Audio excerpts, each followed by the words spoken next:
The Chichiao festival illuminates the night with the warm glow of countless lanterns, casting an ethereal light over the palace grounds as the celebration of the stars begins.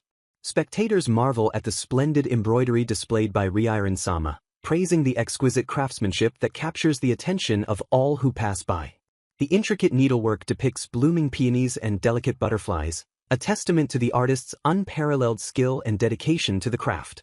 Reincarnated displays the dark robe adorned with celestial motifs, prompting onlookers to remark that Orihime-sama herself must envy such needlework despite the festival being a time to pray for improvement. A sharp gaze cuts through the festivities as Kaigetsu observes the scene, leading gossips to wonder if the celestial goddess is the only one harboring jealousy toward the perfection on display. Crown Prince Gyumei approaches with concern as Reincarnated appears faint, her delicate state drawing his immediate attention while Kaigetsu watches the intimate exchange with a cold expression. Whispers ripple through the maiden court that the position of crown princess is all but decided due to the prince's obvious affection, while Reincarnated attempts to brush off his worry despite her fatigue. The hierarchy of the inner court is established by the 5 houses, with Reincarnated representing the central territory and Shu Kaigetsu representing the south, as they vie for the empress's seat in a system born from past chaos. Only maidens from the esteemed 5 houses or their connections may enter, including Gen Kazui of the north, Kin Saika of the west, and Ran Househun of the east, all gathering for the rigorous selection process. This gathering serves as the maiden court, a training ground disguised as etiquette lessons to determine who is worthy of standing beside the crown prince. Observers note that Reincarnated is flawless in both beauty and demeanor, realizing that her ascension would bring immense prestige to her house without needing to wait for the prince's coronation. Her noble lineage as the prince's cousin and niece to Empress Ko Kenshu solidifies her standing, while her tragic history of losing her mother in childbirth has earned her the lifelong devotion of her powerful family. A heavy sigh escapes her lips, revealing the physical toll of the festivities as her vision swims and exhaustion threatens to overwhelm her delicate constitution. The prince immediately supports her as she falters, chiding her for pushing herself too hard despite her frail health, while she attempts to deflect his concern to avoid causing a scene. The current era belongs to Emperor Genyu, a ruler who famously delights in delicate beauty, making Reincarnated's fragility a covetable asset rather than a weakness. Reincarnated is the epitome of this ideal with her snow-like skin and artistic talents in poetry and dance, renowned as His Highness's butterfly, and praised for a benevolence so great she would not harm an insect. Ladies-in-waiting urge silence as they note the prideful expressions of Reincarnated's attendants, suggesting the maiden court should simply end since the winner is so clearly preordained. Kaigetsu engages Shinyu in conversation, who sternly warns her that being caught chatting with him by the head guard would result in a death sentence for violating protocol. Unbothered by the danger, she thanks her stepbrother for his concern but playfully chides his seriousness, suggesting he take a moment to admire the stars instead of just crouching in the shadows. Other maidens sneer at Kaigetsu's flamboyant appearance, labeling her vulgar and the maiden court sewer rat, while mocking her for daring to glare at Reincarnated. The insults continue as they dismiss Shu Kaigetsu as a talentless rat who has absolutely no hope of competing with the other highborn maidens for the prince's hand. Rumors circulate that noble consort Shu only selected Kaigetsu out of pity for her family situation, further deepening the disdain the other courtiers feel toward her presence. A single eye opens wide in the darkness, reflecting the shimmering lights above as a silent realization or intent begins to form within the observer's mind. The atmosphere shifts as auspicious shooting stars streak across the sky, drawing the attention of everyone on the viewing platform to the rare celestial event. Urgency grips the crowd as they hurry to make their wishes upon the comets, a phenomenon said to occur only once every few hundred years. Reincarnated gazes upward at the soaring stars, preparing to offer her desperate prayer as she notes the slow movement of the celestial bodies allows plenty of time. As she begins to wish, a voice interrupts to clarify that wishes should be made on the fast-moving shooting stars rather than the slow comets, right before a blinding flash engulfs them. Chaos erupts as Kaigetsu lunges with a terrifying expression, screaming, "You annoying woman," while a mysterious energy blasts between the two maidens. Confusion reigns in the aftermath of the collision as a disoriented voice stammers in shock, unable to comprehend the sudden violence. The prince screams Reincarnated's name in horror as she is shoved, while the victim feels an intense heat surging through her body amidst the fall. Reincarnated-sama plummets from the high balcony, her silken robes fluttering as terrified onlookers scream and scramble to the railing in disbelief. Prince Gyumei reacts instantly, commanding the head guard to save Reincarnated immediately while the other officers freeze in the face of the disaster. With a furious expression, the prince issues a cold decree to capture the perpetrator, demanding that Shu Kaigetsu be seized at once for her crime. The victim's eyes remain closed in unconsciousness, her face pale and still as the chaos of the assassination attempt swirls around her fell form. Darkness swallows the scene, leaving only the hollow sound of dripping water echoing in a cold, stone void. Consciousness slowly returns with a twitch of the finger, the silence broken only by the rhythmic sound of water in the gloom. She awakens to the grim reality of a stone prison cell, realizing with dawning horror that this cold, barred room is far from her own luxurious quarters. Tasetsu, the head lady-in-waiting, stands beyond the bars with a look of icy contempt, informing the prisoner she must pay with her life for pushing Reincarnated-sama, though the prisoner is confused by her own voice.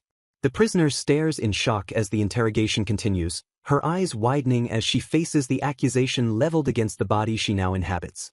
Absolute horror sets in as she is addressed as Shu Kaigetsu-sama, confirming the impossible reality that she has woken up in the body of her attempted murderer. Tasetsu accuses the prisoner of pushing the frail Reincarnated off the high platform due to jealousy. The memory resurfaces of Reincarnated screaming and disappearing behind the railing while Kaigetsu shouted nearby. As Reincarnated fell and hit the roof, her body felt an intense, burning heat from the comet's light. Reincarnated tries to tell Tasetsu that she and Kaigetsu have switched bodies, but the head lady-in-waiting refuses to listen. The door opens as Reincarnated attempts to assert her identity, but the words fail to reach her accuser. She struggles to speak the truth, realizing that whenever she tries to explain the swap, no sound comes out. Desperate, she lists personal details about Tasetsu's favorite foods to prove her identity, but Tasetsu remains unmoved. Tasetsu dismisses the knowledge as stalking, angrily accusing the prisoner of obsessing over her and her young brother Kuyu. Reincarnated is bewildered when Tasetsu mentions a stolen diary, as she never kept one in her life. Tasetsu claims the theft was a plot to become Reincarnated, declaring that the fever-stricken Reincarnated still reported the crime. The lady-in-waiting sighs, contrasting the sooty rat prisoner with the goddess-like benevolent Reincarnated. Furious, Tasetsu screams, "You sewer rat," demanding to know if the prisoner is mocking her mistress. Overwhelmed by the intensity, Reincarnated reflexively agrees and shouts back that she is indeed a sewer rat. Tasetsu offers a suicide pill as a mercy from Reincarnated to avoid a messy execution, urging the prisoner to die quietly. Reincarnated laughs uncontrollably at the absurdity of dying for the sin of hurting herself, leaving Tasetsu unsettled. A flame mirage manifests in the cell, revealing the true Kaigetsu using her family's fire sorcery to communicate. The apparition confirms that she is now Reincarnated, wearing her face and admitting to the body swap. Kaigetsu explains she swapped them so the real Reincarnated would suffer in prison as Shu Kaigetsu while she takes over Reincarnated's life. She vents her bitterness about being born to a powerless consort while Reincarnated was blessed with the Empress's favor. Jealous of Reincarnated's charmed life of love and protection, Kaigetsu used sorcery to steal it all for herself. Reincarnated is horrified by the betrayal, screaming that such an act is absolutely unforgivable. Kaigetsu mocks Reincarnated's struggle with her new healthy body, noting that her old body is already feverish from a mere bruise. The sorceress gleefully predicts Reincarnated will die a miserable death, ridiculed and stoned by the public. Smiling cruelly, Kaigetsu declares that Reincarnated will perish miserably and with absolute certainty. The flame mirage vanishes, leaving Reincarnated alone to face the terror of death surrounded by rats. Instead of panicking, Reincarnated marvels at the sorcery she just witnessed, finding the situation grave yet fascinating. She realizes her new body is incredibly resilient, with a steady pulse and no numbness despite the stress. Reincarnated is ecstatic to find herself in a healthy vessel that doesn't collapse from a mere breeze, unlike her original frail form. Lying on the floor, she feels pure envy and joy at the strength of Kaigetsu's body. A rat appears, and Reincarnated cheerfully greets it as Mr. Bug, thanking the creatures for their help with experiments. She crushes the suicide pill to feed the rats, defying the prophecy that she would shake in fear. Outside, Shinyu prepares for the execution by beast, noting the cruel nature of the upcoming interrogation. He regrets that the swap has led to this mess and wishes he could have killed the prisoner instantly. The beast interrogation places a suspect in a cell with a starved beast, where survival is the only proof of innocence. Shinyu orders Shu Kaigetsu to come out, signaling the start of what is effectively an execution. The narrative pauses briefly on the lingering concerns surrounding the condemned woman. Ladies-in-waiting scoff at the prisoner, predicting she will beg shamefully and questioning her sanity. Shinyu notes the lack of mercy feed for the beast, as the prisoner is too hated to receive any sympathy. The crowd recalls Kaigetsu's history of abuse and bullying, solidifying their belief that she deserves this fate. Spectators pity the frail-looking Reincarnated, watching from the stands, believing karma has finally caught up with the wicked Kaigetsu. Tosetsu grips the prison bars, seething with contempt as she informs the prisoner that royal blood offers no protection here, branding her no better than a servant. Crown Prince Gumiai makes a grand, imposing entrance, his presence immediately commanding the attention of everyone in the dungeon. Shinyu reflects on his burden as the executioner, aware that his foreign blue eyes and lack of succession rights make him a constant target of suspicion and lust.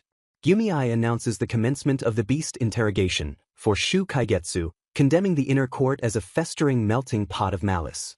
The prince asks if anyone wishes to offer mercy feed to spare the accused, but the crowd unanimously screams their refusal. Noble consort Shu coldly abandons her charge, declaring that if Kaigetsu is guilty she is disowned, and if innocent, the beast simply won't eat her. Malicious gossip spreads among the onlookers, who eagerly anticipate seeing the villainess beg shamefully for her life. To the shock of the court, the prisoner stands with unexpected grace, her demeanor calm and dignified despite the dire circumstances. A bright, confident smile breaks across her face as she boldly announces her presence to the stunned assembly. Gumiai begins the interrogation, citing Reincarnated's testimony and the accused's own screams as proof of her malice in pushing the butterfly goddess. The prisoner politely denies the intent and bizarrely corrects the prince's description of the victim, praising herself in the third person to the confusion of all. The crowd dismisses her strange behavior as the ramblings of a sewer rat, too disturbed to speak clearly, mocking her unseemly conduct. Shinyu intervenes with a dark alternative, offering to substitute the beast with a swift sword through the heart if she kneels and apologizes. Ignoring the threat of the blade, the prisoner implores the crown prince to listen to her plea, begging for just a moment of his time. She appeals to his nature as a benevolent lord and calls him her dear cousin, attempting to bridge the gap between them. Gumiai snaps instantly, his face twisting in fury as he orders her to shut up. Enraged by her audacity to use a title reserved only for Reincarnated, he accuses her of stealing Reincarnated's diary and imitating her to gain favor. Internally, the prisoner realizes that in his eyes she has become a total villainess, and her attempt to reach him has backfired completely. Shinyu shoves her into the cell, while she mentally berates herself for making such a foolish blunder so soon after waking up. The head guard mocks her lack of fear, pointing out the absurdity of being locked in a cage with a starved, lethal beast.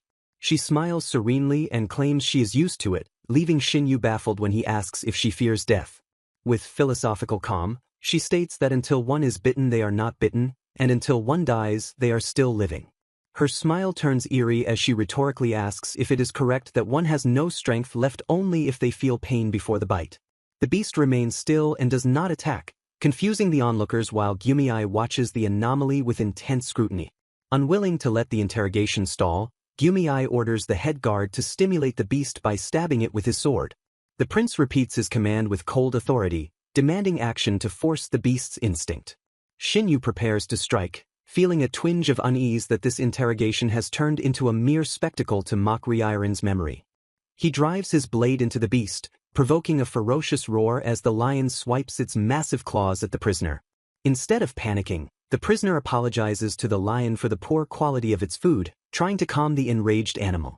The beast lunges to bite, its jaws clamping down with lethal force as the crowd screams in horror. Suddenly, the massive lion collapses to the ground mid-attack, leaving the prisoner unharmed. Gumiai and Shinyu stare in disbelief as the ferocious predator falls silent in an instant. The lion lies motionless on the dungeon floor, the interrogation taking a shocking and inexplicable turn. The prisoner strokes the fallen beast, apologizing to Mr. Lion and Mr. Mouse, while the crowd whispers that she might truly be innocent. Shinyu inspects the carcass and confirms it was poison, then orders the prisoner to stand so he can verify if the beast is dead. When asked if she poisoned it, she calmly denies the accusation, claiming the death was merely an unforeseen accident. She explains she brought a mouse to bury, but the lion ate the mouse, which had accidentally consumed poison meant for her. She reveals the poison was given to her by Tosetsu by accident, lamenting that her carelessness caused the lion's death while Xinyu is baffled. Xinyu bursts into laughter, unable to contain his amusement at the sheer absurdity of her explanation and the situation. He remarks that the lion might have lived if it had been given mercy feed, while the court maids swoon over his rare smile. The beast interrogation concludes with the death of the lion, allowing the guards to formally report the outcome to His Highness without further complications. Shu Kaigetsu is officially declared innocent under the strict laws of the interrogation, as the beast refused to devour her during the trial. A heavy silence hangs in the air as the prince reluctantly acknowledges the verdict, though his expression remains cold and unforgiving.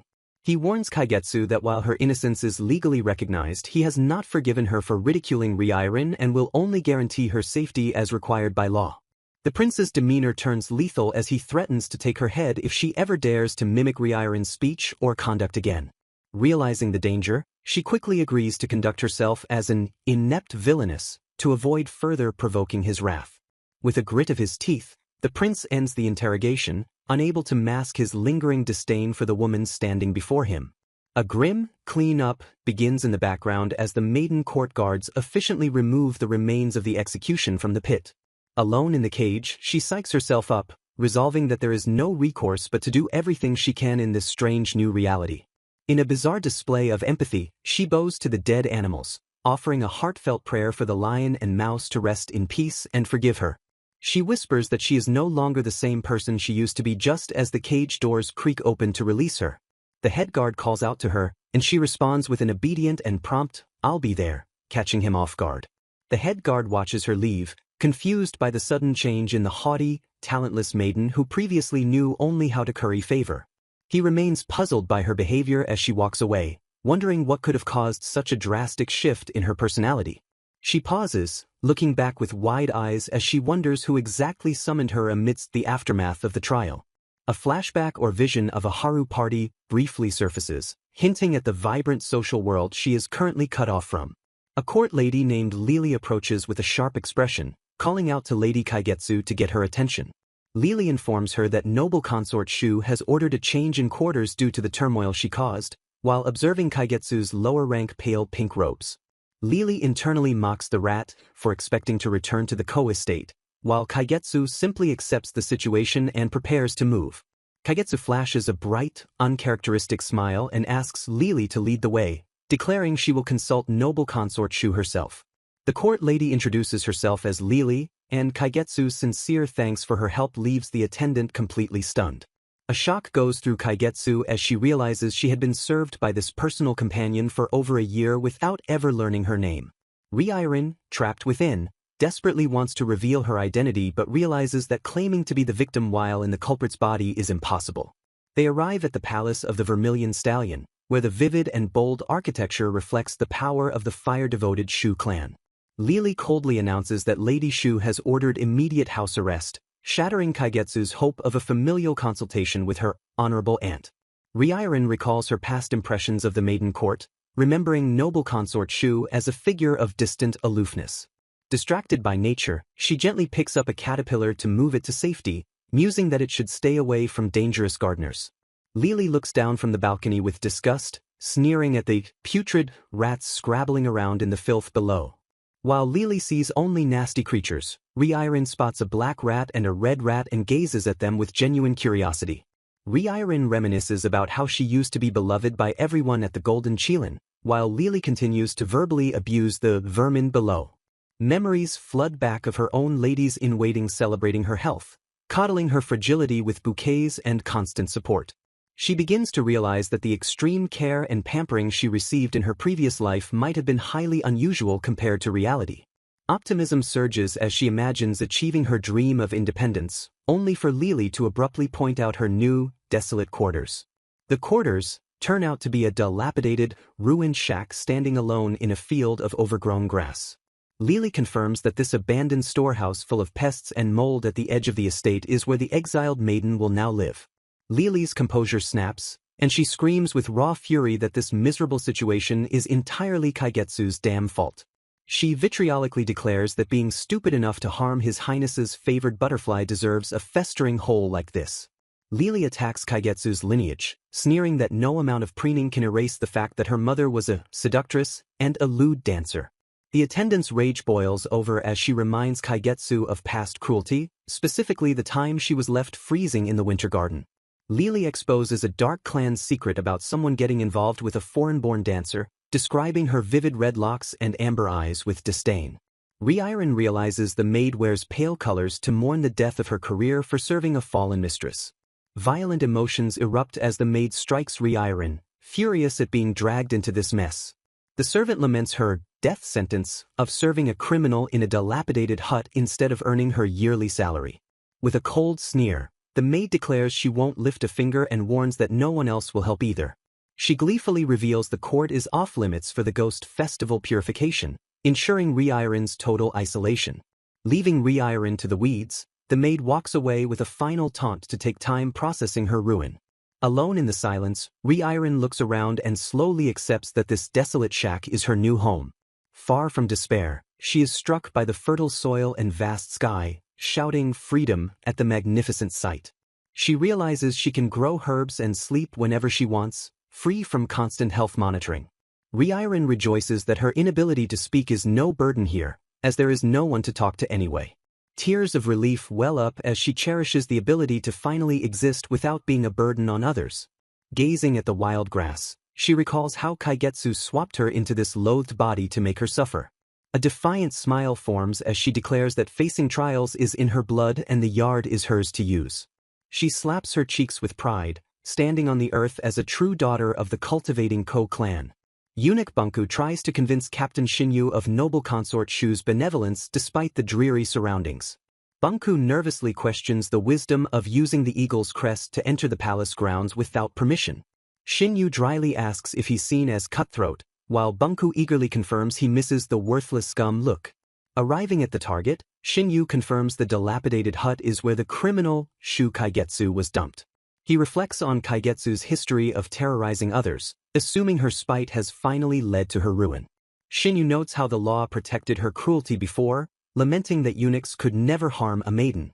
He bets the exiled girl is currently throwing a violent fit inside, fighting against her house arrest. To their utter shock, Reiren pops out from the tall grass with a beaming smile, welcoming the captain. Shinyu and Bunku stare in confusion as she cheerfully explains she is in the middle of clearing the grass. When asked about her companion, Reiren vaguely replies that the maid had other affairs to attend to. She tries to dismiss the intruders to continue her work, politely offering to arrange tea for a later time. Bunku is dumbfounded that a villainess would invite a eunuch to tea, a gesture fitting a divine creature.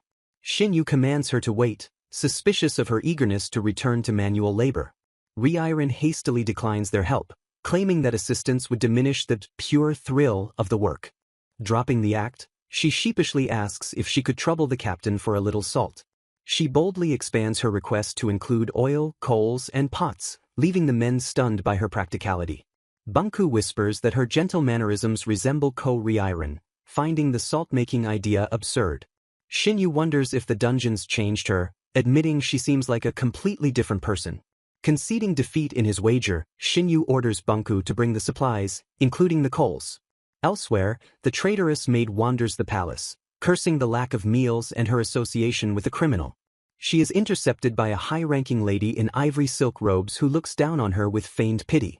The noblewoman offers the disgruntled maid a chance to become a kin court lady. Feigning sympathy for her plight, the lady proposes a task that could earn the maid's silver ermine robes. The maid is floored by the offer of such high-ranking attire for a simple task.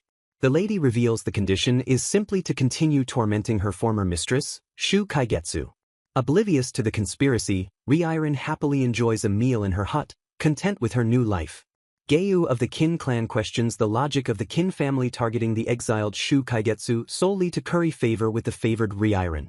He reasons that pledging absolute loyalty to Lady Reiren is the most effective strategy to gain Crown Prince Gumiai's affections. The Kin clan, as the cornerstone of the kingdom's economy and metal production, intends to demonstrate their power and support by crushing Kaigetsu. Geiyu notes that since the palace of Vermilion Stallion is restricted, only a member of the Shu clan can reach Kaigetsu during the rite. He considers the risk that the eagles, guards, might object if the punishment exceeds the exile already imposed by the Shu family. Introducing himself as Geu, he assures his accomplice that a simple bribe will silence any protests from the guards. He promises the conspirator that in a week she will be dressed in silver ermine if she reports on Kaigetsu's suffering daily. The conspirator is stunned when Geu offers even more rewards, but she is completely fixated on the bag of polished rice he hands her. Clutching the rice, the woman tells herself she isn't doing anything wrong and is merely trying to survive in this harsh environment. She justifies her actions as necessary for survival, steeling her resolve against the guilt of her predicament. A maid named Lily approaches with malicious intent, planning to eat the rice in front of Kaigetsu to torment her while imagining the exile's wailing. Expecting to find a broken woman, Lily is eager to exact revenge, unaware that Kaigetsu is busy starting a fire. A crow caws overhead as the scene shifts to the dilapidated hut where the exile has taken residence. To Lily's shock, Kaigetsu welcomes her back cheerfully, completely ignoring the malice in the air. Kaigetsu excitedly invites the stunned maid to eat, revealing a freshly cooked meal of sautéed greens and fried potatoes. She proudly points out the garden she has revitalized, listing garlic chives and cucumbers she has already sorted and replanted. Lily is flabbergasted, demanding to know if Kaigetsu used Taoist spells to make vegetables sprout overnight in a dump. Kaigetsu explains that the land is naturally pulsing with life force due to its proximity to the wood-blessed Ran Dominion. Lily stares in awe at the transformed storehouse, which now feels like a lush paradise rather than a prison. Kaigetsu launches into an enthusiastic lecture on how she used smut fungus to cultivate the wild grass into edible vegetables. She celebrates the joy of labor, showing off the juicy gall stems she harvested from the wild rice stalks. Realizing the food is getting cold, Kaigetsu drags the bewildered maid inside to partake in the feast. Kaigetsu relishes the salty, oily fried potatoes, marveling that her current body can handle such heavy food without heartburn. She claims, kind eagles, donated the cookware, leaving Lily wondering how she managed to charm the guards into giving up salt and oil. When Lily asks if she cried to get the supplies, Kaigetsu jokes that she considered seasoning the food with her own tears. Suspicious of this competent stranger, Lily demands to know if she is truly the Shu Kaigetsu who made her life miserable. Kaigetsu evades the question by claiming she is a wholly new person and insists they focus on the delicious potatoes. She stuffs a potato into Lily's mouth, effectively silencing the maid's interrogation with food. Lily chews mechanically, her resistance crumbling under the overwhelming flavor of the meal. Torn between hatred and appetite, Lily devours the potatoes, wondering what is wrong with this new, divine version of her mistress. Meanwhile, back at the palace, the woman in Reincarnated's body groans in pain, unable to handle the physical weakness of her new form. Attendants rush to her side, but she tries to brush them off, insisting she is fine despite her obvious frailty. The maids refuse to leave, praising her fortitude and vowing to be of service, which only annoys the imposter. She forces a smirk and snaps that she feels fantastic, desperate to get the fussing servants out of her face. Left alone, she revels in the luxury of Reincarnated's room, enjoying the empress-sized bed and the adoration she now commands. She gloats about her success, amazed that her country bumpkin Taoist powers actually allowed a sewer rat to steal the body of the elegant butterfly. Memories surface of her tragic past, where her parents committed suicide due to debt, leaving her as a low-born orphan. She recalls her days as a palace serving girl, where the only person to offer her kindness was the noble consort Shu. Despite having everything, Shu Gabi chose her, a tempestuous relative, to succeed her as the noble consort. She remembers how everyone ridiculed her except for the real Reincarnated, but dismisses that kindness as she basks in her stolen fortune. Kaigetsu seethes with jealousy as she reflects that Reincarnated's perfect life is solely due to the winning hand she was dealt by being born into the Earth Affinity Co-clan. She despises how Reincarnated is universally adored, receiving constant gifts and affection from her doting brothers while she herself was ignored during their expeditions.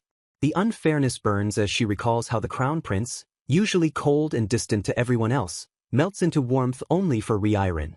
Memories of the prince's tender support for Reincarnated contrast sharply with the icy indifference he always showed to Kaigetsu's original form. A wicked smirk forms as she realizes that seducing the prince in this beautiful new body will be laughably easy compared to her past struggles.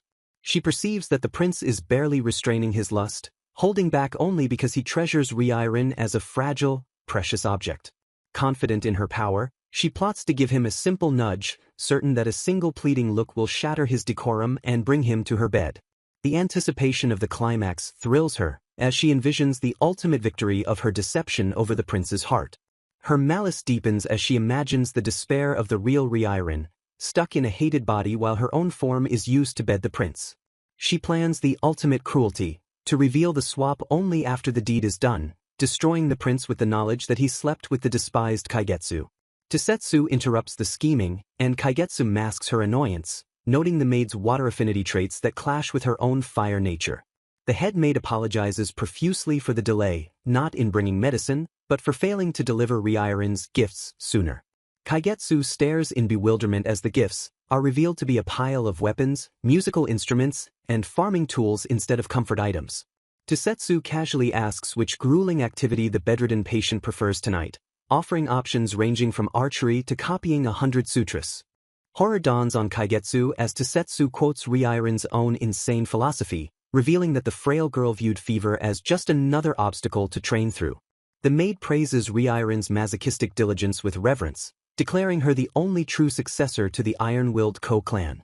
Tosetsu prepares to assist in the madness, asking where to begin, leaving Kaigetsu scrambling for a way to escape the torture. When Kaigetsu tries to decline, Tosetsu misinterprets it as a test of loyalty and vows to be the ally who pushes her past her slump. Panic sets in and Kaigetsu screams that her fever is higher than ever, feigning extreme nausea to stop the impending physical exertion. The plan backfires spectacularly as a terrified Tosetsu summons the doctor and refuses to leave her side, trapping Kaigetsu in a suffocating vigil. A chilling realization strikes Kaigetsu that Reincarnated was never a coddled princess, but a workaholic maniac who was actively driving herself to an early grave. She begins to doubt her ability to survive in this body, wondering if she can possibly maintain the facade of a woman who pushes herself to death. Silence fills the room as the weight of the day pulls her into a deep, exhausted slumber.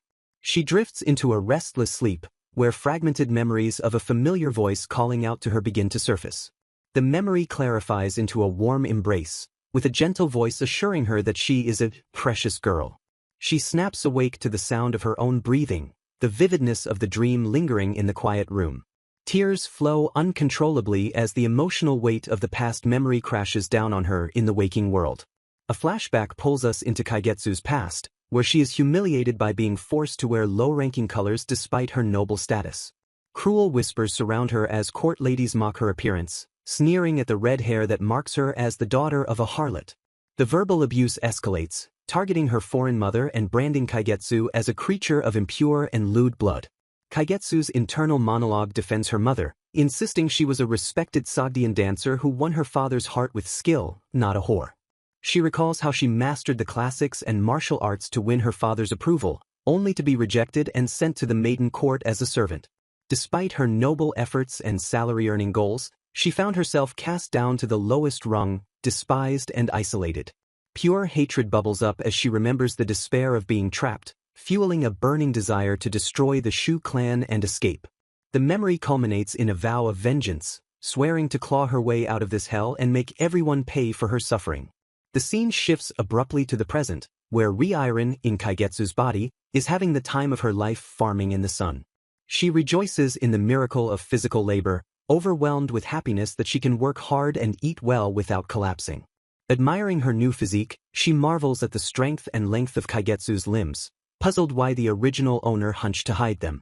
She sets a new goal to cultivate magnificent abs, viewing the strong muscles as a form of beauty far superior to delicate fragility.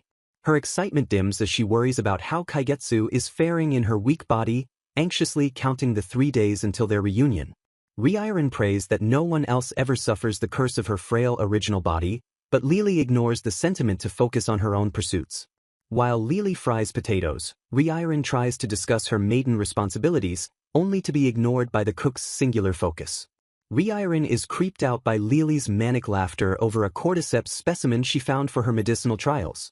Despite Reincarnated's suspicions that Lily is finding her own thrills, she admits the maid's sarcastic help has made their home lively. Reincarnated recalls Day 1, when Lily cheerfully presented earthworms to enrich the soil, masking her malicious intent with a smile. On Day 2, Lily offered a cursed doll pincushion and scissors, urging Reincarnated to unleash horrors, which only confused her mistress. Day 3 involved Lily dumping manure on Reincarnated with a wish for a shitty day, leaving Reincarnated screaming in the filth. Back in the present, Reincarnated watches Lily work and decides to root for her, Moxie, mistaking the torment for earnest hard work. Breakfast is a heavy feast of steamed, fried, and stir-fried potatoes, which Lily insists is necessary for sustenance. Lily dramatically reveals the potato dishes, assuring Reincarnated that the seasoning makes all the difference. Breaking etiquette, Lily feeds Reincarnated a fried potato directly to wake up her senses. Reincarnated is delighted by the honey taste and muses about starting beekeeping, savoring the meal with Lily. A radiant smile spreads across Reincarnated's face as she admits she is genuinely happy in this moment. Reincarnated marvels at how the dour girl she knew has transformed into this chatty, diligent maid who sorts centipedes and spiders. Lily gives Reincarnated the bigger half of the food, claiming she is still growing, a gesture Reincarnated finds incredibly charming.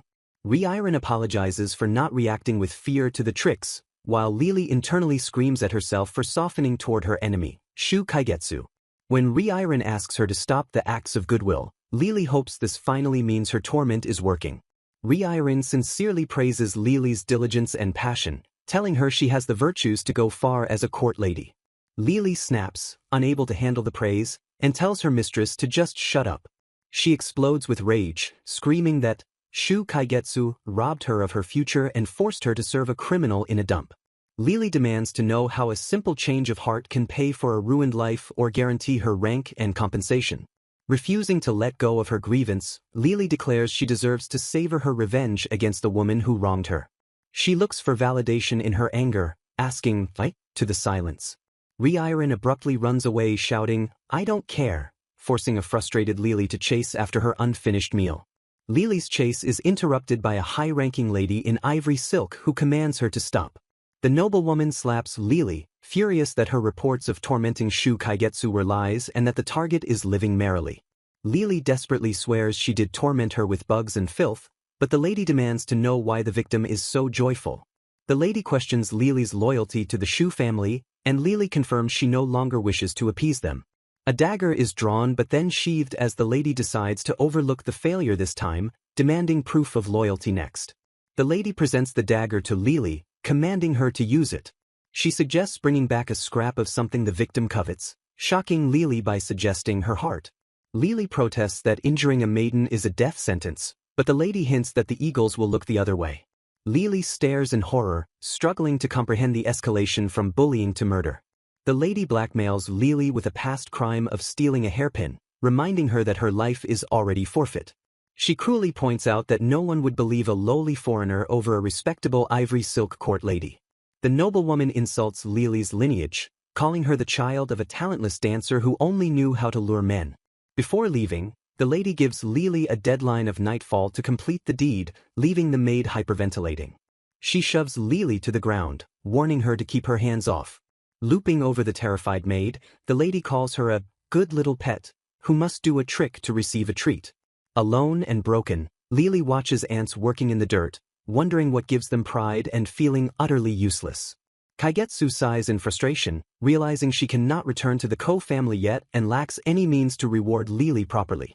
She scolds herself to stop crying to protect her immune system and considers selling her outer robe or hair to generate funds without stealing. Arriving back at her dilapidated hut, she decides it is time to start preparing lunch for herself and her companion. Kaigetsu is shocked to find Lily violently slashing at the furniture with a knife, clearly distressed by her return.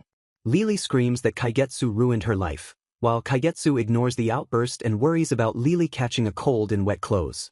The maid screams that nothing matters anymore and her life is completely screwed up, refusing to care about her health. Lily laments her fate as an outcast and the daughter of a dancer, furious that she must always struggle beneath others' feet.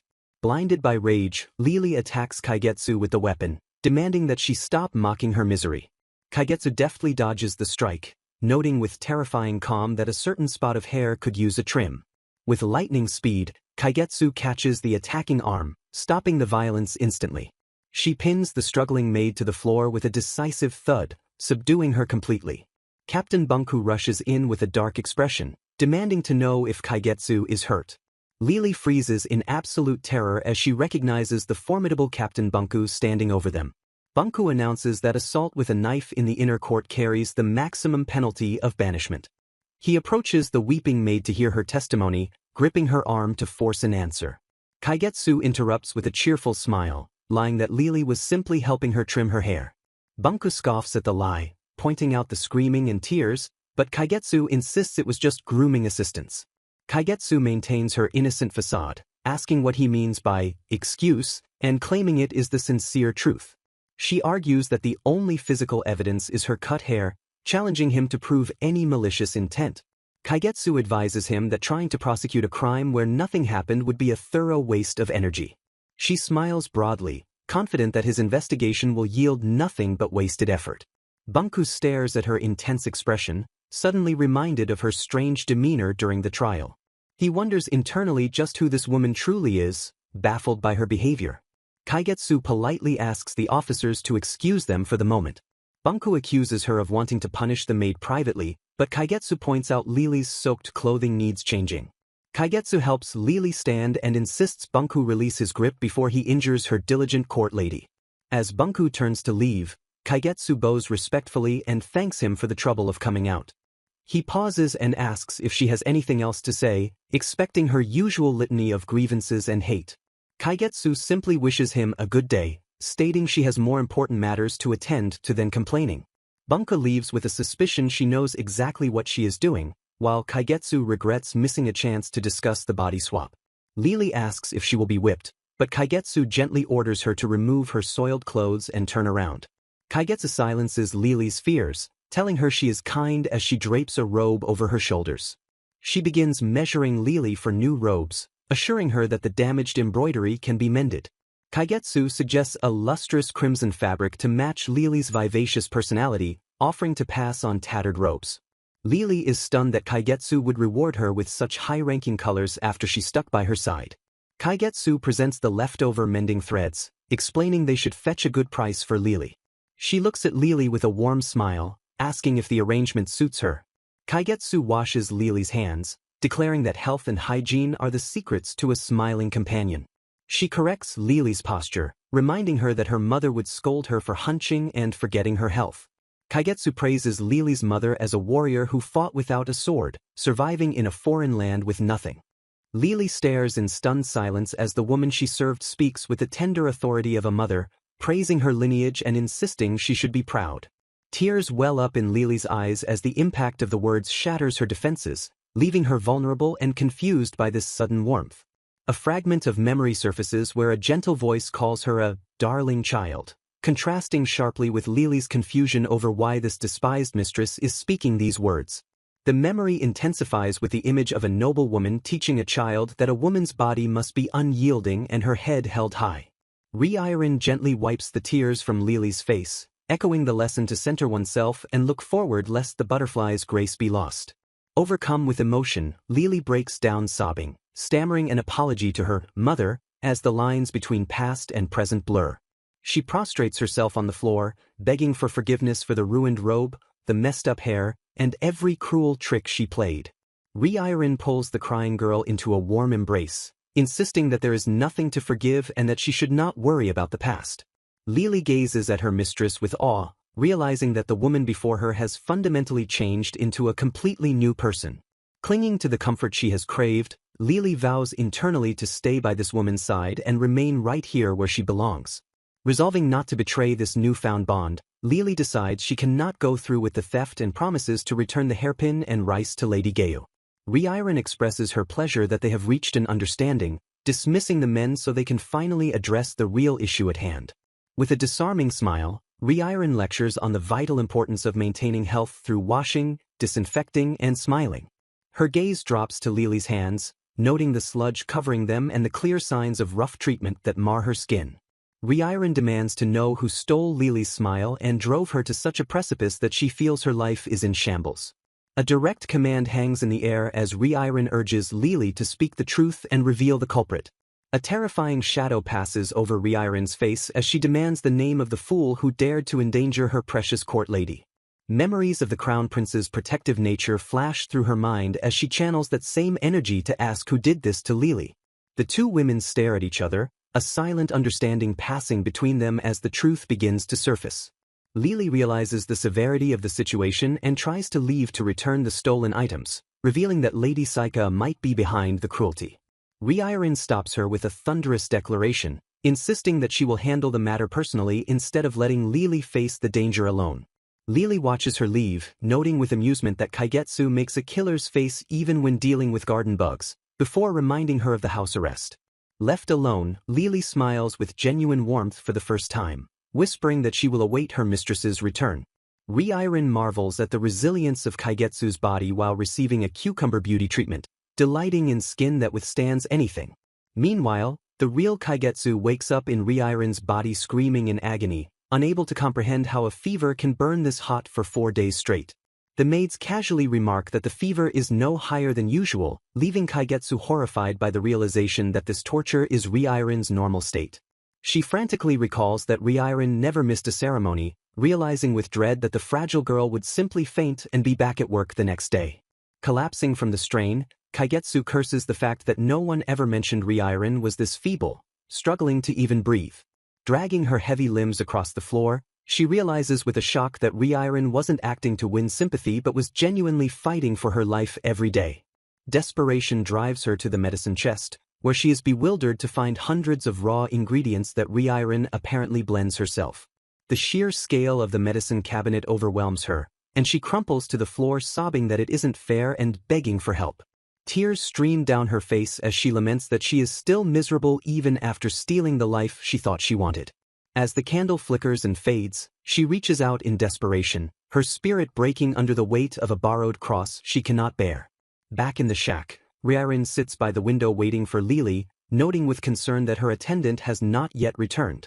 Reincarnated reflects on how her judgment of people like Tsusetsu and Kaigetsu was wrong, wondering if Lady Saika's noble image is also a lie. She scolds herself for becoming too attached to Kaigetsu's body, reminding herself that such feelings are unbecoming of her station. Seeking strength, she recalls the Empress's lesson from her first days in the maiden court about the core quality of a true maiden. The memory clarifies that just as fortitude defined her selection and astuteness defined Saika's, noble consort Shu chose Kaigetsu for the quality of benevolence. Reincarnated steels her resolve, rejecting self-serving thoughts and affirming that no matter whose body she inhabits, her spirit remains unchanged. With a burst of fiery determination, she declares her true identity as Reincarnated, ready to face whatever challenges lie ahead. Tension radiates between the two souls as Reincarnated stares in shock while Kaigetsu suffocates in the grip of a mysterious ailment. A voice cuts through the panic, asking clinical questions about anxiety and fear to pinpoint the cause of the sudden breathlessness. Gasping for air, the feverish Kaigetsu admits she has indeed been consumed by fear, her body trembling in distress. She screams that she cannot breathe in, panic rising as the sensation of suffocation tightens its hold on her chest. Reincarnated manifests as a spirit flame, calmly diagnosing the issue while Kaigetsu lashes out at the irony of her suffering. Furious and terrified, Kaigetsu demands to know what is happening, unable to comprehend the frailty of the body she stole. Reincarnated realizes the issue is hyperventilation, noting that the pain is preventing Kaigetsu from regulating her breath. She instructs Kaigetsu to cover her mouth, explaining that the body is struggling to process exhalation, not inhalation. Under Reincarnated's gentle guidance, Kaigetsu slowly breathes out, the rhythm of her panic beginning to break. The crisis abates as Kaigetsu follows the instructions, her breathing finally returning to a manageable cadence. Reincarnated directs her to a drawer for medicinal powders, guiding her hands to mix a remedy that will soothe the symptoms. Recovered but furious, Kaigetsu snaps at Reincarnated, calling the body's weakness ridiculous and mocking its constant state of pain. Reincarnated sadly admits that this constant struggle was her normal, shocking Kaigetsu with the reality of her former life. A smile graces Reincarnated's face as she thanks Kaigetsu for the swap, grateful for the chance to experience a truly healthy body. She gently asks if Kaigetsu would consider revoking the switch, hoping the hardship might have changed her mind. Kaigetsu explodes in anger, refusing to be toyed with and rejecting any notion of returning to her previous life. She brags about her new status and the gifts she receives, claiming she is in a far better position despite the physical pain. Reincarnated warns her not to trust Lady Saika's kindness, hinting that the gifts and favor are not what they seem. Spiteful and arrogant, Kaigetsu mocks Reincarnated's new life as a court rat, deriding her lack of beauty and fortune. She lists everything Reincarnated has lost: lineage, protection, and status, claiming the new body has absolutely nothing fit for a maiden. Kaigetsu reveals that this swap was the one thing she wished for daily, fueled by deep-seated envy. Reincarnated reflects on her own past skepticism, admitting she never truly believed in the power of prayers or curses. She holds up her hands, declaring her belief that only effort can make dreams come true, not magic. Reincarnated compliments Kaigetsu's name, noting that the character for K signifies a majestic comet. She reveals that she made 2 wishes that night, the first being a simple plea for better health. Reincarnated realizes the shooting stars didn't grant the wish directly, but the swap itself became the answer to her prayer. She describes the awe she felt watching the star, viewing the event as a catalyst that allowed a miracle to happen. Connecting the dots, Reincarnated explains that Kaigetsu herself is the embodiment of that celestial power. With a warm smile, she expresses her deepest gratitude to the woman who stole her life. Reincarnated declares Kaigetsu to be her miracle comet, transforming the act of betrayal into a gift of salvation. The 2 clasp hands in the spiritual realm, a moment of profound connection bridging their swapped existences. The title Miracle Comet echoes in the silence, cementing the strange bond between the victim and the usurper. Reincarnated's eyes flutter open, the spiritual link severing as she returns to the physical world. She wakes up alone on the floor, the vision fading as the cold reality of her exile returns. Desperate to make peace, Reincarnated calls out to Kaigetsu's spirit, begging for a proper talk to make amends. Kaigetsu coldly rejects the offer, refusing to find common ground or tackle their hardships together. She vows to wait out the fever and return to her lavish lifestyle, gleefully predicting Reincarnated's continued suffering. Before vanishing, Kaigetsu warns that Reincarnated will face Lady Saika's wrath at the Ghost Festival in 3 days. Reincarnated returns to the hut to find her maid waiting, who suspiciously asks if the task of returning the items was completed. Smiling deceptively, Reincarnated lies that the contact never showed up, protecting herself from the maid's scrutiny. Kaigetsu surmises that the efficient captain would have arrested her immediately if he intended to, so she fears Lily reported her to the Eagle Eyes instead. She deduces that the lady in ivory silk retreated to avoid exposing her own theft and the fact that she wielded a knife. A tense silence hangs in the air as Kaigetsu notes that the conflict between the court ladies remains unresolved. Recognizing the ladies' hostility, Kaigetsu decides to withdraw and allow the maidens to make the next move regarding Lady Saika. She smiles mischievously, realizing that the upcoming Ghost Festival will provide the perfect opportunity for them to meet again. Kaigetsu assures the flinching Lily that 3 days is plenty of time to mend the blazing scarlet robe for the event. She insists that as Lily's maiden, she cannot let her attend the formal ritual dance without a proper entourage. Despite Lily's warning that this scheme might end badly, Kaigetsu cheerfully drags her along to prepare. Lily stares at her mistress with teary eyes, barely recognizing the kind and determined woman Kaigetsu has become. At the palace, an officer reports the knife incident at the Shoe Palace to the Crown Prince. Gyumi dismisses the report with a scoff, finding the excuse of a split-ends trim to be a ridiculous spectacle. Shinyu intervenes, stating that he witnessed the situation personally and believes Kaigetsu showed no malicious intent.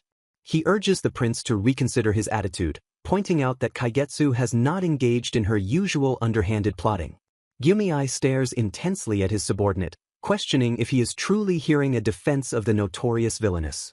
The prince lists her past crimes of attempted murder and bullying, skeptical that one incident could prove a change of heart. Shinyu strikes his chest, affirming that the influential captain of the Eagle Eyes also bears witness to her reformed conduct. Gyumi's eyes narrow as he vows that if she attempts another despicable imitation of Reincarnated, her head will fly. He quickly apologizes for his crude outburst, regaining his composure before his subordinate. Admitting Reincarnated is his weakness, Gyumi confesses he wants to execute Kaigetsu but will obey the trial's outcome. He muses on the fear he saw in Rurin, wondering how such a stalwart woman could be cornered so helplessly.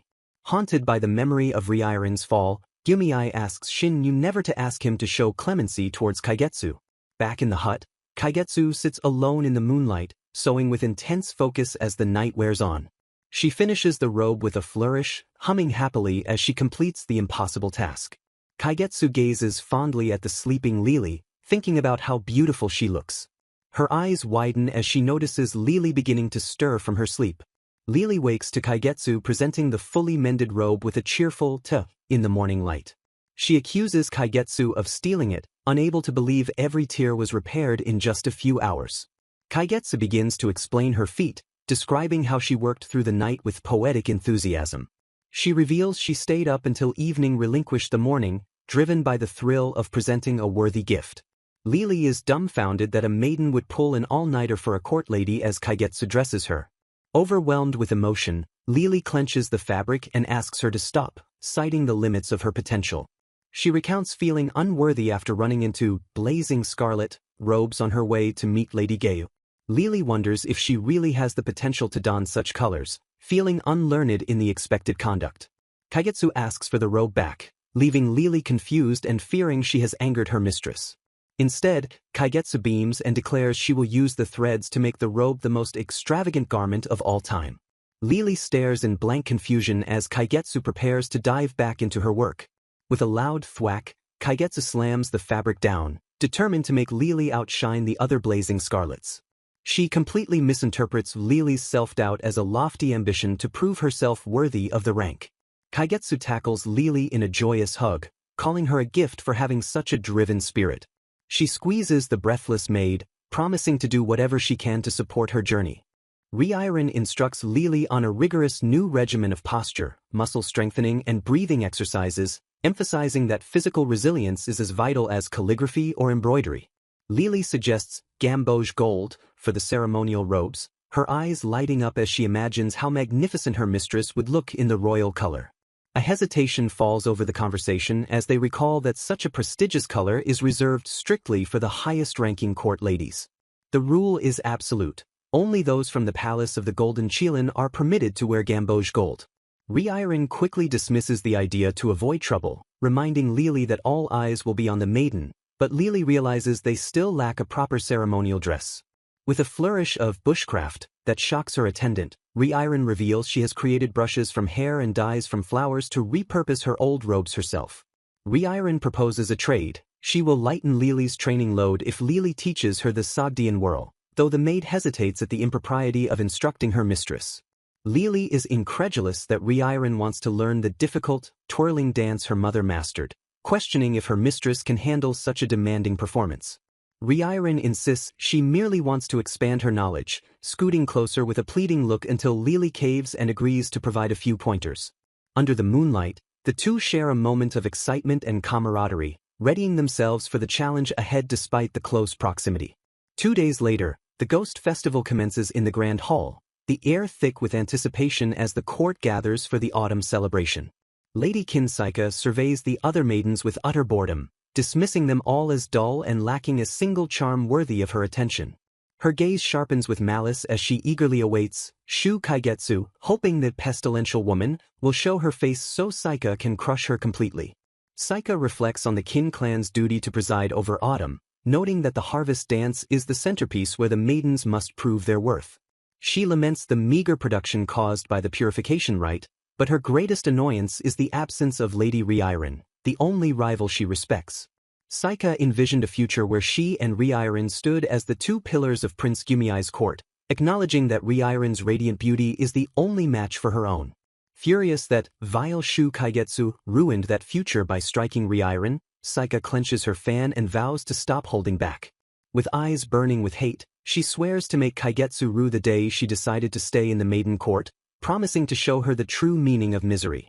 The guards announce the arrival of Lady Kaigetsu, their voices echoing in the tense hall as everyone turns to see the pest enter. A glimpse in the mirror reveals a transformation, leaving the observer awestruck by the sheer radiance reflecting back. Prince Gumiai and Shinyu watch from the balcony, the prince noting that the entire court is hostile and that Kaigetsu is brazen to attend despite the warnings. Shinyu asks if the prince is curious, wondering what a girl with no talent for song or dance hopes to accomplish by showing her face today. The prince's expression darkens as he recalls that Reincarnated cried that morning when he asked if she would attend the festival. Shinyu advises him to avoid any beheadings, while the prince struggles to contain the unease biting at him after seeing his strong Reincarnated in such a fragile state. A flashback shows Reincarnated in her own body, weeping theatrically, claiming her only wish is to show devotion to her big brother, and that missing the event devastates her. The prince wonders if that crying woman was really the Reincarnated he cherishes, shaken by the uncharacteristic display of weakness. He tries to convince himself that Ryirin is the only woman he allows close, but he feels absurd for rebuking Shinyu earlier, never expecting Ryirin to use tears for attention. The doors open to reveal Kaigetsu accompanied by a single court lady, drawing a confused reaction from the prince as he notices something different. Kaigetsu enters in full glory, wearing a stunningly repurposed robe and adorned with flower ornaments, radiating a confident beauty that silences the room. The court ladies are ensnared by the sight, blushing and stammering as they witness the unexpected transformation of the rat. Lily beams with pride as she presents her exquisite court lady, coaching Kaigetsu to keep her chest forward and look ahead while the crowd whispers about her enchanting rouge. Kaigetsu approaches the seating area and politely notes to Lady Saika that there seems to be no seat prepared for her and her attendant. Saika sneers that since noble consort Shu expected her absence, she should be daring enough to sit on the floor, claiming it befits her resilience. Kaigetsu smiles sweetly, thanking Saika for the honor of her words, her expression unreadable but clearly not intimidated. Prince Gumiai, watching the snub, starts to offer a seat, but Kaigetsu cuts him off, appreciating the concern but handling the situation herself. To everyone's shock, Kaigetsu gracefully flops onto the floor with a smile, telling Lily that she is perfectly fine seated there because Saika praised her resilience. Saika is left dumbfounded by Kaigetsu's radiant composure, wondering if the girl was always this unshakable as she refuses to react to the provocation. Regaining her mask, Saika forces a smile and announces the beginning of the festivities, deciding not to neglect the event despite the hiccup. Gen Kazui performs the first harvest dance, though she considers it lackluster and merely adequate, as she entreats the goddess for a good season. The crowd prepares to toss customary rewards like pearls, quartz, and jade fans to the skilled dancers, signaling the start of the competition. Lady Kazui receives praise for her splendid dance, while the court whispers about what the exiled Shu Kaigetsu could possibly dare to present. The audience marvels at the dazzling embroidery of the kusudama ornament, deeming it a befitting gift for early summer from the Shu maiden. Ran Househun takes the stage with a clumsy yet practiced style, ignoring the whispers to entreat the goddess of harvest for a bountiful autumn. Finishing her prayer with jangling bells, Ran Househun steps aside for the next performer, the confident Kin Saika. Kin Saika begins her performance, her movements accompanied by the rhythmic jingle of her ornaments as she captivates the onlookers. The prince praises the exquisite sight, and Saika bows deeply, honored to receive such lavish rewards and applause from the crowd. Saika approaches Kaigetsu with a sneer, offering a hairpin as a humble token, since presenting another kusudama after the prince's praise would be an insult. With false sweetness, Saika commands Kaigetsu to accept the gift and take back the telltale hairpin, without making a fuss. Saika loudly wonders how someone under house arrest could possess such a fine bauble, casting a suspicious glance toward the court ladies. Accusations fly as Saika suggests Kaigetsu's house arrest was a sham of self-indulgence and terrorizing her ladies day in and out. Saika focuses her wrath on a specific target, rejecting other suspects to pin the theft on a lady within Kaigetsu's entourage. She maliciously deduces the thief must be the infamous dancer's child, living in pathetic conditions, ignoring the lack of proof. Mocking the salacious colors of the maid's makeup, Saika declares with certainty that she is the one who stole the missing hairpin. Ryirin cuts through the insults with a sharp rebuke, calling Saika's comments regarding her court lady rather condescending. Her eyes narrow in cold fury as she stares down the accuser, refusing to let the slander pass unchecked. Ryirin counters that just as maidens bond with senior consorts, she shares a strong pact with her ladies, questioning if Saika's pettiness represents the Kin clan. Demanding a retraction, Ryirin challenges Saika to either denounce the baseless rumor-mongering or stand by her insults publicly. Noble consort Shu intervenes in a panic, scolding Kaigetsu for showing her face and inciting squabbles during the sacred ceremony.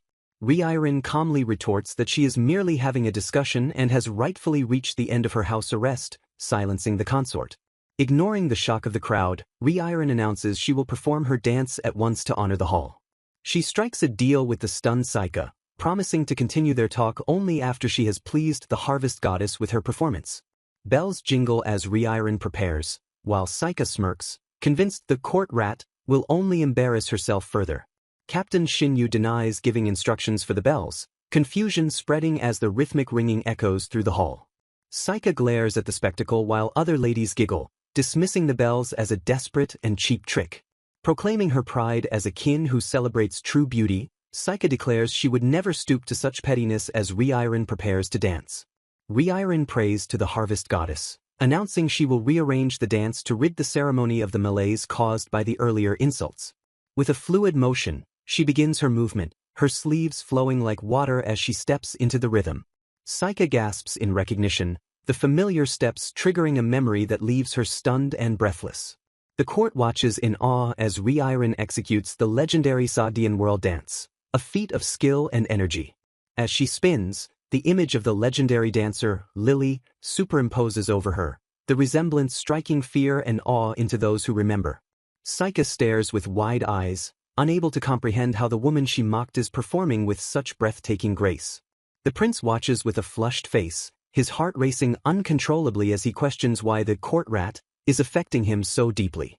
Reincarnated spins with joyous energy, the dance transforming her into a celestial vision that captures every eye in the hall. The performance ends to a thunderous cheer that abruptly cuts to a stunned silence as the dancer strikes her final pose. The prince is left breathless, his heart thumping as he tries to rationalize his intense reaction to the supposedly unworthy maiden. Reincarnated smiles, thinking of how she always admired this dance but was forbidden from performing it in her original frail body. Turning the tables, she publicly credits her esteemed court lady, Lily, for the tutelage, forcing Saika to confront the talent of the woman she insulted. Saika is horrified to see Lily crying, realizing her cruel words may have targeted a true artist. Reincarnated refuses the rewards, insisting instead on an immediate apology for the slander directed against Lily. Saika is left trembling and cornered, realizing she must acknowledge the sublime artistry and swallow her pride before the entire court.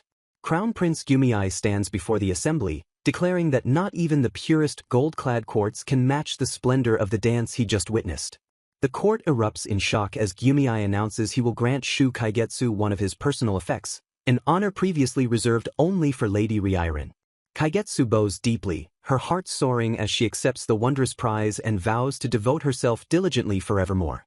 Suddenly shifting tone, Kaigetsu confronts Lady Saika about a theft accusation regarding a hairpin, pointing out the timeline discrepancy of 3 days versus a month. Attendants urge Kaigetsu to accept the gift and step back, warning her that she is risking impertinence by interrogating the court ladies now. Gyumei stares in stunned silence while the court dissolves into confused whispers as Kaigetsu presses her investigation amidst the ceremony. Ignoring the chaos, Kaigetsu grips Saika and demands answers about the festivities, leaving the prince and onlookers completely bewildered. She pivots to praising her own maid, demanding an apology from Saika for the insults hurled at Lily's beauty and skill. Kaigetsu then demands the summoning of a lady named Geiyu, but Saika fearfully claims she knows no one of that rank by that name.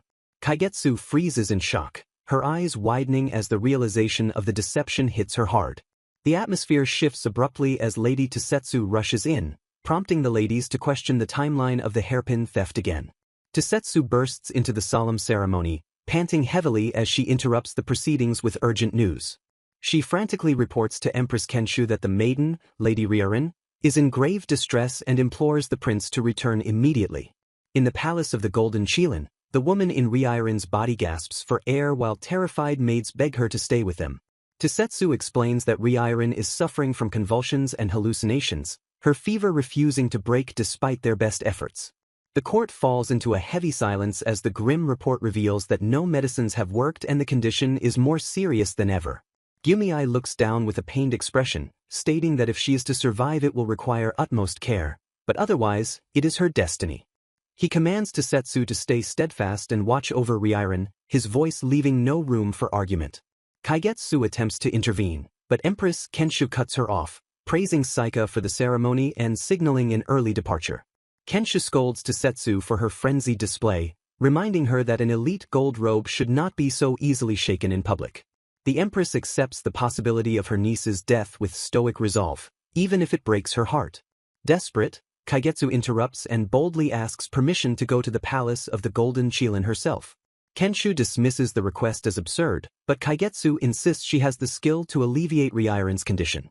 The Empress snaps at her to hold her tongue, but Kaigetsu's eyes blaze with determination to save her former body. Gyumei explodes in fury, refusing to let the woman he believes harbors ill will anywhere near Reincarnated while she skirts death. He blames himself for looking at another woman, viewing Reincarnated's illness as divine punishment for his faltering devotion. The prince bans Kaigetsu from the palace of the Golden Qilin, but she screams back that she harbors no hostility and wants to protect her. With intense desperation, Kaigetsu declares she will risk anything for Reincarnated and begs them to believe her. When Gyumi questions her sudden concern given her past contempt, Kaigetsu stammers that she has always fixated on her.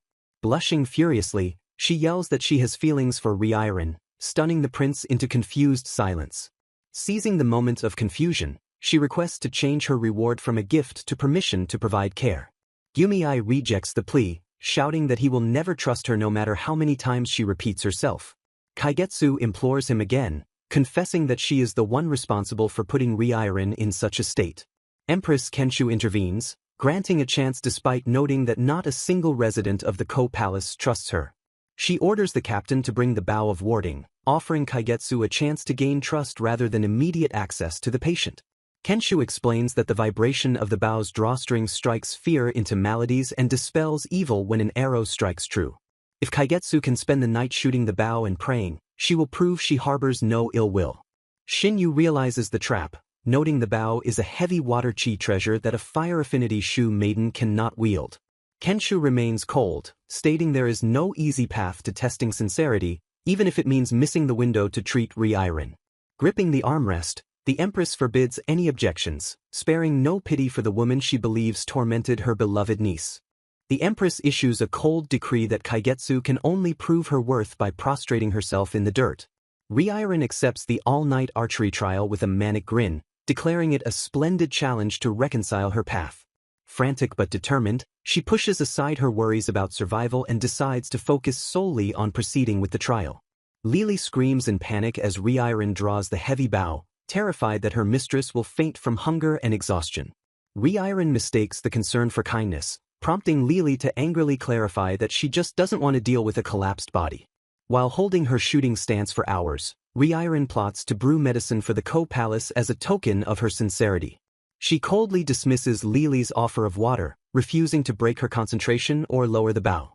Reincarnated tries to lighten the mood by guessing Lily's favorite food, but the maid snaps at her to focus on the task and her broken promise to eat. The Ko-Court ladies eventually run out of patience with their silent vigil and abandon the spectacle one by one. Undeterred by the lack of witnesses, Reincarnated insists that her diligence will serve as a sufficient sign of apology even without a report. Shinyu and Prince Gyumi observe from the shadows, discussing the reports of a stubborn maiden running herself ragged. The prince stomps on Shinyu's foot for downplaying his concern, stating that she has shown enough penance with this display. Shinyu reports that the real Reincarnated is still unconscious and cannot drink medicine, but Kaigetsu refuses to stop shooting. Gyumi argues that she has done enough, but Reincarnated passionately declares she is doing this to save a life, not just for penance. Shinyu stares in disbelief, unable to comprehend the logic of a woman he considers useless and evil. He grabs her arm to stop her, but she recoils and reminds him that only the prince may touch a maiden. Shinyu is horrified when he forces her hand open, revealing a bloody, mangled mess of torn skin. Reincarnated apologizes for marring the artifact with her blood, causing Shinyu to yell that the bow is not his concern. She berates herself for being a fool, but Shinyu screams that she is a fool for entirely different reasons. Reincarnated refuses to yield the bow to Captain Bunku, insisting that there is no need to fuss over a few minor scrapes. Shinyu reveals that the prince is anxiously awaiting news and that Reincarnated's fever has finally broken. He orders her to stop resisting treatment and promises to send a doctor, his expression softening with reluctant respect.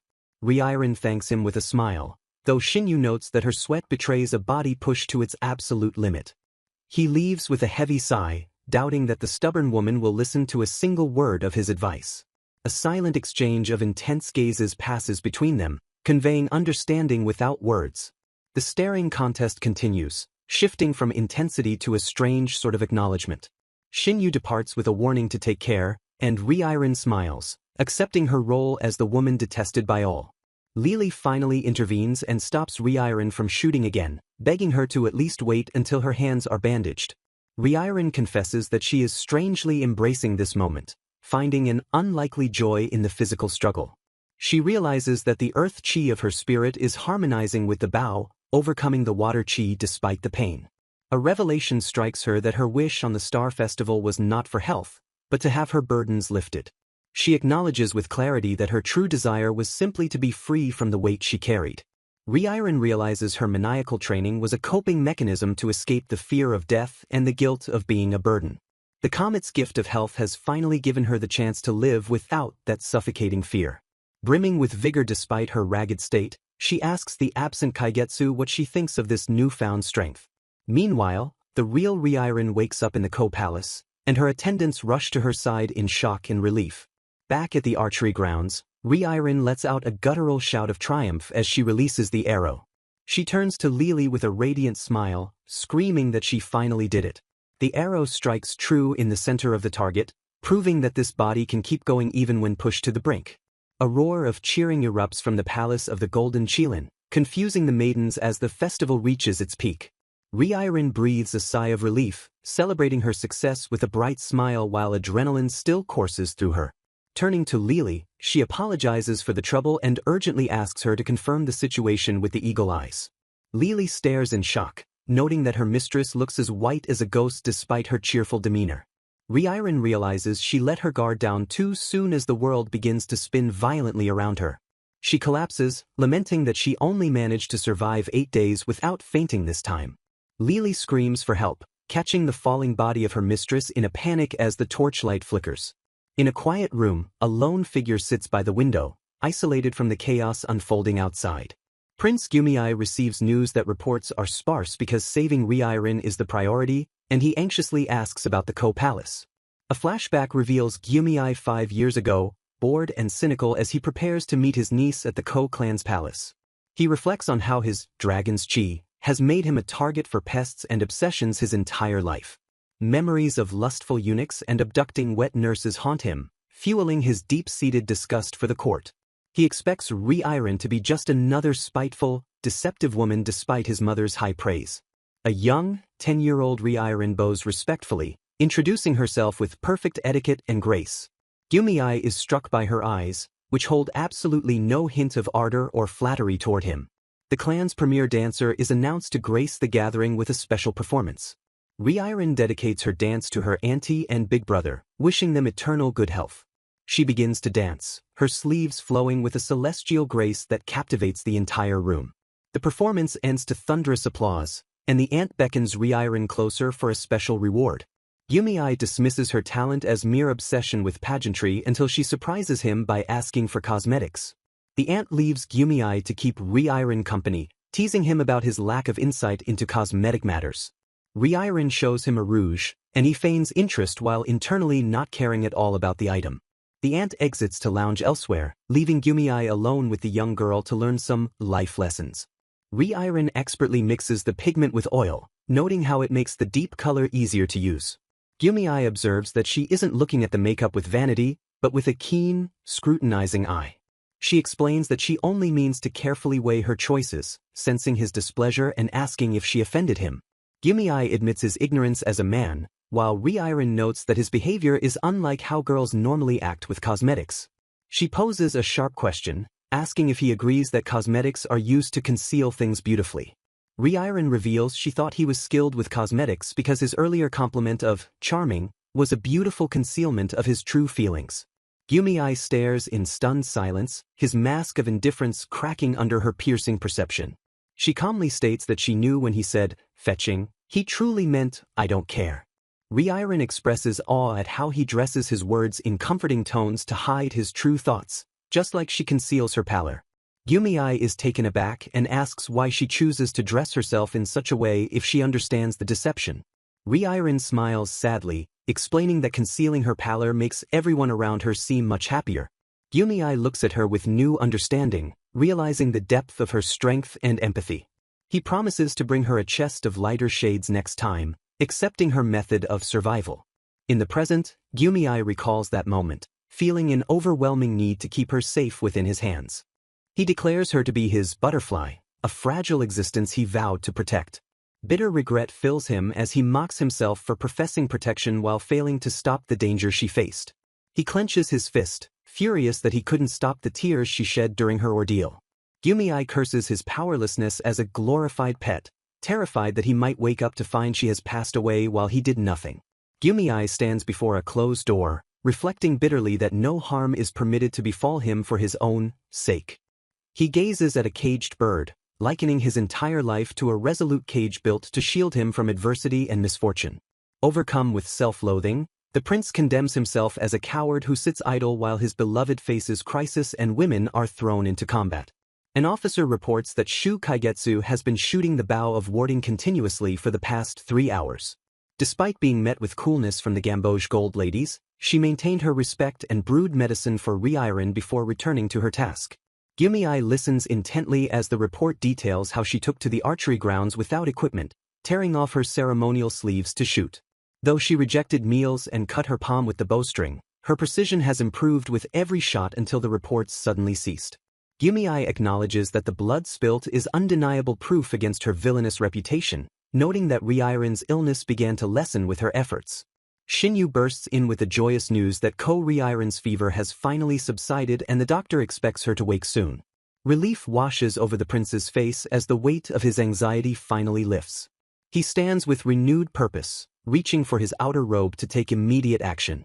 Gyumei demands a torch to visit the Violet Dragon's spring, though his attendant warns that the sacred grounds are strictly restricted even for him. Smiling with determination, the prince insists on bringing at least a little clean water to help cleanse the ones who have already been cleansed. He declares that the darkness which once consumed him now glows with hope, attributing this miracle to Kaigetsu's contribution. Gyumei orders supplies for torches and offerings, commanding that word be sent to His Majesty for permission to proceed. He instructs the attendants to prepare 2 pails, his expression serious and focused. The scene shifts to a moonlit room where a figure begins to stir from slumber. Awakening in a strange bed, the woman wonders where she is as consciousness slowly returns. She examines her bandaged hand, recalling how Lily tended to her after she fainted on the archery grounds. Gazing at the moon, she marvels that she has never lived such fulfilling days, despite bringing harm to Kaigetsu's body once again. Memories flood back of weaving her own bed mat, making meals, and facing her first scolding outside the golden Chilin's walls. She recalls the daring defiance, laughter, and anger she witnessed, seeing new sides to those she thought she knew. A sudden pain clutches her chest as the emotional weight of her journey settles in. Tears stream down her face as she thanks Lady Kaigetsu for surviving, overwhelmed by gratitude. She realizes the quivering in her chest is relief, dispelling her previous fear that she would be too weak to save another. A warm sensation spreads through her as her fluttering heart pulses like fire. Overwhelmed with emotion, she mentally thanks Kaigetsu for giving her so much to be grateful for and acknowledges her debt. The sound of a door opening interrupts her thoughts as she tells Lily it isn't necessary for the head court lady to trouble herself. Tosetsu enters the room, and the occupant nervously reminds herself to do better to avoid another scolding. The head court lady reports that Reincarnated's fever subsided the moment the bow of warding's sound resonated from the bullseye. As the patient rejoices, Tosetsu adds that the Ko clan has sent word that their maiden is conscious and the turbulent matter is over. Tosetsu suggests that the Empress's apology is no longer necessary since the brew calmed the patient, but she notes the maidens are whispering. The patient is confused when Tosetsu mentions she will visit personally shortly, as Lily looks on with concern. Tears stream down Tosetsu's face as she stares intensely at the woman before her. Lily and the woman are stunned as Tosetsu's expression shifts from professional to deeply emotional. Tosetsu lists the familiar habits she recognizes, the way she clutches her cheek, her smile, and the pressure dressing on her hand. The head court lady collapses to her knees with a heavy thud, overcome by the revelation. Lily and the woman watch in shock as Tosetsu confirms that her suspicions are true. Weeping openly, Tosetsu declares that the woman before her switched body and soul with Lady Reincarnated. She looks up with tear-filled eyes, asking if it is really her beloved mistress. A frantic cry rings out as someone calls for Lady Reincarnated, their voice laced with urgent concern. The plea for help echoes as the narrative shifts to a side story focused on the desperate bid to help Reincarnated regain her strength. Court ladies lament that Reincarnated's health takes precedence over the festivities, wishing they could have seen her heavenly form in dancing attire. A flashback reveals Tosetsu gazing at the night sky, demanding to know if the comet overhead brings a good omen or a bad one. The Empress entrusts her darling pearl, Burin, to Tosetsu, commanding the head court lady to guard her late sister's cherished daughter. A stern warning follows as the Empress instructs Tosetsu to show devotion through work but never to neglect her duties for the sake of worry. Gossips whisper that Tosetsu is as frigid as ice, claiming her cold heart is proof of her Gen clan bloodline as she shows no emotion over Ryirin's health. Tosetsu interrupts the idle chatter with a sharp command to pick herbs, leaving the maids to mutter that the infallible head knows no fear. A stoic expression masks her inner turmoil as she gazes into a mirror, hiding the weight of the task she has been given. Regret gnaws at her as she wonders if the rumors of Ryirin's talents were lies, finding the 15-year-old maiden simply stuffy instead of awe-inspiring. She recalls the agony of being severed from Empress Kenshi's service, viewing her reassignment to a mere maiden as a crushing demotion.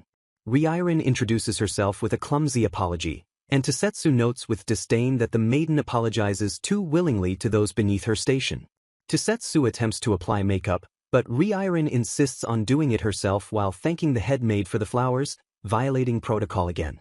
Ryirin serves tea to the guards, prompting Tosetsu to internally scream that serving priceless tea to common soldiers is completely improper. Irritation grows as she watches Ryirin do everything herself, questioning why a lady of such high station refuses to let others serve her. Tosetsu decides that Ryirin is not worth devoting her life to, believing the girl wastes her evenings on frivolous socialization. Suspicion drives her to investigate what Ryirin does after the hour of the rooster, resolving to see for herself if the maiden is merely sleeping. Under the cover of darkness, Tosetsu spies on Ryirin's room and discovers that the frail girl is still wide awake. Shock freezes her in place as she witnesses Ryirin performing grueling leg lifts with perfect form, counting breaths in the silence. She realizes with horror that this is rigorous dance training and that the physical burden on Ryirin's weak limbs must be agonizing. The truth crashes down on her that Ryirin's studies were actually intense physical training in everything from sutras to tea ceremonies. Ryirin collapses into bed, and Tosetsu rushes to her side, discovering that the maiden's pulse is dangerously rapid and she is burning up. Tosetsu touches Ryirin's face and realizes the face powder she wears was never for vanity, but a desperate measure to hide a fever. She wipes away the makeup to reveal a sickly, wan complexion, understanding that Ryirin insisted on doing her own makeup to conceal her dying state. Ryirin wakes and immediately apologizes for worrying her, but Tosetsu is too shaken by the revelation to accept the apology. The maiden admits she gets feverish when tired and calls her own body a burden, casually dismissing the life-threatening heat as a nuisance. Ryirin thanks her for everything, begging her not to trouble herself anymore, but the words only deepen Tosetsu's anguish. A devastating realization hits Tosetsu that every thank you Ryirin ever uttered was actually a prepared farewell. She understands now that Ryirin lived every single day fiercely, treating it as her last and giving away her possessions because she expected to die. Tears stream down Tosetsu's face as she finally sees the true strength hidden within the fragile girl she judged so harshly. She perceives the rouge as a lie and the powder as a distraction, realizing her isolated lady was fighting a lonely war against death. Kneeling by the bedside, Tosetsu swears an eternal oath to serve only Ryirin, hoping to one day see the girl's true self. She recalls her wish from the festival, which was simply for her lady to be free to become her true, unburdened self. Back in the present, Tosetsu reflects that Ryirin has indeed become more upfront lately, though she still senses a lingering mystery. She wonders if she has finally glimpsed that vulnerable side, believing her wish for Ryirin's transformation has come true. Tosetsu prepares to assist with makeup, noting that the old Ryirin would have forced herself to attend the festival no matter the pain. She moves to fetch the finest cosmetic tools, determined to help her mistress shine for the ghost festival.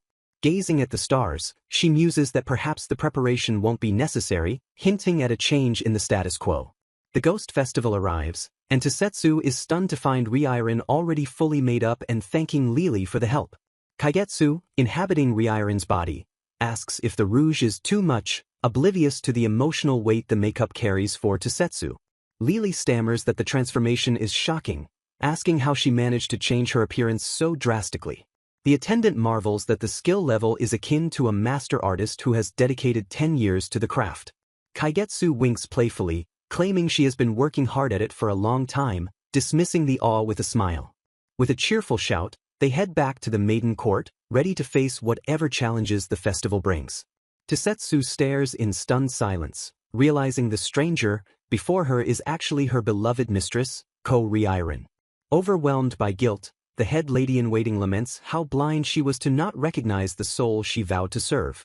In the cell, Kaigetsu yells in frustration, realizing her deception has shattered and begging for the safety of her stolen body. A curse slips from her lips as she damns Shu Kaigetsu for the chaos, her composure cracking under the pressure. A flashback reveals a young Kaigetsu sitting alone among thorns, her expression hardening into early bitterness. Memories surface of a child locked away, banging on the door and screaming for a mother who would never come. Her father abandons her with cruel words, calling her body hulkyish and her face hideous as he walks away. Desperate for love, she scratches at the wood while her parents drown in debt and ignore her existence. In the cold isolation, she discovers an affinity for fire, finding warmth and companionship in the flickering flames. Following her parents' suicide, she delves into her father's library and perfects the Taoist arts to survive. She resolves to become her own shield, using rage and intimidation to ensure no one can ever hurt her again. Though noble consort Shu once showed her kindness, she stood silent while the court mocked Kaigetsu's heritage. Kaigetsu realizes with bitterness that even the consort longed for a perfect, maiden-like Reincarnated, not a fire wielder. Snapping back to the moment of the swap, she unleashes her power with a scream of, "Have it your way then."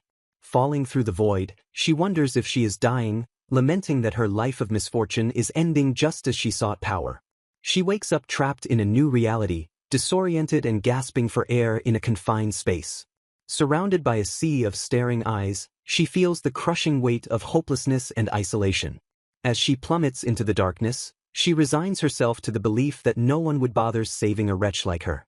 To her shock, a hand reaches out from the light, shattering her expectation of abandonment. The ladies in waiting weep with relief, thanking the gods and the bow of warding for saving their mistress's life. They praise the heroic Shu Kaigetsu for standing guard all night, unaware that their mistress is now in that body. Reincarnated clasps Kaigetsu's hands in gratitude, calling her a miracle comet, a title that only fuels Kaigetsu's rage. Back in the present, Kaigetsu snaps at the ladies, calling Reincarnated the true villainess for living a charmed life while ignoring others' misery. Tasetsu enters with a soporific brew, prepared by Kaigetsu herself, her expression unreadable as she offers it. Kaigetsu forces a smile and apologizes for the worry, trying to maintain the facade of the gentle Reincarnated. Tasetsu agrees that watching her delirium was painful, her eyes darkening with a sudden shift in tone. The air grows cold as Tasetsu drops the polite act, declaring that the performance has gone on long enough. With a violent strike, Tasetsu attacks, shouting that her mistress would never condemn a savior or act so vile. She presses a blade to the impostor's throat, demanding the truth while Kaigetsu shrieks in terror. The head lady-in-waiting asks a single, chilling question. "Are you Shu Kaigetsu?" Kaigetsu's eyes widen in paralyzed fear, the truth reflected in her terrified gaze. Tasetsu lists the tells, the laziness, the cajoling tone, the ungraceful tumble that gave the impostor away.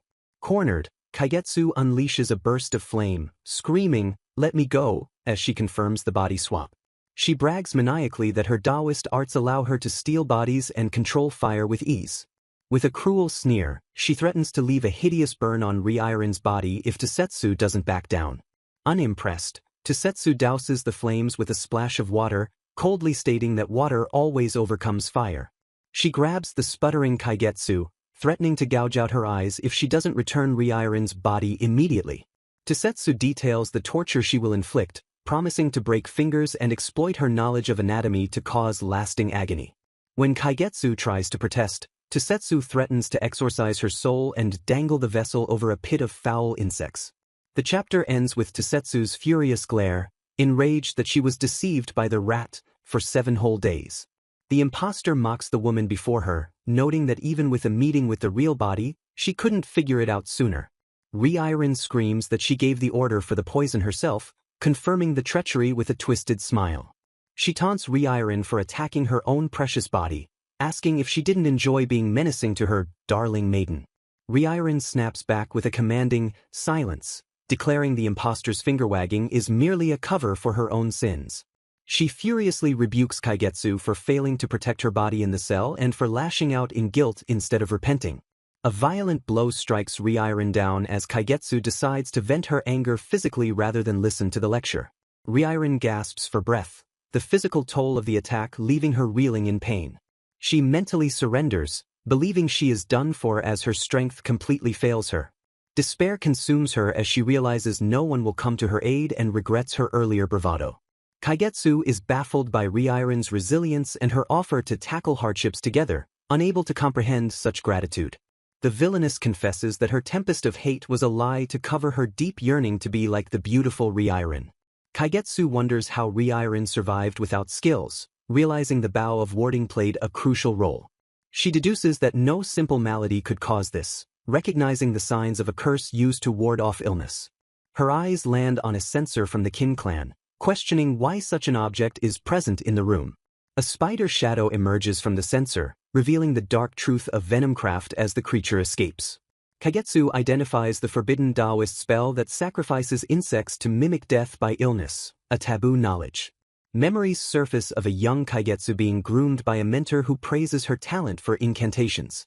The mentor is revealed to be the noble consort Shu, who twisted the girl's potential with dark arts. Back in the present, Tosetsu embraces the woman in the tattered robes, tears streaming down her face. The head court lady gasps in realization, finally seeing the truth through her tears. Tosetsu begs her to lift her head, but Reiren clenches her fists and refuses out of shame. Reiren declares she has no right to meet Milady's gaze after all that has happened. Tosetsu simply states she will crouch down to meet her eyes if she won't stand.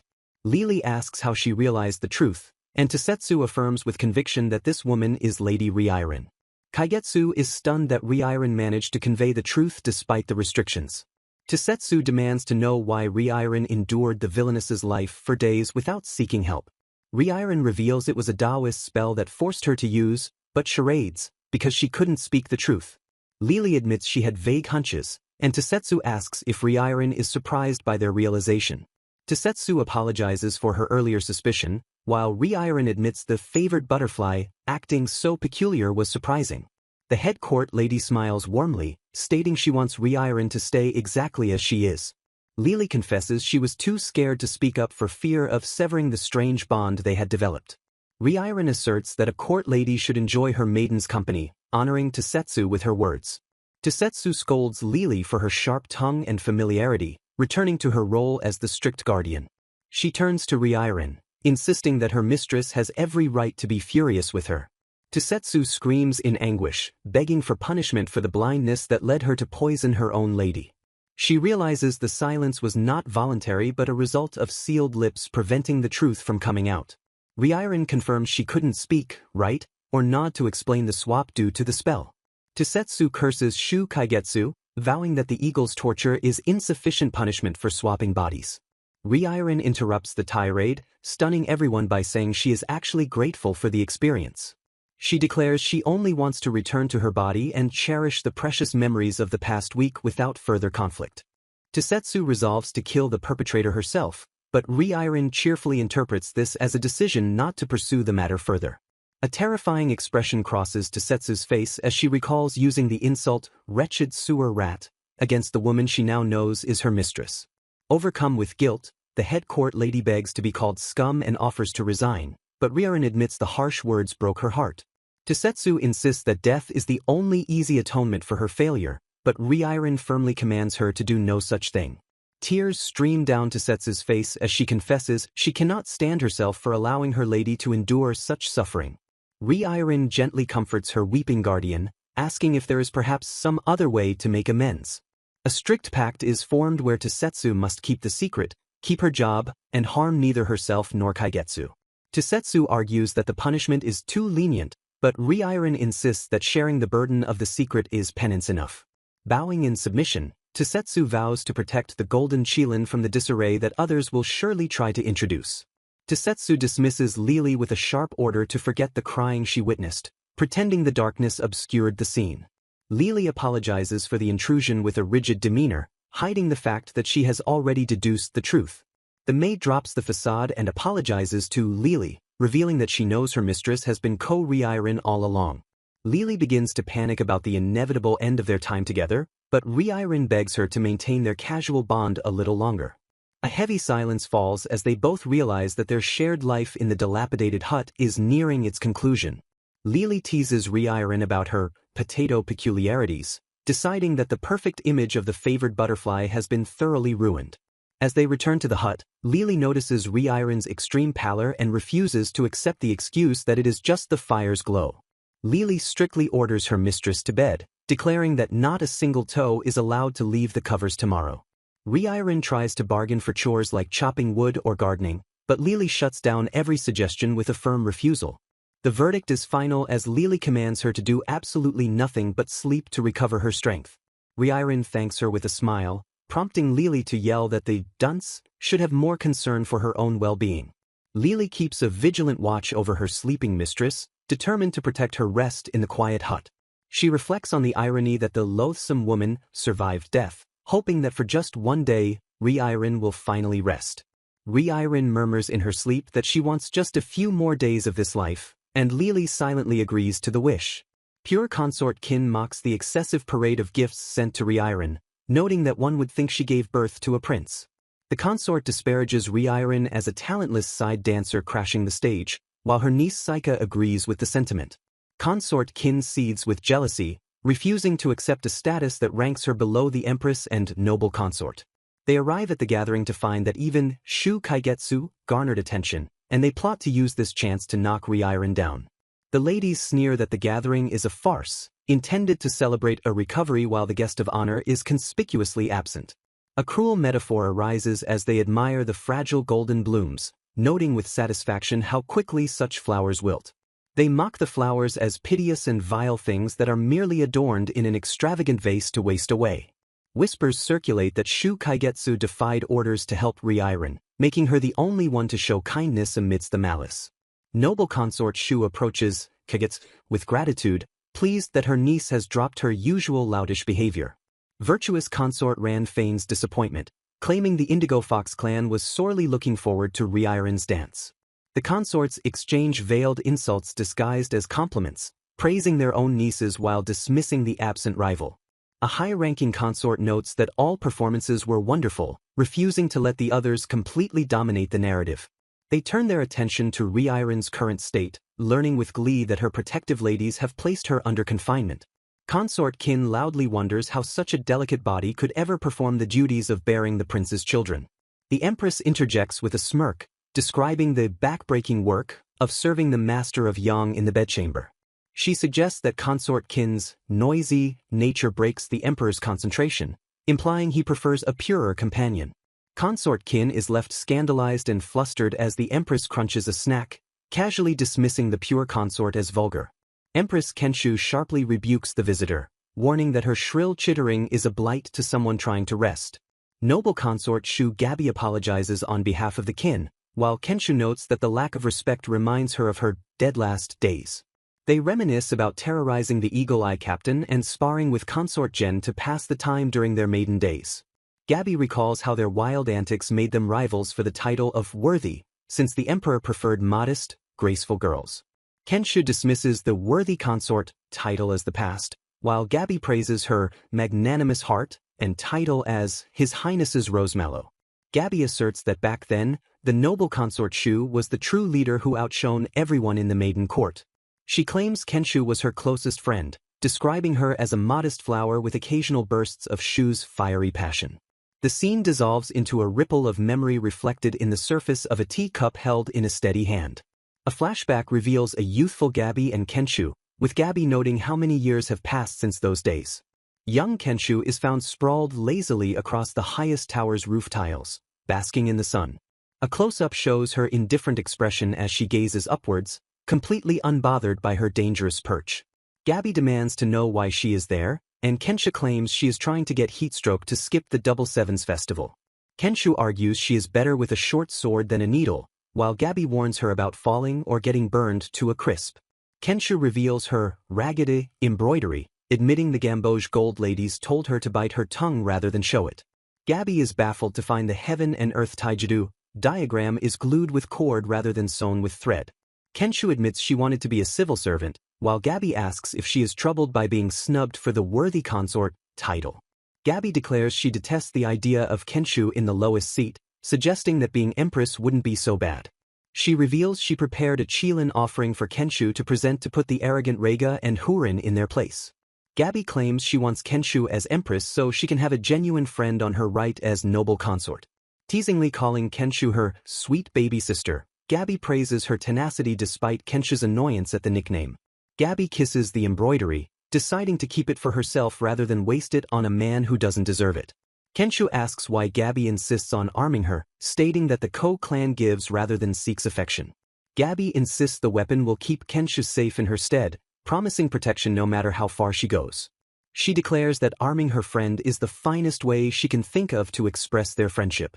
Touched, Kenshu agrees to play along and accept the armament boon gift whenever Gabby sees fit. Narrative boxes explain that while the hierarchy was clear and days tranquil, something was missing from their lives. Crown Prince Zhenyu falls gravely ill with a contagious disease 3 days after visiting a flood-damaged region. While the other maidens panic and Zhen locks herself away, Kenshu demands to know why he isn't being treated. Kenshu declares she will care for him, scolding the others for abandoning an enfeebled man due to fear. Gossip spreads about Kenshu staying in the main palace, while she internally resolves to choose death by her husband's side. Kenshu tends to the prince alone, handling the mess and caregiving while ensuring her ladies are fed and rested. The prince finally wakes, greeting Kenshu with a weak smile as she looks down at him. Months later, Zhenyu takes the throne with Kenshu as empress and Shu Gabby as the highest consort. Back in the present, Gabby stares into her tea, warning that ranks in the maiden court can change at any time. The empress lectures that while lower ranks must show respect, those at the top must never forget to treat those below them well. Kenshu, accidentally, smashes a cup, using the ill omen as a sharp excuse to end the gathering immediately. She dismisses the maidens with a gift of patterns, asking them to continue being friends to Reincarnated. Gabby leaves with a swirl of robes, realizing the stunt was performed entirely for her sake. Alone in the throne room, the empress sits in silence, confirming Gabby's suspicion that this is simply her way. A final close-up reveals the empress's sharp gaze, asking if Gabby believes her to be ruthless too. Empress Kenshu arrives to visit her sweet niece, confident that her clan raised no complaints when she named the frail Reincarnated the next maiden. The empress is horrified to find Reincarnated collapsing in agony, clutching her chest as chaos erupts in the palace. Panic spreads as the maiden falls, maids screaming for help while Her Majesty watches the medical emergency unfold. A heavy door slams shut, sealing the scene and marking the passage of time. Eyes snap open in the darkness, wide and alert as consciousness returns. Waking in the storehouse, the woman in Kaigetsu's body realizes with dread that she has slept far too late into the day. She stares in disbelief at the weeds outside, realizing a full day has passed and fearing the consequences of her sloth. A realization strikes that she feels completely re-energized after a fainting spell, marveling at the alien sensation of a healthy body. Her stomach growls ferociously, signaling a hunger she has never experienced with such intensity. She is startled to find Tsusetsu sitting by her bedside, complaining that the head court lady is the problem. The head court lady critiques the poor bandaging on her hand and declares she returns to sanitize it properly. To the patient's shock, Tsusetsu reveals she brought a mountain of furniture back with her a few hours later without anyone noticing. Tsusetsu argues that since it is evening she is off duty, and therefore free to invade the Shu Palace as she pleases. The surprises continue as Tsusetsu casually mentions she has extended the walls during her visits. She explains that by stripping the vermilion paint, she has created a neutral public space between the Shu and Ran palaces. The patient beams with admiration, amazed that Tsusetsu's first instinct was to display such incredible backbone. Tsusetsu grumbles about preparing a get-well party for the fraud, but reveals she brought bath water and seasonings for her true mistress. She reports that eagles, eunuchs, and court ladies from all clans flooded the neutral space with calls. A mountain of gifts surrounds them, proof that the court either worries for her well-being or that Kaigetsu's image has vastly improved. Tsusetsu scolds her for working with an injury, asking if she understands that the wound needs a month to heal. Realizing her dry throat was mistaken for a withered soul, the patient accepts a drink from her attentive guardian. She gulps down the water greedily, but her stomach lets out a massive roar that echoes through the room. Tsusetsu suggests they feast on the gift fruit, and the patient presses her hands together in gratitude. The magnificent grapes were brought personally by Lady Saika, a harvest sovereign from the Qin clan. Dismissing fears of poison, the patient smiles and prepares to enjoy the fruit, noting it is difficult to poison whole grapes. She deduces that Lady Saika, who gifts wholesome fruit to an injured rival, cannot be the culprit behind the hairpin theft. The mystery deepens as she wonders who the ivory silk lady was if Saika is innocent, suspecting a third party. Lily apologizes for the delay in finding answers, but the patient's mind is already racing with theories. Unable to let the injustice go, she stares out the window while Lily tries to dissuade her from investigating. Tosetsu cracks her knuckles, declaring she cannot allow her precious lady to bear such pain without retribution. The conversation takes a bizarre turn as they debate whether the patient is more like a potato or an aphid-infested cucumber. A sudden knock interrupts their banter, but the politeness of the rap suggests it isn't the head court lady. The captain enters with soothing ointment, offering a gift typically reserved for officers. He confesses he was troubled by her sanity but found her archery form and dancing absolutely stunning. Pressing for answers, he asks how she mastered a heavy bow that only a gen could use and performed a flawless dance. His gaze intensifies as he demands to know how she became so beautiful and captivating all at once.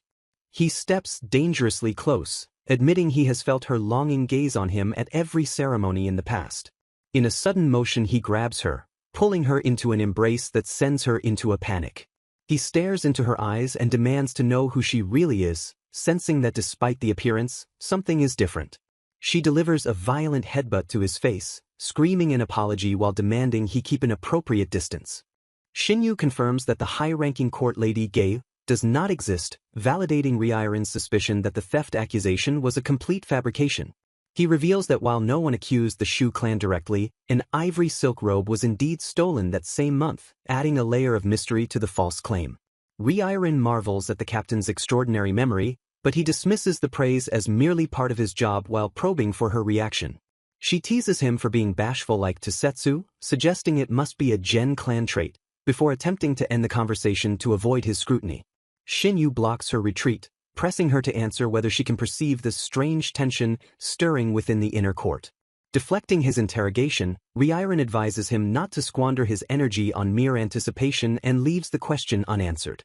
The captain watches her leave with a predatory gaze, vowing that once he has his prey in sight, he will not let it escape so easily.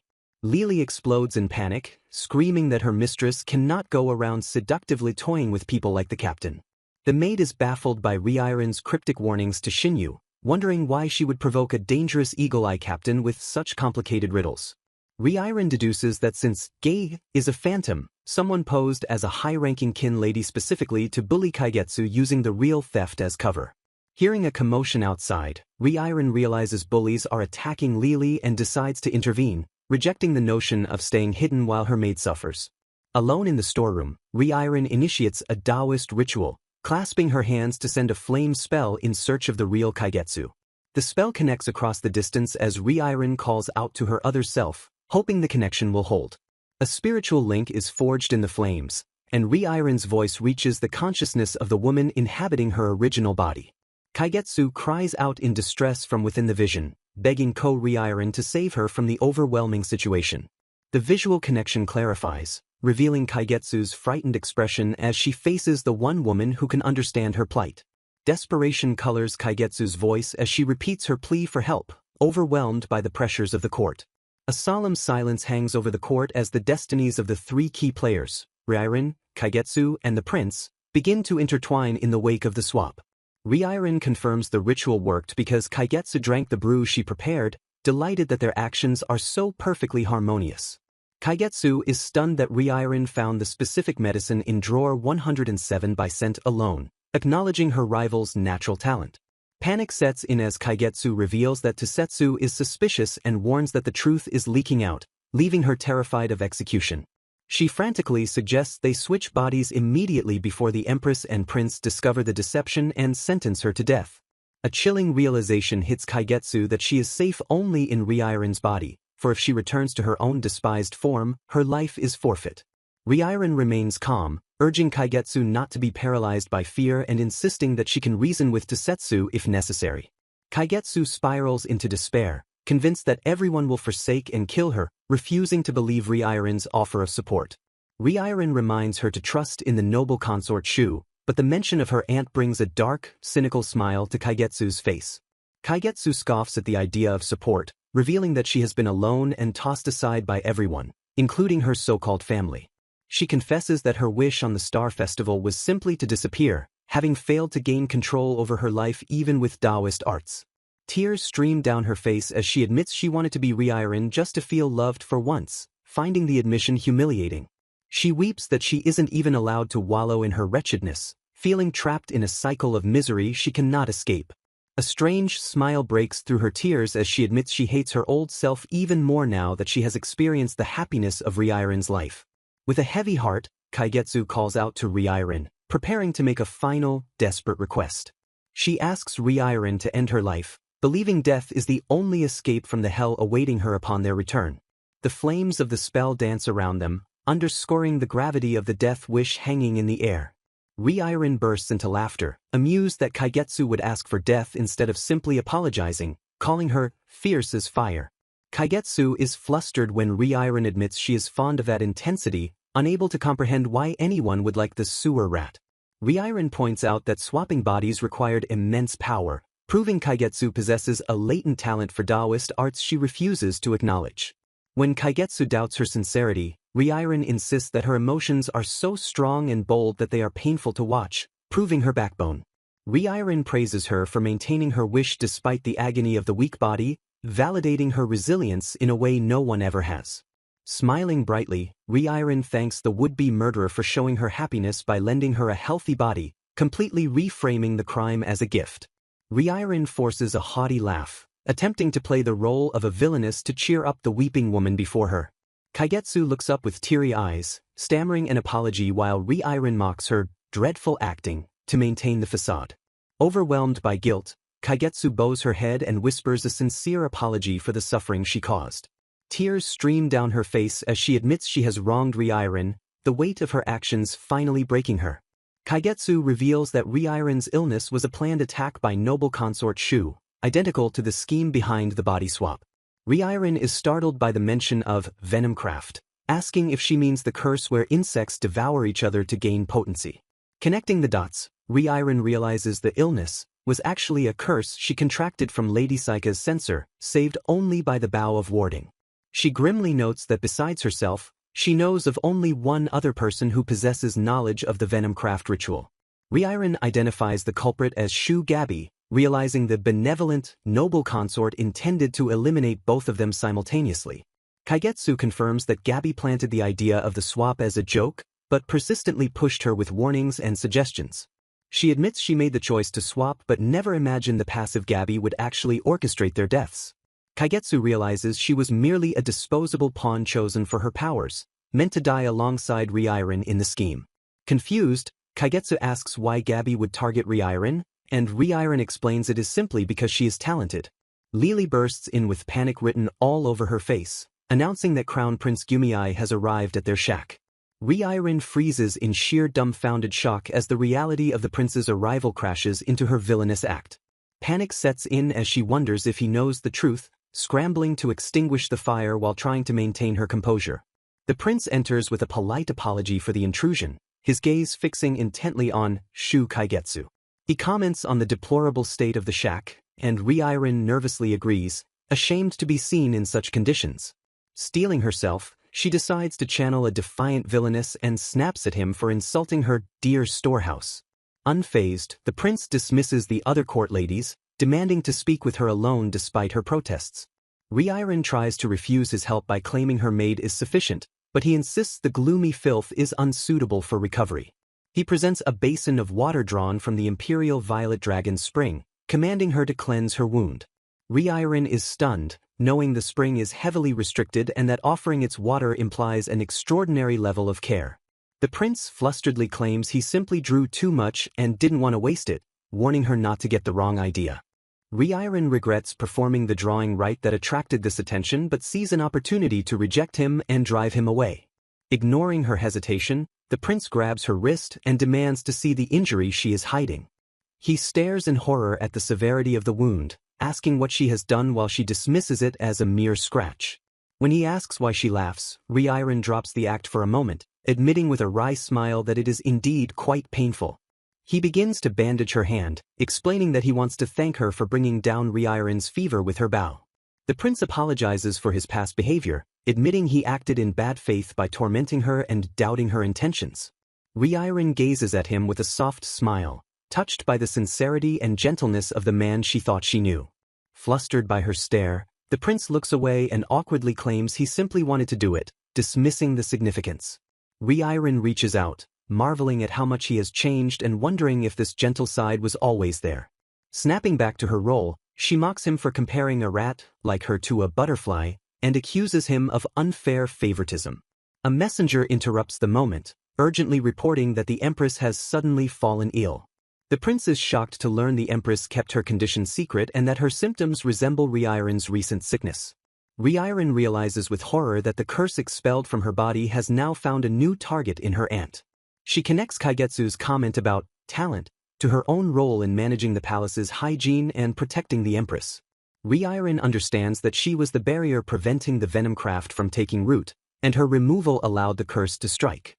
The prince deduces that since the illness isn't contagious, it must be a curse, confirming Reincarnated's worst fears. Kaigetsu begs His Highness to let her take up the vow of warding once more, desperate to prove herself. Gyumei refuses to let her endanger herself, stating that while he struggles with superstition, he must insist she stay put and rest. She frantically argues that curses and miracles exist, but he stubbornly refuses to hand over the bow. Internally, Gyumei admits he can never trust her because he cannot betray Reincarnated, even though her sincerity shakes him to the core. He dismisses her transformation as mere cajolery, stating one act of kindness does not erase her past. Softening slightly, he muses that perhaps at the end of her metamorphosis he might genuinely smile upon her. Suddenly cold again, he snaps that she forgets herself and is unfit to handle a sacred treasure. The maiden stares back with wide, shock-filled eyes, stunned by the harsh rejection. Gyumei lists her offenses, noting that she disregarded his orders during the Lion's Judgment and the Ghost Festival. Defeated, she asks him to punish her so she can stop troubling him, resigning herself to his judgment. She abruptly bows and leaves, prompting the confused officers to ask the prince if they should let her go. She declares she must go to protect the bow from theft, while Gyumei remains silent. Sweat beads on Gyumei's face as he realizes he cannot ignore the truth revealed in the water's reflection. A horrified realization strikes him as he screams Reincarnated's name, finally connecting the dots. He recalls her plea about curses and miracles, asking himself how long they have been switched. The truth crashes down on him. The dungeon, the cage, the condemnation, they must have swapped places. Regret consumes him as he realizes he couldn't recognize her true self and ignored her pleas since the double sevens. His own dismissive words echo in his mind, haunting him with the declaration that he had had enough. Despair fills him as he questions how he could have been so blind to the woman standing before him. He turns back, shouting for her to wait, desperate to stop her from leaving. A hand reaches out in desperation, begging the departing figure not to go. Gyumei shouts in anguish, his composure shattering under the weight of his mistake.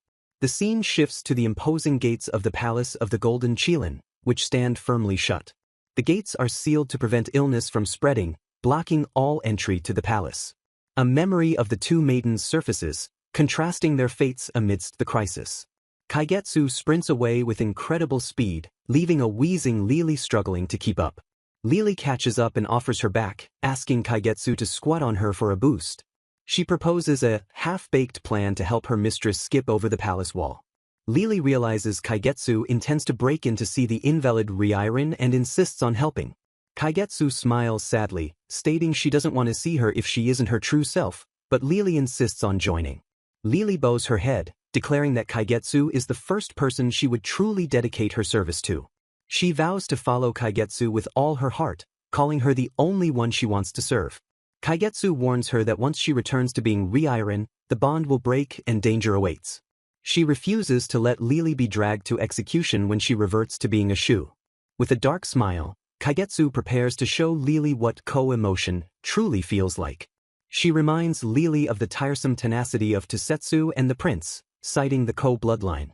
Gripping Lily's hand, she declares that the ko are aggressive about protecting their own. She welcomes Lily into her closest circle, vowing to scorch the earth to stay by her side. The fabric of her robe swirls as she moves with determined purpose.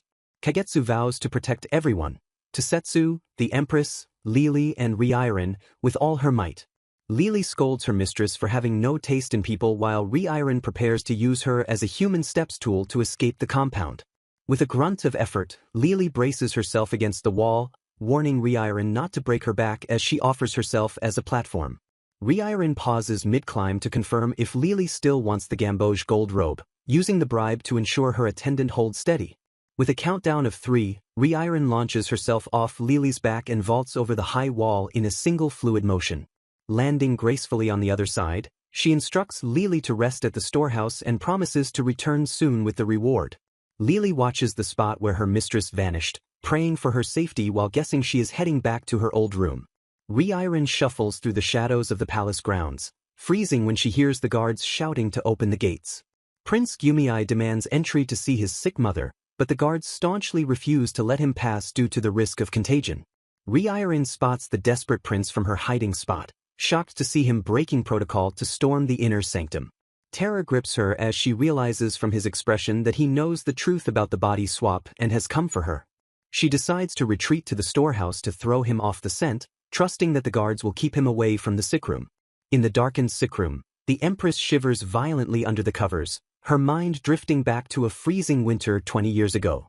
The memory of that biting cold evokes the tragedy that struck 2 decades prior, mirroring the chill currently seizing her body. She recalls how she and Gabby were pregnant at the same time, but while her own term was effortless, Gabby's was fraught with danger. The stark contrast ended in heartbreak as Gabby's prince was stillborn while the Empress's son, Gyumei, arrived healthy and strong. Guilt-ridden by her own fortune, the Empress supported Gabby's palace from the shadows, too ashamed to face the grieving mother. The pure consort Qin interrupts the memory with her toxic joy, celebrating the new prince while callously mocking noble consort Shu's loss. Qin pours salt in the wound by declaring that Gyumei merely snatched the dead prince's destiny and that the throne is built on corpses. The Empress is horrified as Qin gleefully recounts how she taunted the grieving Shu by telling her the emperor would not visit. Qin describes with malicious delight how Shu flew into a savage rage and beat her pillow in impotent fury. The Empress realizes with clarity that Gabby's rage was not just sorrow but a necessary fire she stoked to survive the despair. She understands now that Gabby needed an inferno of resentment to burn through the grief that threatened to consume her completely.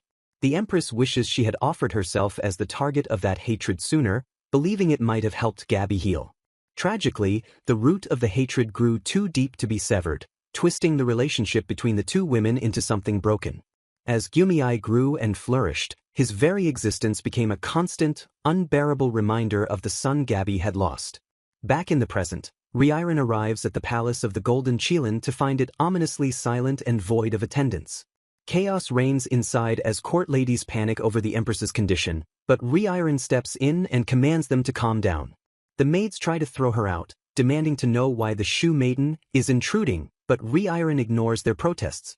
She silences the room with a commanding presence, asserting that she is a valued maiden who has earned her place here. Referencing her feat with the bow of warding, she declares she has proven herself and rushes to the Empress's side. Reincarnated takes immediate charge of the medical situation, ordering the windows open for ventilation and segregating the lower court ladies. She quickly diagnoses the symptoms based on the nausea and unique fever, realizing the doctor gave up too soon. Barking orders with expert precision, she demands specific ointments and instructs the maids to position the Empress to prevent choking. When a maid hesitates, Reincarnated declares that she is the maiden's personal court lady and assumes full authority over the treatment. She turns to a stunned Tusetsu, urging the head lady to use her will to save the Empress and place all responsibility on Kaigetsu.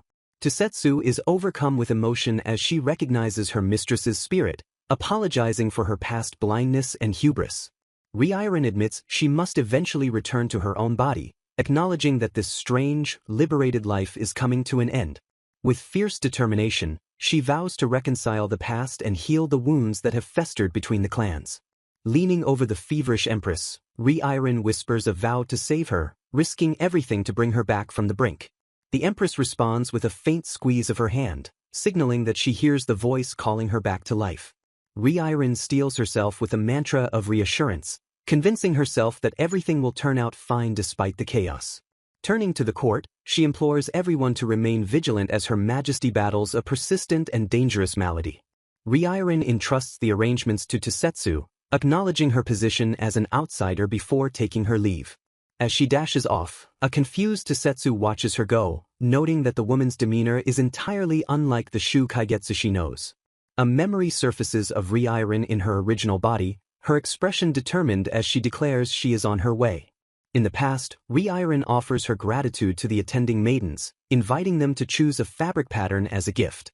She warmly asks them to continue being friends to Reincarnated, her kindness echoing in the memory of the gathering.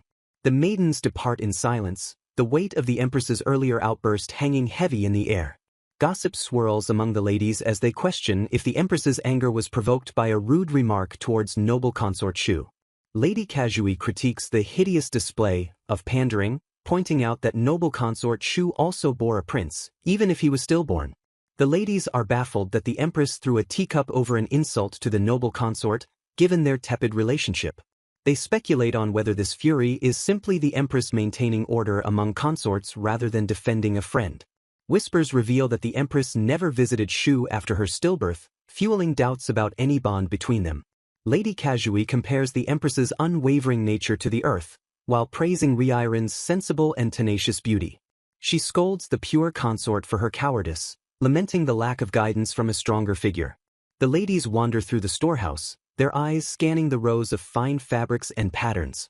Lady Kazui reflects that life in the court is an endless contest of beauty, tutelage, and winning favor. She cynically notes that women are evaluated like prizes from start to finish, with no two ever being equally valued. A consort's worth is measured coldly by whether she births a prince or how often the emperor visits her bed. The pressure pushes women to the very edges of composure, testing their sanity and strength.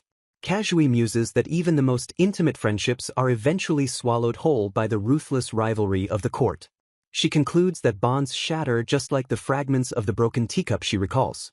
Surveying her peers, she notes that only herself, Reincarnated, and Shu Kaigetsu have managed to survive a year in the maiden court. Gripping a fabric, she warns that fiercer battles are on the horizon and urges resilience to stay true to themselves. With a confident smile, Lady Kazui selects a fine white fabric, deciding it suits her perfectly. A hand presses against a door, the tension palpable as the visitor waits for an answer from within. Kaigetsu's voice trembles from inside as Reincarnated announces she has come for her and asks to open the door. The door slides open to reveal Kaigetsu hiding under a blanket, confirming she is completely alone. Reincarnated notes that this is the first time they have truly faced one another since the night of the Double Sevens festival. Kaigetsu stares back with a serious expression, declaring that she intends to be completely frank. Tears well up in her eyes as she begs Reincarnated to undo the swap immediately, her voice breaking with desperation. She admits she would have kept the body longer, but the Empress has fallen ill to venomcraft and the prince is suspicious. Reincarnated is horrified to learn the Empress has been ill since yesterday, having been unaware while hiding under her covers. She realizes the vow of warding repelled the curse from her body, only for it to seek the next target, the Empress. Reincarnated deduces that the curse targets high-ranking ladies and concludes that Shu Gabi intended to assassinate the Empress all along. She resolves to use the bow again but knows the prince won't lend it to Shu Kaigetsu, necessitating an immediate swap back. When Reincarnated explains her bleeding hand is from using the bow, Kaigetsu asks why she didn't just ask the Gen captain. Kaigetsu points out that the sacred bow belongs to the Gen clan, so the Gen-blooded captain would be the logical choice to wield it. Reincarnated freezes, realizing she was so obsessed with fixing everything herself that she overlooked the simplest solution. Shame floods her face as the realization hits, leaving her flustered by her own oversight.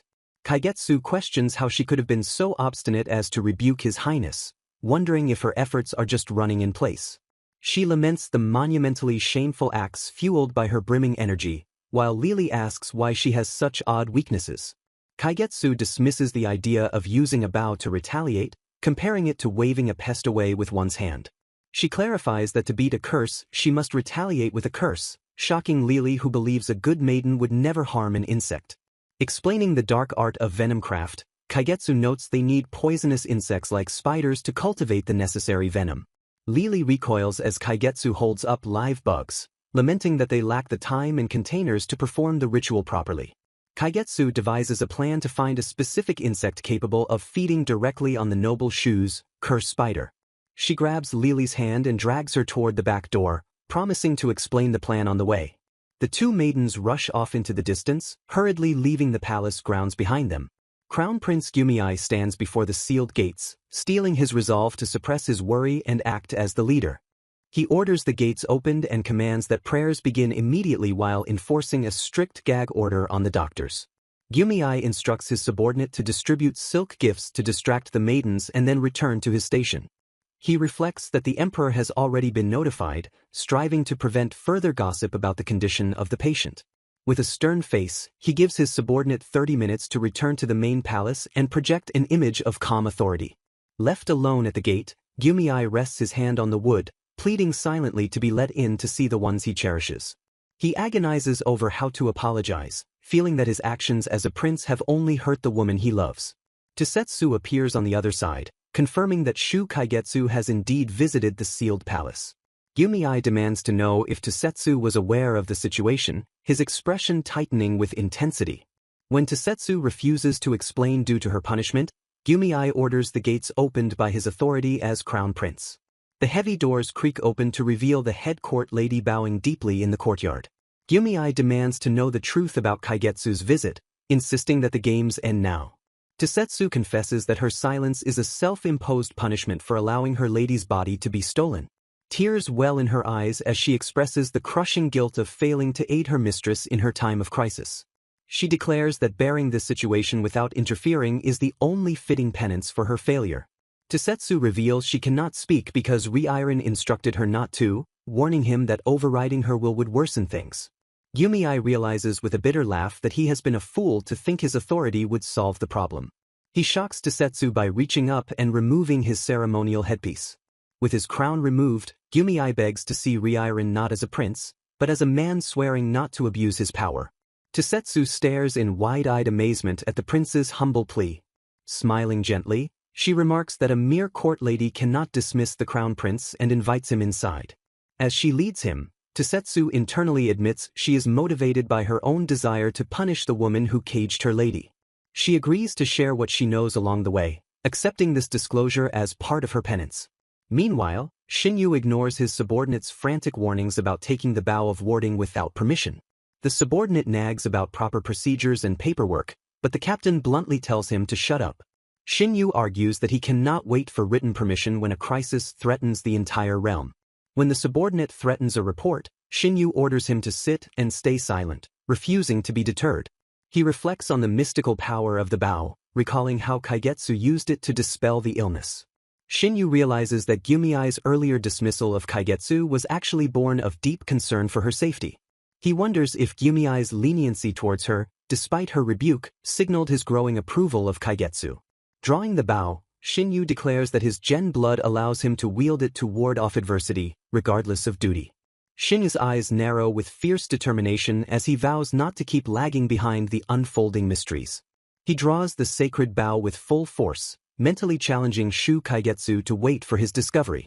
A sharp, jarring sound echoes through the air as the unthinkable happens. The sacred bow of warding snaps under the strain, leaving Shinyu holding the broken pieces in utter disbelief. He stares at the weapon in shock, questioning why the notoriously heavy sacred bow would feel so weak and break today of all days. Realization dawns that the gen-made bow requires earth chi to function, a power that should be foreign to a Shu maiden. Shinyu questions how a Shu maiden without compatibility could shoot continuously, realizing she must have been overcoming the water chi.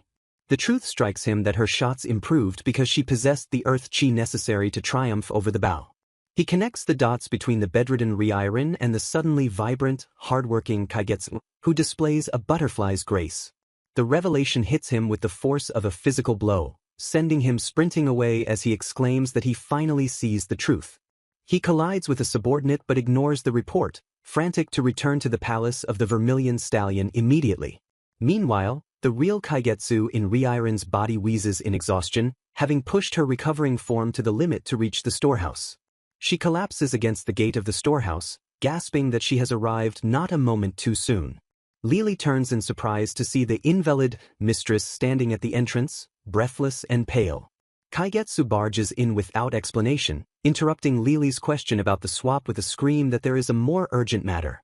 She points an accusing finger at Reincarnated, demanding that Lily put an end to this woman's terror immediately.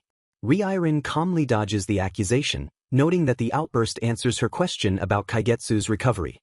Lily presents the survivor of the Venom Craft ritual, a centipede that outlasted all competition in the jar.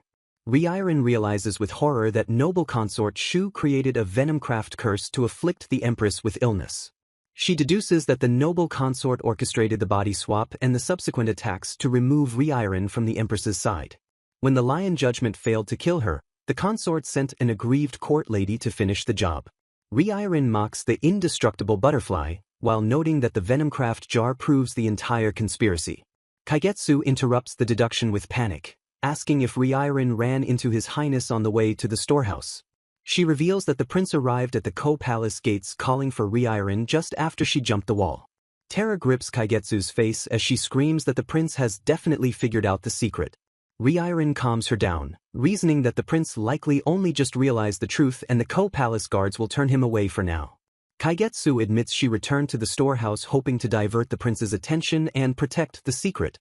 Reincarnated decides they must undo the body swap immediately, but Kaigetsu clenches her fist and refuses the command. The former sewer rat lashes out, telling Reincarnated she doesn't get to play the victim when the Shu plot would have succeeded without her interference. Kaigetsu declares that she has done her share of hurting Reincarnated but is now intent on serving her with utmost devotion. Reincarnated snaps and demands she stop the nonsense, ordering an immediate swap to redeem at least a fraction of her crimes. Kaigetsu grins wildly, revealing that she lacks the chi to perform the swap because she spent it all on the venomcraft counter-curse. Reincarnated realizes with a smile that Kaigetsu intends to fight alongside her instead of prioritizing self-preservation.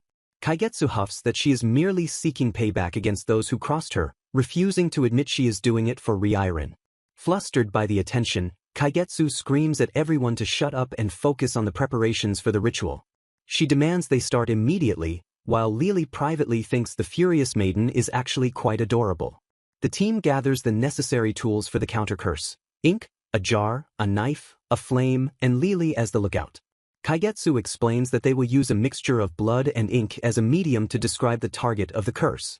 She decides to use a vague description to save chi, targeting the noble of the Golden Qilin. The curse is inscribed as spider devouring the Golden Qilin's noble, directing the venomcraft to attack the spider behind the plot instead of the consort herself. Reincarnated explains that directing the curse toward another curse is safer than targeting a person, though the rebound will still strike the wielder. She begins the chant, commanding the natural order to convey her words and make them law. Magic swirls around them as the ritual takes shape, manifesting as a complex and beautiful display of Taoist arts. Kaigetsu and Lily watch in awe, captivated by the stunning visual effects unfolding before them. Reincarnated commands the spell to go forth post-haste, solidifying her words into binding law. A visual metaphor depicts a giant spider devouring the noble Golden Qilin, symbolizing the curse's target.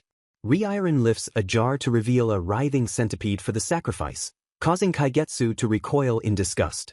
Kaigetsu offers to take over, citing rumors that Reincarnated wouldn't dare hurt an insect, but Reincarnated insists on handling it. As Reincarnated prepares to strike, Kaigetsu interrupts, asking if she truly intends to bear the curse's rebound alone and die. Kaigetsu questions the definition of the wielder, deducing that if she kills the sacrifice, the curse might rebound onto her instead. She demands to know if the wielder is defined by the physical body or the soul, shouting for an answer.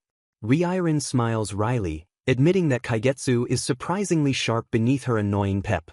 She clarifies that chi is spun from the soul, so she will take full responsibility for the rebound to spare Kaigetsu. Kaigetsu grips the knife, confessing she feels lost because no one has ever given her a chance or shown pride in her. She cries out that Reincarnated moved her by comparing her to the stars, sparking a need to do something meaningful. Kaigetsu declares she wants to do something dazzling just once after a lifetime of wading through muck. She admits she didn't finish her earlier thought about the extraordinary power of a comet. With a bright smile, Kaigetsu reveals that her second wish on the shooting star was for friendship. Reincarnated stares in wide-eyed silence, stunned by the unexpected confession reflecting in Kaigetsu's eyes. Kaigetsu claims she would rather show love than be doted on, asserting that in her heart, she is a ko. She wishes not to be a fragile butterfly, but the enduring earth that sustains and protects others. Recalling her time in the storehouse, she treasures the dazzling firsts of cooking, laughing freely, and feeling genuine anger. She expresses her deep desire for a friend she can support and stand beside as an equal. Kaigetsu notes that Reincarnated was the first person to ever chide her without sparing her feelings. She admits she has never been so moved or confused as she was by Rein's raw, fierce emotions. Kaigetsu asks if the girl with the genuine heart who is willing to sacrifice herself would accept her. Leaning in, she asks directly if Rein would like to be her friend. Kaigetsu grabs Rein's hands over the knife, insisting they bring it down together to share the burden and the curse. Lily watches from the shadows, scoffing that Rein is toying with others again, while the two execute the sacrifice. A sharp voice commands them to stop at once, cutting through the moment. The girls freeze, terror washing over them as they realize they have been caught. Footsteps approach as a voice asks what devious things they are getting up to now. Noble consort Shu emerges, smiling chillingly as she greets Kaigetsu with false affection. She looms over the terrified girls, her presence radiating a sinister and overwhelming aura. Noticing Lily, Gabby dismissively calls her the little foreigner, and commands her to bow before her betters. Lily is struck by the strange, distorted way the noble consort speaks, sensing something is wrong. Gabby walks away while the eagle guards flock to the palace, leaving the girls in the wake of her ominous declaration that help is in vain. A close-up of Gabby's smile reveals her cruelty as she whispers that not a single soul will hear them. She departs with a rustle of silk, leaving the girls trembling in the silence. Rein confirms the ritual worked by noting the injuries on the centipede match the Empress's heart and right leg. Noble consort Shu confronts the group, demanding to know if they realize the gravity of casting vile curses against the second highest woman in the land. Rein screams for Lily to stop, horrified by the dangerous action unfolding before her. A sharp cry of warning cuts through the tension as a physical threat lunges forward. Physical chaos erupts as Rein tackles the armed opponent, shouting that taunting an armed enemy is suicide. Rein holds a knife with trembling hands, facing the noble consort Shu in a deadly standoff. The real Kaigetsu, currently in Rein's body, arrives on the scene, her presence immediately noted by the consort. Shu sneers with cold disdain, revealing she knows the truth about the body swap and mocking Kaigetsu's failure.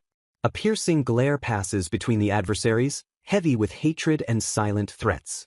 Shu smugly declares that their harebrained plan has failed and orders the weapon dropped immediately. Threatening Lily's life, Shu commands the cornered maiden to put down the jar and knife to save her friend. Lily weeps in terror, begging her mistress to comply with the consort's demands to save herself. Rein fiercely orders Lily to silence herself, refusing to let the maid's fear dictate the outcome. Shu taunts her opponent with the jar of venom, asking if she doesn't secretly wish for the Empress's death. The consort smiles cruelly, asking what good will come from undoing the curse when she is there to support her. She paints a grim picture of the future, warning that reverting to her old body means returning to a wretched life in chains. Shu twists the knife of despair deeper, asking if it hurts to realize that no one would help a dressed-up rat. Offering a false olive branch, Shu promises fair treatment and protection if only she surrenders the knife now. She proposes a tempting alternative: remain in Rein's beautiful body and live a life of luxury under her protection. Rein feigns hesitation, her hand trembling as if weighing the heavy, seductive offer. Sensing victory, Shu coaxes her to open the lid of the jar, praising her obedience as a good pet. The lid is lifted, and a centipede scuttles out onto the ground, alive and wriggling. Rein and Lily watch in tense silence as the creature moves across the stone floor towards the consort.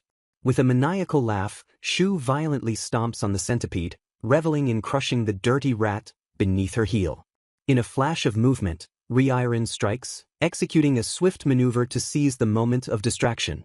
The knife clatters away as Rein triumphantly snatches the flattened centipede remains, shouting that she has it. Holding the crushed insect aloft, she presents the crucial ingredient needed to break the curse. The real Kaigetsu steps forward, apologizing for not being able to handle the situation alone as the creature twitches. Feigning hostility, Kaigetsu recoils and demands Rein stay back, playing her part in the deception. Rein beams with a bright smile, pointing out the absurdity of stomping on a centipede with such lethal intent. She explains that Shu's violent reaction was exactly what they needed to secure the venomous vector. The curse rebounds instantly, causing Shu to clutch her face in agony as the dark magic turns on its caster. Hallucinations seize the consort, who screams in terror at invisible demons closing in on her. Shu writhes on the ground, mistaking her own reflection or memories for vengeful spirits attacking her. The scene shifts abruptly to a bedroom where Shu wakes with a jolt, screaming from a nightmare. disoriented and panting, she wonders if the horrific encounter was just another bad dream. A flashback reveals a younger Shu receiving news of the Empress giving birth to a healthy crown prince. Tears stream down her face as she processes the news that seals her fate as secondary. She lies in bed, claiming relief for the Empress's safety while masking her crushing disappointment. Internal thoughts reveal her struggle with jealousy and the realization that her friendship with the Empress is forever altered. Pure consort Qin visits the bedside, commenting on the get-well incense burner that sits ominously in the room. Gabi feigns innocence about a slip of the tongue, maliciously revealing to the Empress that a certain person abstained from visiting Milady. The Empress freezes as the insinuation lands, while Gabi smiles cruelly and whispers that she shouldn't be asking who it was. With a snake-like hiss, Gabi delivers the crushing blow, naming the Empress as the one who abandoned her friend. Gabi mocks the excuse that pregnancy made it too harrowing to visit a friend who had lost a child, twisting the knife of guilt. The memory of betrayal settles heavily as Gabi coldly remarks that even the closest friends are no family in the end. A chilling realization dawns that a mother will always choose her own child over someone else's, severing the bond of sisterhood. Gabi concludes that for her prince to thrive, he must claim the throne from a mound of corpses like a bloom suffocating other buds. In a dark vision, Gabi looms over a young girl, demanding she care for the boy like her own son. Kaigetsu screams in terror as dark, shadowy tendrils lash out to consume her in the void. She begs to be left alone, shrieking in agony as the darkness tries to erase her existence. A sudden slash of light cuts through the nightmare as Kaigetsu screams the name, Ko Kenshu. Panting and weeping, Ryirin stands with a drawn blade, having severed the dark connection. Gabi's voice drips with venom as she calls her tool useless for failing to kill a single woman. She laments wasting effort raising a stupid girl instead of her brilliant prince, discarding Kaigetsu like trash. With a final curse, Gabi condemns the wretched rat to die. A dull thud echoes as Ryirin is struck, and a voice urgently asks if she is hurt. The prince calls out Ryirin's name, demanding an answer as he rushes to her side. To her shock, Prince Gyumei embraces her tightly, seeing through the disguise of Kaigetsu's body. He weeps openly, lamenting that he missed the truth while Ryirin realizes he called her by her real name. The prince holds her on the ground while Shinyu secures the perimeter, the truth finally laid bare. Gyumei identifies the mastermind with cold fury, naming noble consort Shu Gabi as the culprit. He confronts the possibility of vengeance for the dead prince, promising to uncover everything during the interrogation. The prince reveals he overheard Gabi's curse to kill the Empress and how the maidens thwarted the plot. He gently touches her face, asking if she is all right and confirming that he knows it is truly her. Gyumei looks at her with overwhelming relief and sadness, stating unequivocally that she is the real Ryirin. His expression crumbles into grief as he acknowledges the horror of her body being stolen. Ryirin feels a pang of guilt for deceiving him, unable to say his name while Gabi watches their reunion with disdain. Dark clouds swirl violently above the palace as the atmosphere grows heavy with oppressive pressure. Ryirin gasps at the tremendous and violent dragon's chi radiating from the prince, begging him to look at her. She recalls the legend that strong dragon's chi can control the weather, realizing the storm is a manifestation of his power. The immense pressure paralyzes everyone around them, leaving Lili and the others trembling on the ground. Ryirin looks around in confusion, realizing she is the only one unaffected by the crushing force of the chi. Desperate to distract him, Ryirin claims she overheard Noble Shu's plot and explains the counter-curse. She invents a reason to leave, arguing that running to the ill Empress now would only draw ire. Ryirin assures him that Tosetsu has everything under control, recounting how the head lady took charge. She reveals that Tosetsu already informed the prince of the swap and Kaigetsu's jealousy. The prince confesses his deep regret for not realizing the truth sooner, wishing to carve his crimes into his flesh. Ryirin listens to his tearful admission of guilt, realizing he believes his ignorance caused her suffering. She understands that the terrifying storm is not born of anger, but of his profound agony. Ryirin realizes that Big Brother feels he must bear the weight of everything that has happened to her in this stolen body. The Crown Prince falls to his knees in agonizing guilt, offering to dismember the Shu clan to atone for nearly taking her life. Ryirin gently touches his face to silence his desperate pleas, commanding him to regain his composure and refusing his extreme offers. She realizes he held back punishment for Kaigetsu out of respect for her wishes, acknowledging his absolute authority over the maiden court. Pointing out that his overwhelming agitation is terrifying the very trees and grass, she reassures him that he is still a good-hearted prince destined for brilliance. She presses his hand against her chest to prove her vitality, explaining that Kaigetsu's magic allowed her to experience a hearty body and new friendship. With a gentle smile, she confesses that through this ordeal she found true happiness. The prince remains unconvinced, insisting there must be a way to atone because he cannot simply accept such underserved kindness. A mischievous grin spreads across her face as she reveals she has already devised a few specific punishments for him. She teases him about the distress of not being able to call him Big Brother, and how he ignored her words, asking if he wishes to regain her trust. Her first demand is that Shu Kaigetsu must not be held responsible for any crimes, a condition the prince accepts immediately. When he questions how this qualifies as atonement, she insists Kaigetsu gave her happiness and that the noble Shu manipulated the entire plot. Reminding him that he was the one who castigated her as a vile villainess, she commands him to hush and heed her wicked whims without objection. The prince stares at her in awe, recognizing the commanding presence of Reincarnated within Kaigetsu's form, recalling how her dance ensnared him. He is struck by a profound realization, wondering how it is possible to fall in love with the same woman twice. Reincarnated declares her second wish is for the Empress to decide the noble consort Shu's fate, while the traitor screams in the background. The noble Shu is silenced and dragged away, left choking on her own tears and despair. Reincarnated reflects that even wrongdoers should not be tormented, musing that the remedy for malice depends entirely on one's actions. She embraces the raw emotions of pity, dread, and unease she was taught to discard, realizing these feelings prove she is truly alive. Pondering the wickedness of using a curse to protect loved ones, she laughs off the vilification she once feared. She asks if she can call him Big Brother again, and while he agrees, he notes that the emperor must make the final judgment on the Shu clan. Sensing her worry, he lightheartedly jokes about foisting another co-lady into the maiden position to ease the tension. Reincarnated prepares to make her final demand, stating that it is fitting she does not make the sovereign grovel before her. She offers to call him Big Brother once more if he grants one last wish, playfully calling herself an inept villainess. With the mood lightened, she begins to propose the final step of their plan. The prince agrees instantly with a radiant smile, trusting her judgment completely. They decide to switch bodies back immediately so she can testify as herself, noting they won't have another chance once back at court. The two women stand before the temple doors, preparing to reverse the magic that swapped their lives. Reincarnated and Kaigetsu reach out, their hands trembling slightly as they prepare to clasp them together. Reincarnated pauses to ask the prince to wait, glancing back at her original body with a sense of finality. Kaigetsu, currently inhabiting Reincarnated's frail form, looks back with a mixture of relief and sadness. The doors slide shut behind them, sealing the two women inside to perform the ritual in privacy. Spiritual energy surges around them as they clasp hands, the magic igniting to return their souls to their proper vessels.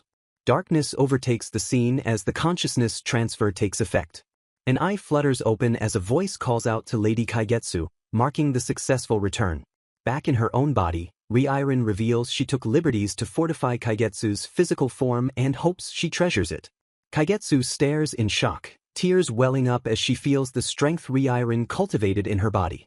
Overwhelmed with emotion, Kaigetsu scolds Reincarnated to stop talking and demands she take better care of her own feeble vessel. Reincarnated beams a bright smile, promising to do so as the magical aura fades around them. The two women exchange a look of deep understanding and friendship, finally restored to their true selves.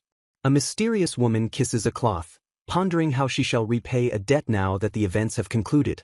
Pure consort Kin stares in confusion at the Empress's gift, wondering what form of appreciation a weapon like a bow could possibly represent. She questions the intent behind receiving such a martial object, her expression betraying her bewilderment. The scene shifts to the Great Hall where Shu Gabi kneels in disgrace before the court, awaiting her judgment. Empress Kenshu delivers the verdict, stripping Shu Gabi of her title and sentencing her to exile for the grave crimes of trespass and conspiracy. Shu Kaigetsu receives a lighter sentence of 7 days under house arrest for her inability to thwart her senior consort's schemes. A court official announces that Empress Kenshu has shown extraordinary clemency, declaring all other Shu clan members innocent of wrongdoing. The Empress asserts her authority to handle inner court matters personally, sparing the clan from the Emperor's potential wrath. Gyumei listens silently as Kenshu explains her reasoning, her expression softening with hidden sorrow. Kenshu admits that if she had lost her own child, she might have trodden the same vengeful path as Gabi. She dismisses the physical harm done to her, noting that her only consequence was a dreadful cold. The final decision is executed as guards escort the disgraced noble consort away from the center of power. In the stifling heat of the dungeon, court ladies mock the fallen consort, doubting she will survive until her exile date. Shu Gabi lies motionless on the cold stone floor, stripped of her finery and left in isolation. Empress Kenshu visits the cell, prompting Gabi to ask bitterly how she manages to look so frigid even in the heat. Gabi notes that the Empress chose to face her enemy unaccompanied, testing the waters of their broken bond. Kenshu smiles at the defiance, remarking that Gabi remains ever the fierce lady despite her wretched circumstances. She acknowledges Gabi's love for intricacies, realizing that years of work were poured into this single act of revenge. The Empress deduces the cruel plan was to manipulate Kaigetsu into ruining her life just to kill the memory of Gabi's sister. Kenshu marvels at how Kaigetsu, despite being an ungainly child, clung to Gabi with absolute belief. A shadow crosses her face as she wonders if her own lost little boy would have clung to her in the same way. The pain of the past surfaces in her eyes, bridging the gap between the two mothers. Kenshu reflects on how she mistook revenge for a burning pyre when Gabi's hatred was a freezing, glacial flame. She expresses regret for allowing Gabi to take refuge in that frozen underworld instead of saving her. With deep sorrow, Kenshu confesses that she should have been there to hold her in her arms. She whispers the name, "My Gabi," reclaiming the intimacy they once shared before the tragedy.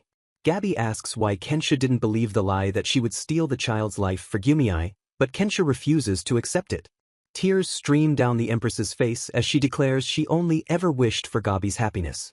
Kenshu apologizes for not supporting her friend's journey and implores her to finally let go of her hatred. She presents the bow as a parting gift, explaining that its vibrations can keep the ailment at bay. The Empress instructs her to walk her road alone and save herself, for no one will lift the bow for her again.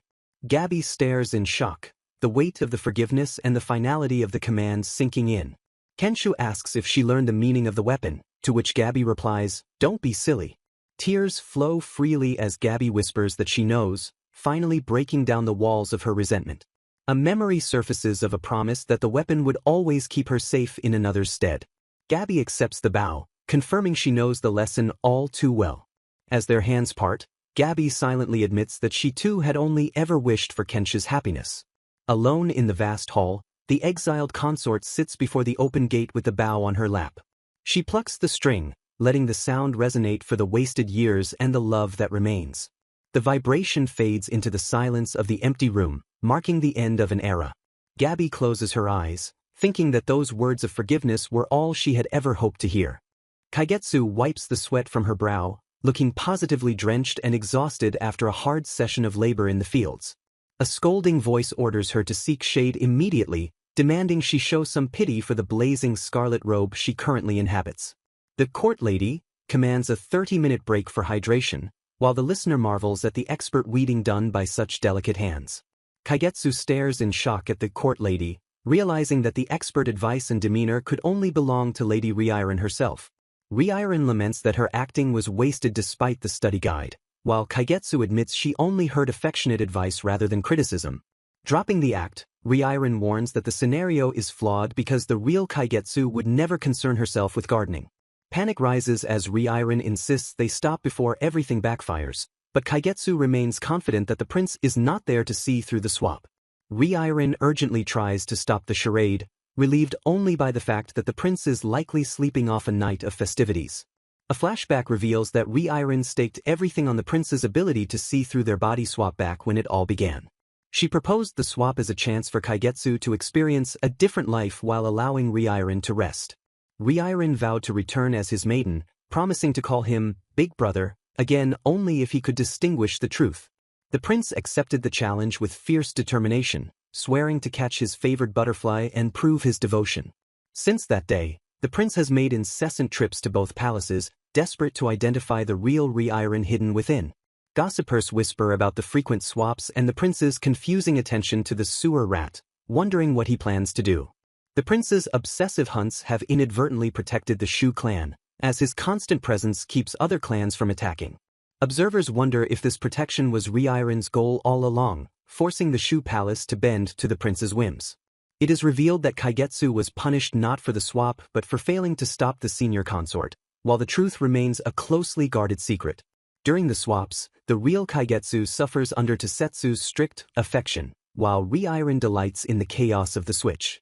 With the consort gone, Kaigetsu shoulders the heavy burden of running the Vermilion Stallion Palace, surprisingly enjoying the mountain of work. Kaigetsu gazes softly at the flourishing garden, realizing that Reincarnated truly took care of everything with her own hands. The garden thrives under the care, bursting with life and massive watermelons that promise a sweet harvest.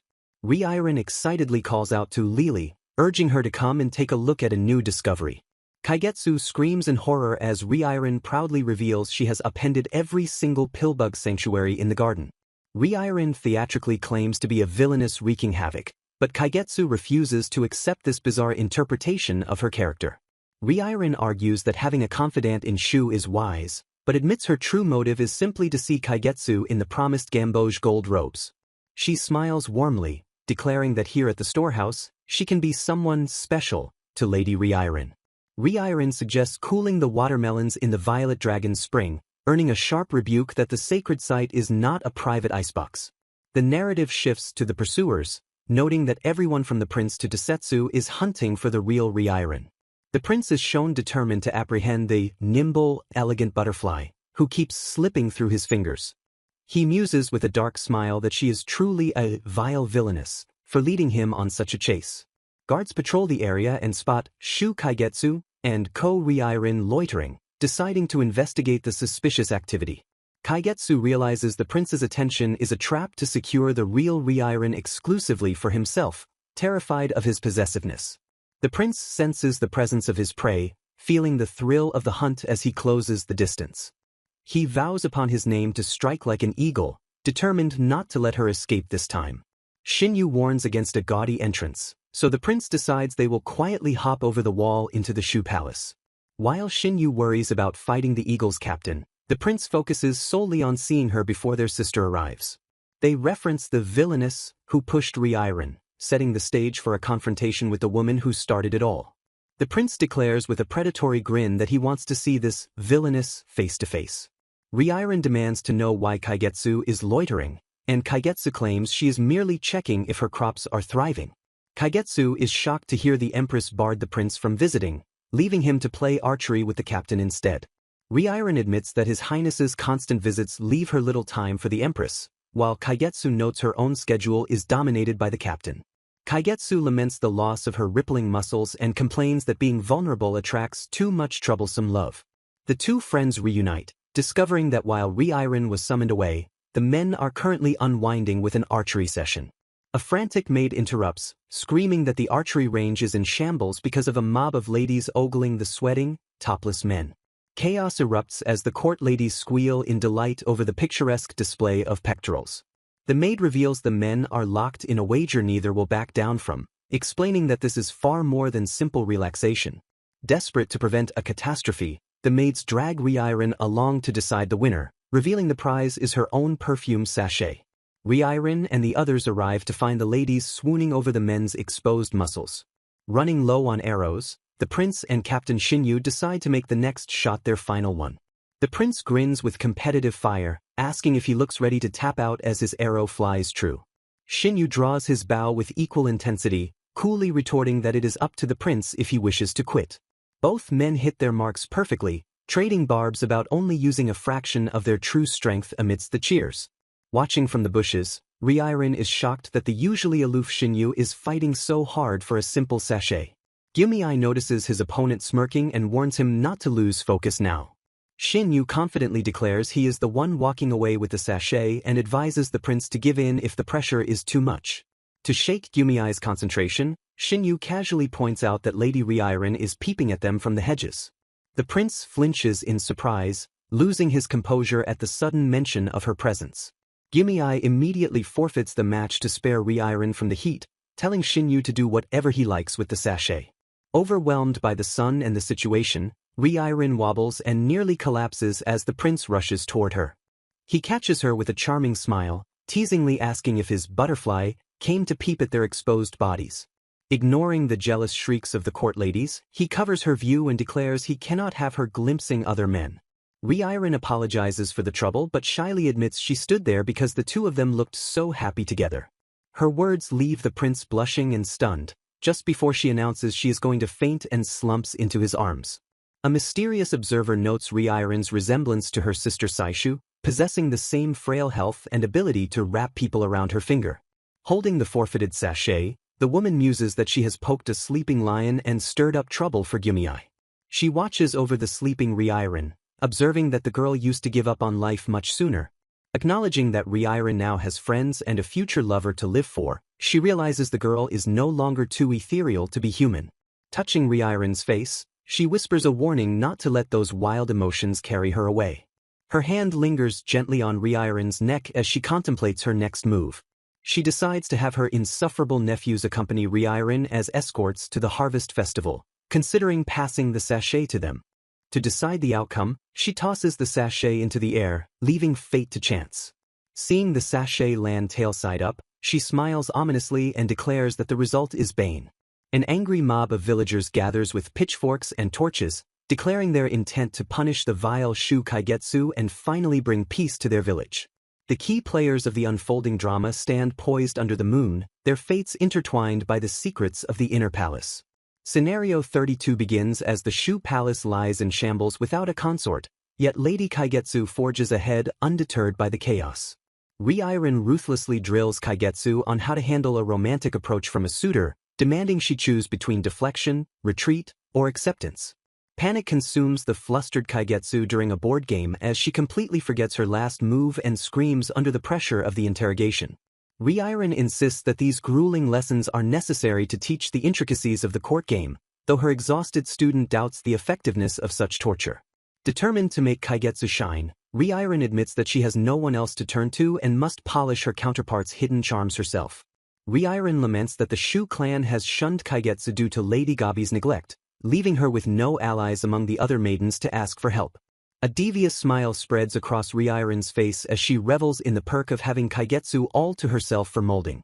Kaigetsu flushes with embarrassment and frustration, crying out that this possessive arrangement is simply unfair. Accusations fly as Kaigetsu suspects Reincarnated is using flattery to maneuver into another body swap, but Reincarnated coolly claims she speaks only the truth. Kaigetsu brings up their wager regarding his highness and denies looking for trouble, despite having swapped bodies 3 times already. The stakes are raised as Reincarnated explains that once an empress is picked, becoming a wife means sharing a bed, a duty that looms over them. Reincarnated warns that their disguise risks trouble for the Shu clan, noting that hesitation is shared from the noble down to the worthy. Proudly displaying a stack of practical guides like Villainous for Dummies, Reincarnated boasts that she fine-tunes her Kaigetsu act every single day. Reincarnated dismisses Kaigetsu's complaints and insists they explore the improbable scenario of responding to another suitor to cover all bases. Adopting her villainous persona, Reincarnated declares she would beguile any suitor with feminine wiles and force him to prostrate himself as a slave to her love. Reincarnated gets carried away with her bravado, claiming she would make the suitor her bewitched pet, leaving Kaigetsu mortified by the shameless display. Shifting gears to the upcoming Harvest Festival, Reincarnated expresses hope that they can spend some free time together during their first excursion as maidens. The festival is revealed to be a rite for a bountiful harvest conducted by the imperial line and the maidens in a land suffering from tumultuous qi. Hosting the event is a crucial opportunity for the chosen clan's maiden to display her aptitude as a future consort by managing all arrangements. Kaigetsu panics as court ladies resign left and right, leaving them without a ceremonial officer and barely keeping things together.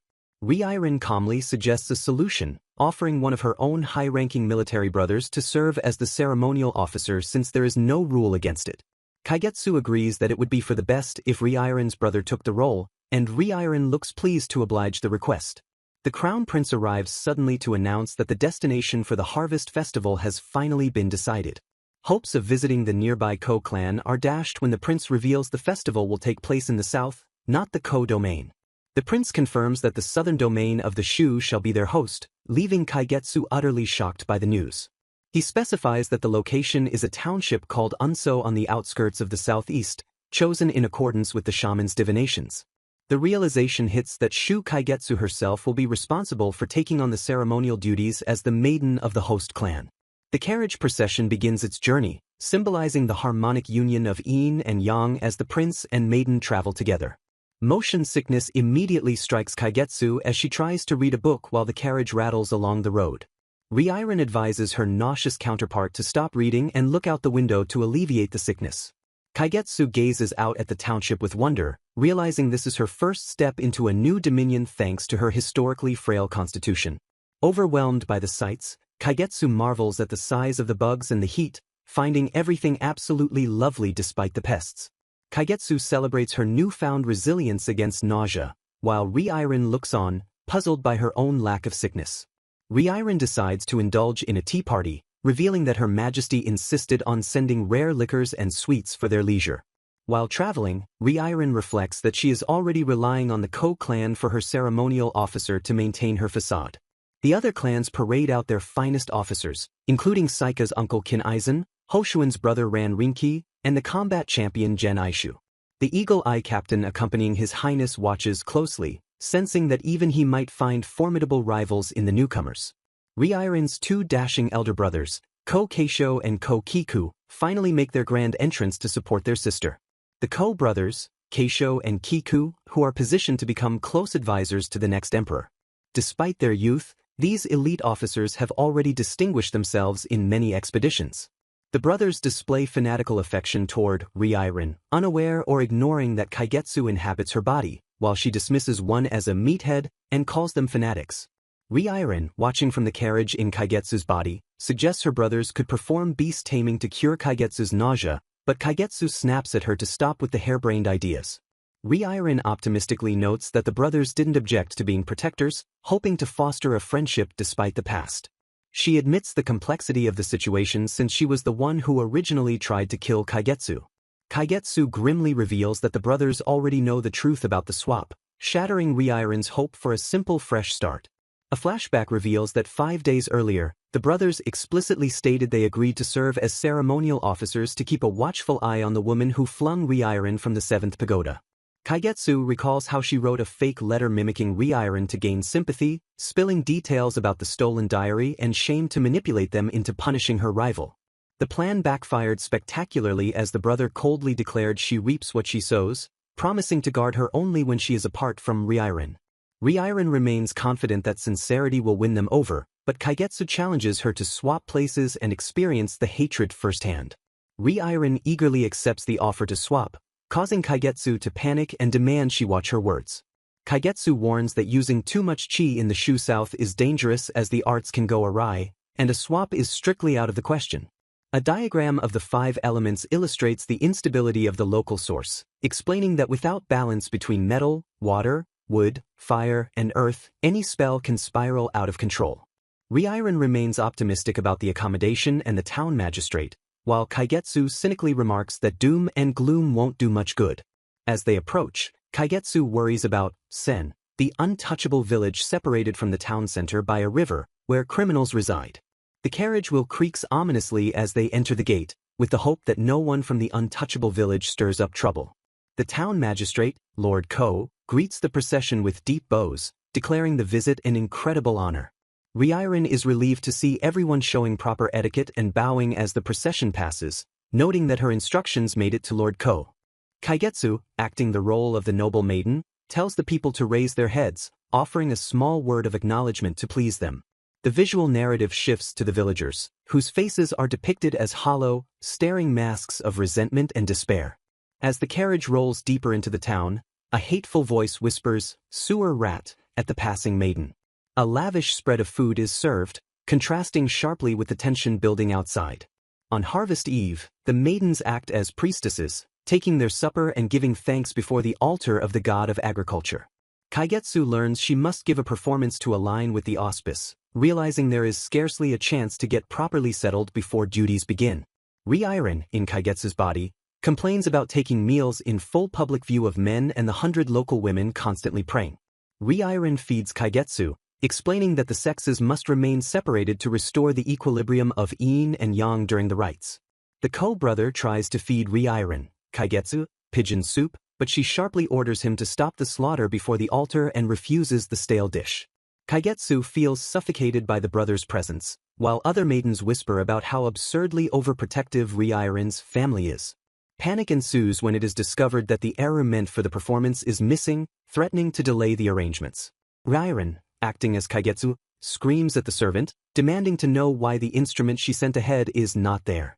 Maintaining her villainous persona, she accuses the untouchables of stealing it, while the servant cowers and claims ignorance. In a violent display, the servant is struck down with a heavy thud, shocking the onlookers. The servant lies groaning on the ground while Kaigetsu stands over her, reinforcing her cruel reputation. The other maidens are horrified, wondering how she could be so harsh when the servant was simply apologizing. The local women murmur that the rumors are true and she is nothing but a lazy rat at court. The resentment boils over as the crowd accuses her of causing the instability, pushing out the noble shoe, and offering only useless liquor while they starve. The collective anger culminates in a unified sentiment that she deserves to be punished. The Ko brothers observe the scene, noting that everyone loathes her and realizing their own retribution wasn't even needed. The other maidens insist the festival must go on without hindrance and suggest picking another performance to offer the god of agriculture. A close-up reveals Kaigetsu's genuine shock and panic as the situation spirals out of control. To salvage the ritual, the maiden suggests she wear her splendid robes and perform a dance instead, recalling her stunning performance at the Ghost Festival. Reincarnated calls out to Kaigetsu, who sprints away in a panic, prompting Reincarnated to note that a fresh look should please the god of agriculture. Reincarnated dismisses her attendant's concern about Kaigetsu's heavy responsibilities, brusquely noting that the maiden has run off and is wasting her time. Taking charge, Reincarnated orders Tosetsu and her brothers to support the townsfolk while she personally goes to check on the fleeing maiden. Reincarnated chases after Kaigetsu, reflecting on how the proud maiden humbled herself to ask for help despite having no support from her own clan. Reincarnated senses something sinister is afoot as she approaches the room where Kaigetsu has locked herself in, noting the arrangements made for the townsfolk. Realizing Kaigetsu has locked the doors and is ignoring her, Reincarnated asks Lily for a status update on the secluded maiden. Reincarnated arrives at the empty corridor and is immediately suspicious that Kaigetsu's guards are nowhere to be seen. With zero anguish, Reincarnated decides to pick the lock with a hairpin, noting that the dire situation necessitates such unladylike measures. Inside the room, Kaigetsu stands frozen in despair, staring at the empty space where she had gone to retrieve the ceremonial eru. Kaigetsu thinks back to her desperate plan to simply keep calm and dance if she couldn't find the instrument to fulfill the festival duties. Her hopes are shattered as she gazes upon the broken eru and her ceremonial robes, which have been destroyed and left in a filthy heap. Kaigetsu is overcome with shame as she realizes the ruined robes reek of manure, confirming her fears that she is seen as incompetent and unbecoming. Collapsing to her knees, Kaigetsu weeps over the fact that she genuinely tried to start anew and give it her all without cheating this time. Paranoia consumes her as she becomes convinced the entire Shu clan, from the guards to the townsfolk, abandoned her to savor the moment of her failure. Kaigetsu spots a discarded Amur yellow tassel among the mess and realizes with horror that the Ko clan has made an offering of fertilizer to mock her. She identifies the culprits as Lord Kiku and Lord Keisho, realizing this sabotage is their retribution for her pushing Reincarnated off the tower. Reincarnated enters the room to find a distraught Kaigetsu, who demands to know how the Ko brothers are any different from the rest who despise her. Kaigetsu snaps at Reincarnated's attempt to empathize, screaming that she couldn't possibly know or understand the torment she is enduring. In a burst of uncontrolled emotion, Kaigetsu releases a massive wave of energy, crying out that she has had enough of everything. The room explodes with power as Kaigetsu confesses that all she ever wanted was to be like Reincarnated. A blinding white light engulfs the chamber, shattering the windows and sending debris flying as the spiritual energy surges out of control. The force of the blast blows out the ornate lattice windows, leaving the room exposed to the night sky as the energy dissipates. As the dust settles, Reincarnated and Kaigetsu lie on the floor amidst the wreckage, with Reincarnated's attendant frantically asking if they are all right. Reincarnated is shocked by the heat of the blast, asking Kaigetsu if she was trying to roast her alive, calling her incorrigible. Reincarnated grabs Kaigetsu, and as their foreheads touch without a spell prepared, a sudden realization strikes Kaigetsu. The two maidens sit up to reveal they have swapped bodies again. Reincarnated, now in Kaigetsu's body, smiles brightly while Kaigetsu, in Reincarnated's body, looks horrified. Kaigetsu, trapped in Reincarnated's body, screams in despair at the terrible timing of this unexpected switch. Far away, the Crown Prince pauses mid-drink, his attention suddenly caught by a disturbance in the atmosphere. The prince remarks to his attendant that he felt a shift in the qi, identifying it as the dragon's qi that would overwhelm ordinary folk. The attendant confirms the prince's suspicion as the scene shifts to the ritual altar where the chaotic energy is palpable. The prince deduces that the crop failure isn't natural, reasoning that a cold snap causing famine would usually turn the townsfolk against the maiden, not make them reverent. He observes that the town shows scant evidence of a blight and possesses an exceptional drum tower for a supposedly struggling township. Staring into his cup, the prince concludes that the grand halls and altar do not add up with the story of a poor, suffering village. Back in the wrecked room, Reincarnated, in Kaigetsu's body, silences everyone with a finger to her lips, embracing the chaos with a mischievous smile. Kaigetsu, in Reincarnated's body, demands they undo the swap immediately, but Reincarnated admits she exhausted her chi going wild and cannot switch back. Reincarnated explains that because she performed the swap without the usual steps during her emotional outburst, she is completely drained of energy. Reincarnated estimates it will take 3 or 4 days to cultivate enough equilibrium to try again, meaning she must play the role of Shu Kaigetsu in these conditions. Reincarnated, in Kaigetsu's body, declares that what is done and stops Kaigetsu's panic, asserting that the land's unbalanced chi is beyond their control. Standing amidst the ruin, Reincarnated, in Kaigetsu's body, confirms her identity to the confused attendant, accepting the reality of the situation. Playing her role perfectly, Reincarnated, in Kaigetsu's body, loudly defends her cherished bosom friend to the unseen eavesdroppers, praising Kaigetsu's sacrifices despite the town's disdain. A hidden saboteur viciously snaps the instrument string, employing spineless methods to drive the Shu maiden into a desperate corner. Reincarnated admits to her terrified counterpart that she tried to avoid a body swap for Kaigetsu's sake, but fate has inevitably forced their hands again. Kaigetsu freezes in shock, her eyes wide as the weight of the situation crashes down on her in the middle of the crisis. Steeling herself for the challenge, Reincarnated declares she will heed the call and face the disaster head-on. Maids gossip viciously about the lip from that townie, oblivious to the brewing storm as they navigate the festival grounds. Guryu bitterly remarks that the stage wouldn't exist without the untouchables, revealing that someone snapped the arrow string and pinned the blame on Old Q. The narrative exposes the plight of the untouchables, descendants of criminals and refugees driven to live off the barren land within the township. These outcasts face constant shunning from the townsfolk, who rigidly dictate their clothing and jobs to keep them downtrodden. Guryu and his nephew resent the nobles swooping in to steal the glory for their dirty work, specifically blaming Shu Kaigetsu for the trouble. Unran seethes with rage, putting a face to the name of the woman he believes squanders their tax money and causes the Dominion struggles. The uncle reveals they have secret orders from the magistrate to abduct Kaigetsu on Harvest Eve, framing it as her divine comeuppance. He warns Unran to steady his trembling hand, as causing a ruckus would alert the elite guards swarming the Grand Hall. Unran dreads that they are trotting to their graves, but his uncle assures him the security is loosened and an escape route awaits. Sarcasm drips from Unran's voice as he questions how his uncle went from a wanderer to the village's last hope and hero. The plan is set to spread oil and light the altar on fire once Shu Kaigetsu begins, intending to enact a curse during her performance. The conspirators justify their arson as punishing a woman who is a blight upon the heavens, noting that no guards have moved to protect her. The hatred for Shu Kaigetsu runs deep, fueling the dangerous plot unfolding in the shadows. Unran notices the maiden running off and comments on her beauty, unaware that the real Kaigetsu is inside that body. A confident smirk plays on Reincarnated's lips as she stands beside her terrified counterpart, ready to turn the tables on her detractors. A sharp-eyed guard senses something is amiss, wondering why the woman before him looks different from usual. Reincarnated smoothly hands her sister back to the guards, humbly asking them to overlook her earlier behavior to maintain their cover. Whispering that Reincarnated is a menace, Kaigetsu panics while Reincarnated dismisses the incident as nothing but a little fatigue from running. Embracing the insult, Reincarnated boldly asks if the notorious court sewer rat is expected to perform while covered in reeking muck, shocking the onlookers. She challenges the label of talentless rat, preparing to weaponize the very filth she has been cast into. Wearing the mud-like armor, Reincarnated declares that mud is atrociously wicked, setting the stage for her defiance. She observes that people readily fling muck onto those already grimy, while hesitating to blemish a pristine snowy field. With a fierce smile, Reincarnated accepts her role as a rat, vowing to present an outstanding offering by revealing the beauty beneath the muck.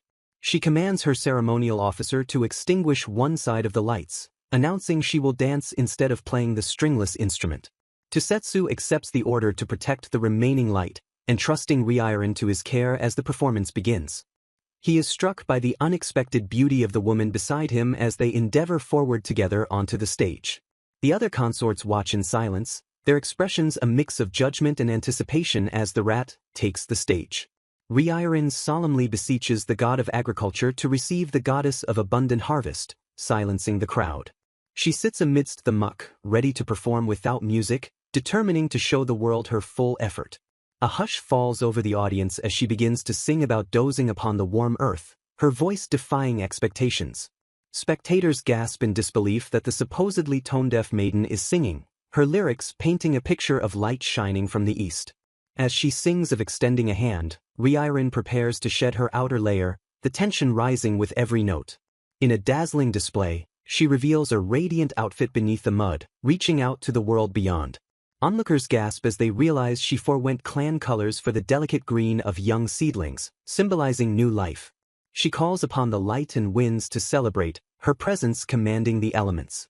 Like a sunbeam in the firelight, she ignites the torch, her transformation from muck to radiance resembling a sprout springing from the earth.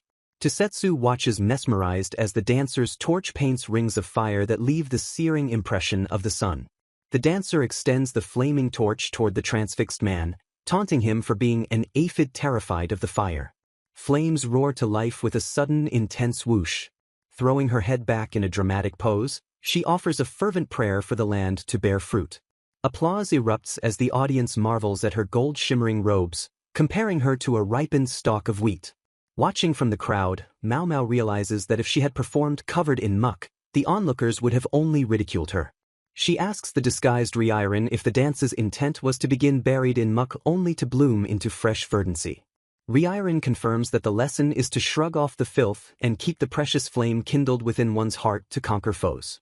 A soft smile graces Mao Mao's lips as she realizes just how deeply her sister cherishes her. Tears well in Reincarnated's eyes as she worries that the performance was supposed to be a pure offering to the god of agriculture. An official interrupts the moment, addressing the disguised Mao Mao as Lady Reincarnated. He announces that he has come to escort her because His Highness is waiting. Mao Mao panics internally as the official reveals the prince knows of her attempt to aid Shu Kaigetsu and fears unreasonable action. Trying to maintain composure, she agrees to go at once while fishing to see if anyone else has discovered the ruse. Reincarnated shoots a desperate look at Mao Mao, silently pleading with her to keep her wits and not give the secret away. The crown prince apologizes for the sudden summons as he greets the woman he believes to be Reincarnated. Resigned to her fate, Mao Mao realizes there is no turning back now. The prince smiles sharply and calls her a liar, claiming it upsets him to know he caused her worry. He steps closer, coldly stating that he can sense the distinct lack of remorse in her words. Heart pounding, Mao Mao scrambles to think of how Reincarnated would answer while the prince expresses relief that Kaigetsu carried on. She claims she merely cheered Kaigetsu on, but the prince sternly reminds her that swapping is forbidden and their wager is on hold. Mao Mao sweats nervously, knowing that the ship on the swapping ban has long since sailed. He reveals he has already arranged protection for Kaigetsu due to unanticipated animosity and orders her to let go of any intent to swap. His gaze hardens as he asks if his use of authority displeases her and demands to know if she understands. Touching her hair, he threatens to end the wager and view disobedience as insubordination towards the crown prince. The ultimate threat drops as he vows to make her his empress immediately should he find she disobeyed him. He adds that if she assists the other maiden, Shu Kaigetsu will be the one punished. Claiming he doesn't mean to be a brute, he refuses to explain the punishment, saying she'll only find out if she goes gallivanting. He dismisses her with a warning to stay out of trouble, noting that he knows how she hungers for praise. Mao Mao leaves blushing with frustration, hating the feeling of being thought of as greedy. Rejoining Reincarnated, Mao Mao anxiously asks what they should do if the prince sees the real Reincarnated on stage. A single candle flickers as Reincarnated stares ahead with a look of terrified determination. Trembling, she tells herself that something so small shouldn't be hard to control as she prepares the incense. The roar of applause from the audience continues to thunder in the background. Reincarnated stands frozen on stage while the crowd wonders who the mysterious performer is. She prostrates herself before the altar, begging the god of agriculture to forgive her for making an offering with other intentions. With enough light to see clearly, she prepares to light the incense to protect her dear friend's honor. A man warns her to watch out for the burns and offers his help, calling himself a mere pest. He freezes as he recognizes her movements, declaring that only his little sister could put on such a savage performance. Reincarnated is paralyzed with fear as the man correctly identifies her as Shu Kaigetsu, realizing he has figured her out. Reincarnated, inhabiting Kaigetsu's body, performs a menacing monologue on stage, declaring her intent to unleash savagery upon the knaves who soiled her robes with muck. Desperate to be understood, Reincarnated pleads with Keisho to listen, clarifying that the incident with the spoiled robes was real and not merely part of her performance. Panic sets in as the magical effects of the body swap seem to flare up, prompting Reincarnated to declare that the situation is over. Reincarnated urgently warns Keisho that the Crown Prince and Eagle Captain are approaching and insists he must leave immediately to avoid the penalty for swapping during the trip. The Crown Prince arrives and demands to know what is happening, forcing Keisho to quickly invent a cover story while promising to keep his explanation brief. Internally, Reincarnated is terrified that if she is caught now, she will be forced to become Empress and lose her status as her brother's beloved baby sister. Keisho reassures the panicked Reincarnated to leave the situation to her big brothers just as a servant urgently warns that His Highness is heading their way. Reincarnated questions their ability to help, but her brothers express confidence that heaven will favor strapping, good-natured lads like them. A sudden, violent splash of liquid interrupts their conversation, coating the area in a dark substance. The group realizes with horror that they have been doused in oil just as the attackers ignite it, engulfing the scene in flames. Brigands emerge from the chaos, demanding the group hand over the maiden immediately or face being burned alive in the inferno. Keisho recklessly steps forward to confront the attackers, declaring that a few brigands are no trouble for him while shouting for Reincarnated to flee. Seeing the fire hinder her brother's efforts, Reincarnated resolves to surrender herself to the brigands rather than let her family come to harm. A bandit grabs Reincarnated, who defiantly tells them to take her, and they quickly escape with their captive into the night. Amidst the burning chaos, Keisho shouts to his brother to immediately inform His Highness about the abduction. His brother swears on his life to deliver the urgent message and dashes off to alert the authorities. In a hideout, a kidnapper reflects on the abduction, regretting the timing but admitting he was captivated by the target's dance. Guryu wakes up groggy and aching, complaining about the physical toll of capturing Shu Kaigetsu, whom he calls a vessel for calamity. An old woman serves the brigands fish ball kanji stolen from the township, boasting that they pinched everything they wanted during the uproar. She gleefully shows off a stolen festival coat she kept for herself, mentioning they should thank a Ran maiden for revealing where the garments were kept. Guryu warns the old woman not to go easy on their captive, visibly annoyed as she preens in her stolen finery to feel youthful. Guryu orders the stolen robe and sash to be taken to the shrines as offerings to appease the gods after burning the stage. An older man insists Shu Kaigetsu is being punished by the heavens and confirms the offerings have been sent to the mountain and lake. The group blames the ratty maiden for the region's misfortunes and reveals a contract that promises have taxes if they abduct and torment her. Unran discusses the contract with his father figure, expressing relief that his brother taught the man to read so they could secure the deal. The old woman calls Kaigetsu a heartless bastard, while Guryu insists they focus on the work of punishing her rather than dwelling on past grievances. The bandits gleefully brainstorm torture methods, suggesting starving her, throwing rocks, cutting her hair, or tossing her in the outhouse. The old woman proposes a final cruelty, allowing all the men to defile the maiden when she eventually begs for a bite of food. Unran objects, recalling his own mother's rape, but Guryu callously dismisses his concerns by saying, "These things happen." Another bandit interrupts the conversation, calling everyone to the storehouse because the locked-up maiden is acting strangely. The scene shifts to the exterior of the dilapidated wooden storehouse where the captive is being held. Unran approaches the door, blaming Shu Kaigetsu for his missed meal, and prepares to confront a miserable captive. To his shock, Reincarnated is energetically cleaning the filthy room and greets him with a dazzlingly bright, "Good morning." The contrast between the expected gloom and Reincarnated's radiant, wide-eyed enthusiasm leaves the bandits completely dumbfounded. Back at the palace, officers scramble to secure the remaining maidens while the eagles work to suppress the fire caused by the abduction. A terrified official informs the crown prince that the Harvest Eve festivities must end immediately due to the disaster. Whispers spread among the crowd blaming Shu Kaigetsu for the calamity, while Keisho reports the situation to his superiors.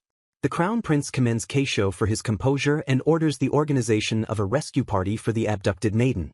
A close-up reveals the crown prince's intense expression as he processes the events, with his subordinate noting how fortunate they are to have him. Alone at last, the crown prince collapses onto a couch, exhausted by the sheer chaos of the evening. They stand in solemn silence as a voice pierces the quiet, seeking confirmation for an unspoken agreement.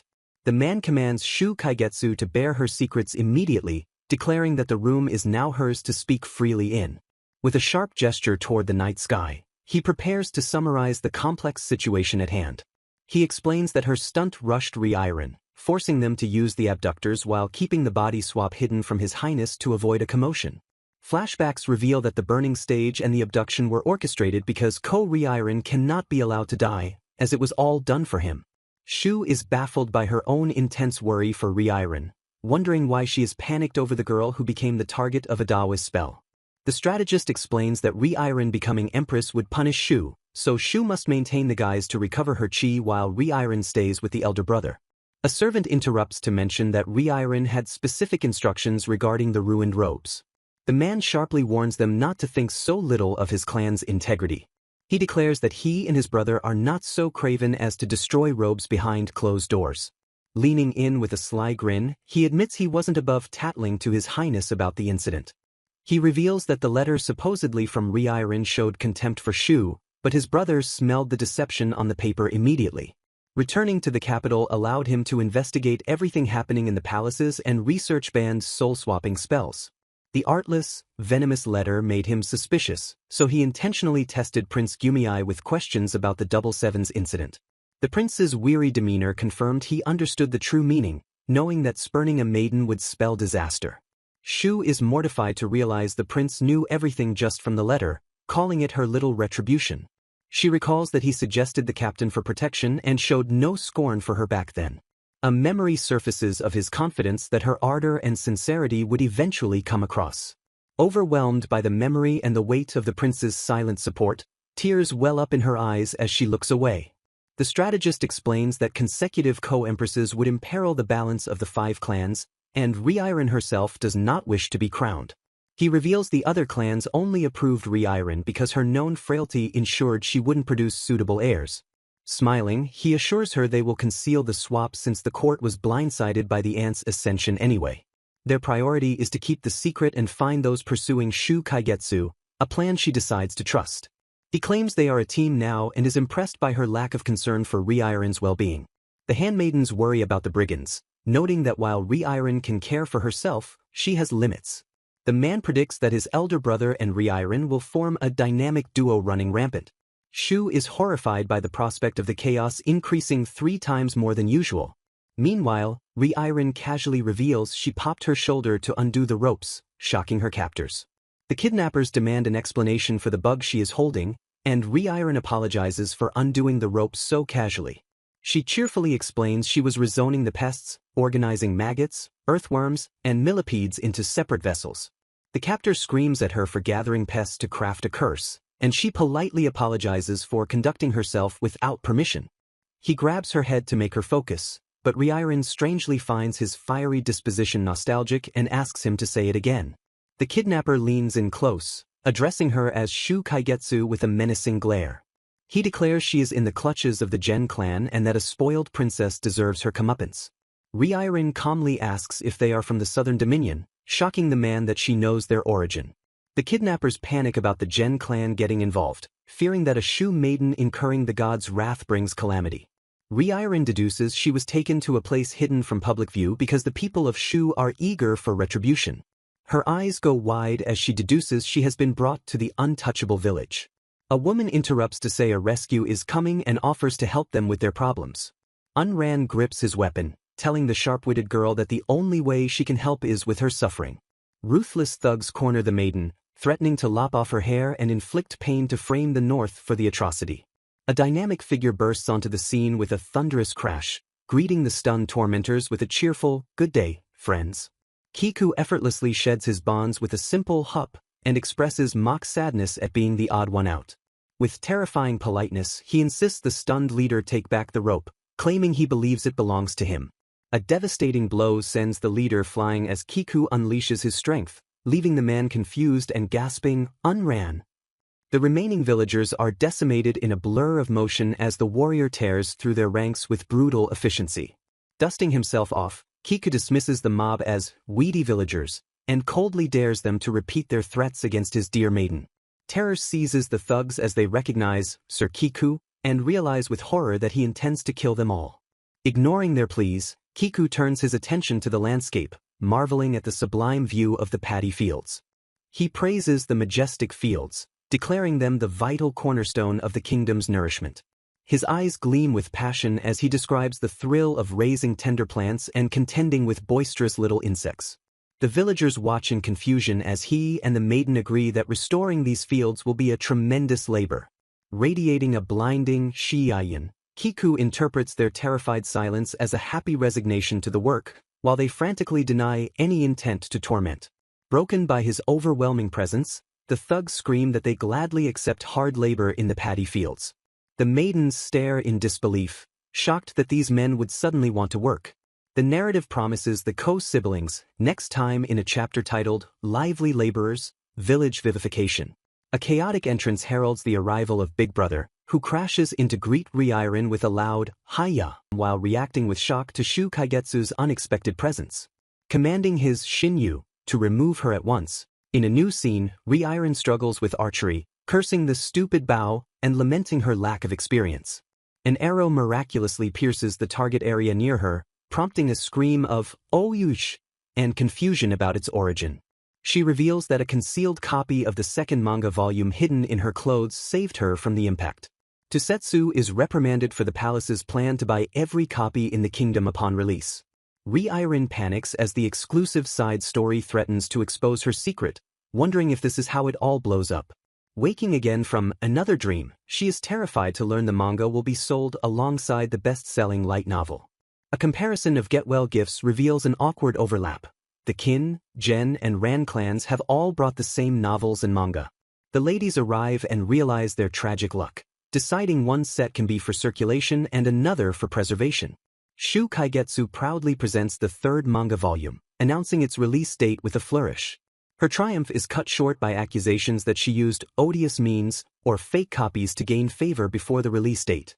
She attempts to deflect the hostility by showcasing the collaborative side story featuring the rival clans, leaving them stunned.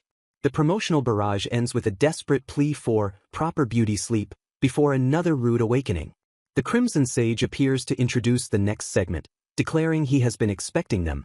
A confused Reincarnated holds up a copy of Volume 4, asking, what's this?" as the book tour is announced.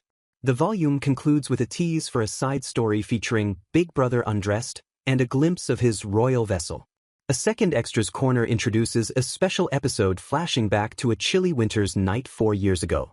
Young Reincarnated gazes with wide-eyed curiosity as she asks her aunt about the mysterious concept of Christmas. Her aunt explains that a Crimson Sage rides a deer across the sky to deliver gifts beneath trees to good children. Fear grips the little girl as she realizes the existence of yin and yang implies a punishment for naughty children. The aunt quickly reassures Reincarnated that her mischievous older brothers are the only ones at risk of being taken away. Reincarnated is told to sleep early for a wonderful gift, though she remains skeptical about what it could possibly be. In a hush, the aunt instructs a reluctant Gyumi to dress as the Crimson Sage and sneak into Reincarnated's room. Gyumi grumbles about creeping into a sleeping girl's room but agrees to ring a bell to gently wake her. He enters the room expecting a sleeping child, only to be confronted by a wide-awake Reincarnated clutching a knife. With tears in her eyes, Reincarnated fiercely demands to know if the sage has come to take her brothers away. Thinking quickly, Gyumi adopts a deep voice and claims he is merely using the lad's body as a vessel. Reincarnated immediately scolds the sage for the heavy offense of stealing an imperial member's body using mystic arts. Gyumi tries to offer a gift, but Reincarnated ignores it to ask if he truly takes away naughty children like her brothers. Relieved when the sage promises to punish the miscreants, Reincarnated finally accepts the token of gratitude with a bright smile. She eagerly piles offerings of dried rice, heat stones, and a scarf into his arms for his journey and his deer. Reincarnated beams angelically as she wishes the elder Crimson Sage a safe journey and urges him to hurry back to bed. Outside, Gyumi is touched by her intelligence and generosity, realizing she prepared a hefty bribe to save her brothers. He bites into a raw potato to stage proof of a deer's visit, amused by the lengths he must go to for her. Regretting that he cannot wear her scarf in her presence, he decides to fling the sash and take the rest of the gifts. His mother teases him for his softness, noting that these silly moments reveal his true affection for the family. She smiles knowingly at her son, cherishing the rare glimpse of his warmth beneath his usual demeanor. Gyumi flagon-faced asks her not to belittle his efforts to appear flawless, prompting a laugh from his mother. The memory fades into a Merry Christmas as the scene shifts to the present reality of captivity. Reincarnated and Keisho stand proudly in the fields, striking energetic poses despite being held hostage. Instead of toiling miserably, the duo begins critiquing the dense planting clusters and planning to thin them out. The bandits watch in stunned silence, unable to comprehend how these nobles know so much about agriculture. Reincarnated enthusiastically outlines a plan to plant millet and perilla to eradicate shield bugs and refine the ridges. She declares herself a daughter of the earth and rushes off to tend every field, leaving Unran baffled by her energy. Reincarnated tries to bond with the bandits, offering a fist bump that Unran rejects in confusion. She taunts them as cowards for retreating, her spirit completely unbroken by her captive status. Keisho swings his tool with practiced ease, abandoning honor to get the job done efficiently. He catches a tool thrown by Reincarnated with a cheerful smile, politely thanking the confused bandits. Reincarnated tastes the soil to identify fish meal fertilizer before diving into the weeding with supernatural speed. Keisho taunts the bandits with a coo-coo noise, prompting them to attack him in a rage. In a flash of motion, Keisho annihilates the attackers, leaving them sprawled on the ground while he stretches. A snake hisses from a pot, startling the bandits but delighting the unfazed Reincarnated. Keisho snatches the snake midair, declaring it a perfect snack, while Reincarnated suggests making medicinal liquor. Unran is horrified by their behavior, while his comrades suggest they just fling mud at the unstoppable maiden. The hostages dump a massive pile of spiders and pests they hunted, proudly showing off their harvest to the disgusted bandits. As sundown approaches, Unran trembles in exhaustion, shocked that only one day has passed with these chaotic captives. The bandits decide someone else must take watch, dreading the meeting with the magistrate's envoy tomorrow. Unran declares to his companion that they won't survive the winter without tax relief, demanding to give his report and take the rations. Walking away, he muses that the officials likely think untouchables are too simple to lie, relieved that he gets food regardless of the report's content. He trudges through a desolate graveyard filled with weathered stones, heading toward a specific destination. His path leads him between looming markers toward a solitary grave that stands apart from the rest. Unran comes to a halt before a crude tombstone, a bitter expression crossing his face as he acknowledges it. He reads the inscription for Teriu, the previous village chief who died in the cursed forest trying to feed his people, buried alone because everyone feared the curse. Unran recalls carving the stone himself while his uncle reassured the others, contrasting that memory with his current servitude to the village. He notes that generations of boys in the chief's family traditionally bore the character for dragon in their names. A memory surfaces of the chief explaining that lowborns use such names for bluster to invoke the emperor. Touching the stone, Unran bitterly remarks that he inherited nothing from the man, not his learning, esteem, or even a dragon in his name. He reveals he was named Unran because he was a bastard born of a woman the chief took in, never deserving the dragon. Resolving to torment the woman he blames for everything, he vows that the cold snap and high taxes will be history. Mocking his own lineage, he declares himself the ominous cloud that denies light to the village as he prepares to report his terrible deeds. Suddenly, Reincarnated and her brother appear, apologizing for running amok when they were merely taken captive to save the village. Reincarnated cheerfully offers to surrender for atonement and share intimate knowledge to help Unran write a worthy report on her suffering. Her brother questions how a statesman could pull such a ruse on his own domain's maiden, resolving to deal with the magistrate directly. Unran tries to assert dominance by reminding them they are captives, but Reincarnated suggests embellishing the report with gruesome details she learned from an acquaintance. She shockingly confesses that she delights in people's hatred of her. While Reincarnated finds the thrill of spirited emotions inspiring, Unran is bewildered, admitting he doesn't wish to incur hatred per se. The brother abruptly ends the conversation by yanking Unran's arm and dragging him along. Villagers are baffled to see the supposed captives repairing eaves and watering fields instead of being tied up. Unran blushes as he admits the maiden lady wiped his nose and complimented his gardening, making him want to pitch in. He snaps at his questioning peer, defending the duo as a sensible pair and refusing to call them prisoners. When reminded of the taxes, Unran forces a smile and claims they will play nice until tomorrow to catch them off guard. He insists they will wear the captives down once exhausted, though he nervously agrees to figure out the report later while denying them food. Reincarnated and her brother cheerfully volunteer to help with the weeding, and Unran stammers an excuse that he's just keeping an eye on them. The two captives immediately become the center of attention, working efficiently and charming the villagers, leaving Unran flabbergasted. Meanwhile, back at the palace, the handmaidens wait anxiously in the candlelight. Shu, in Reincarnated's body, is furious that her counterpart hasn't used fire magic in 2 days, though the maid suggests she simply hasn't been near fire. She panics, insisting that Reincarnated and her brother are not normal people and their combination creates a situation thrice more distressing. Realizing she is acting like a concerned parent, she gasps at the thought of the mayhem they will create for the brigands. The scene shifts to Shu refusing her medicine, but the maid insists she must conserve Lady Reincarnated's health and reputation. Shu complains that the medicine tastes dreadful and makes her feel worse, wondering if it's meant to be torture. The maid stares intensely, asking pointedly if Milady is truly feeling perfectly well. A knock interrupts them with news that His Highness would like to see her, forcing Shu to maintain the ruse. Shu dives under the covers to feign rest as the prince enters the room. She claims to have just awakened, and the prince apologizes for disturbing her rest. He remarks on how unruffled she seems regarding lowly Shu Kaigetsu's abduction before getting to the point of his visit. Internally, Shu notes how damning it is that he is blind to the swap, interpreting his lack of suspicion as proof of his deep affection. The prince smiles and proposes gathering the maidens for tea tomorrow to relieve her nerves. The crown prince addresses the disguised maiden, acknowledging that while the search for Shu Kaigetsu continues, she must maintain her composure for the ceremony. Mao Mao humbly protests the absurdity of sipping tea while her cherished friend is in danger, finding such leisure inconceivable. With a wry chuckle, the prince notes her desire to abandon privilege for action, observing that her spirit remains unchanged. He steps closer to remark on her deep infatuation, noting how easily Kaigetsu's name falls from her lips. Blushing, she corrects him to say she takes pride in their friendship, to which he firmly advises her to put her faith in that bond.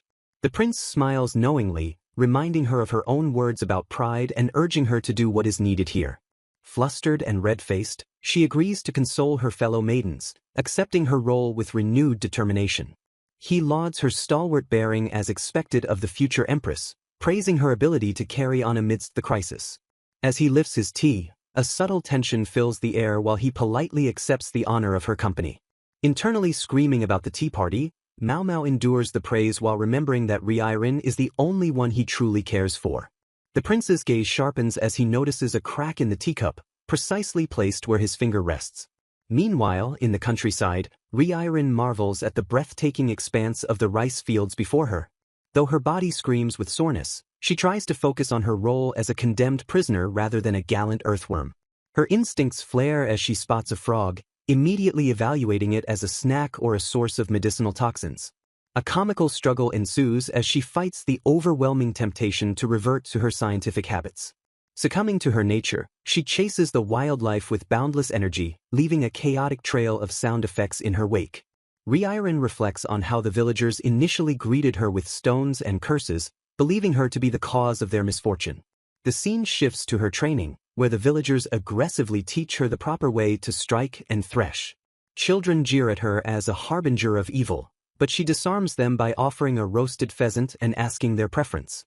The children amusingly correct her pronunciation of harbinger, turning the insult into a rhythmic lesson. Realizing the villagers are deeply superstitious, she notes she must be careful not to reveal her Taoist magic. When a villager asks where she is heading, she cheerfully replies she is going up the mountain to gather. Terrified children grab her hand, warning her never to enter the cursed forest or she will die. Touched by their concern, she resolves to be cautious and not to further stoke their fears with her abilities. As she walks away, she hopes to bond with them, while Unran watches from a distance and notes her resemblance to Lily. Kiku relaxes in the grass, confessing to Reincarnated that he has quite enjoyed their rustic exile away from the capital. He declares that the hard labor is enriching their souls, having realized that the cooler summer was not the only issue. Reincarnated analyzes the fields with a scholar's eye, noting the sophisticated pest control and harmonious irrigation. She observes that despite the poor soil, the villagers have diligently fortified it with manure to combat the lack of growth. Gripping a handful of dirt, she concludes that all that remains is for them to vigilantly till the earth under the sun. Highlights the glorious muscles developed through their honest labor. Reincarnated beams at her brother, calling the experience a blast and a dream come true to his delight. The mood shifts as Kiku observes her desire to stay in that body, wishing she had a few more days. He questions why she chooses to wear Shu Kaigetsu's face and endure a senseless deluge of hatred. Reincarnated stands firm in her choice, declaring she must protect Kaigetsu from punishment while he ascends to the throne. Kiku probes deeper, asking if the truth is that she fears becoming empress more than she fears for her friend. She vehemently denies any doubts about the prince, calling him a brilliant and glorious man.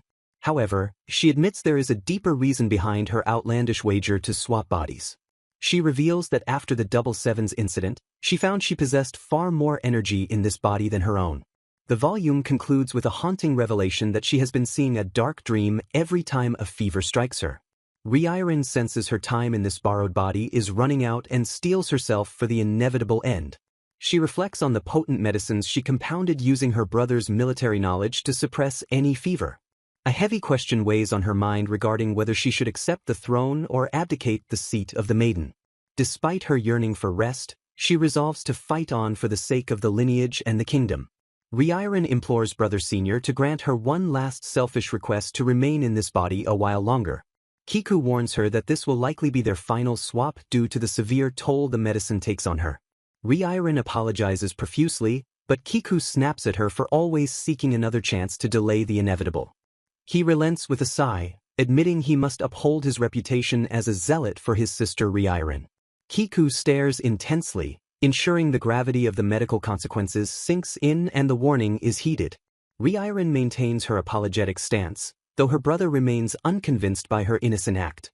Kiku sighs again, the weight of his double life as a zealot pressing on him as he agrees to the terms. He entrusts her to prepare for her ascension and reveals the villagers destroyed the bridge to trap them.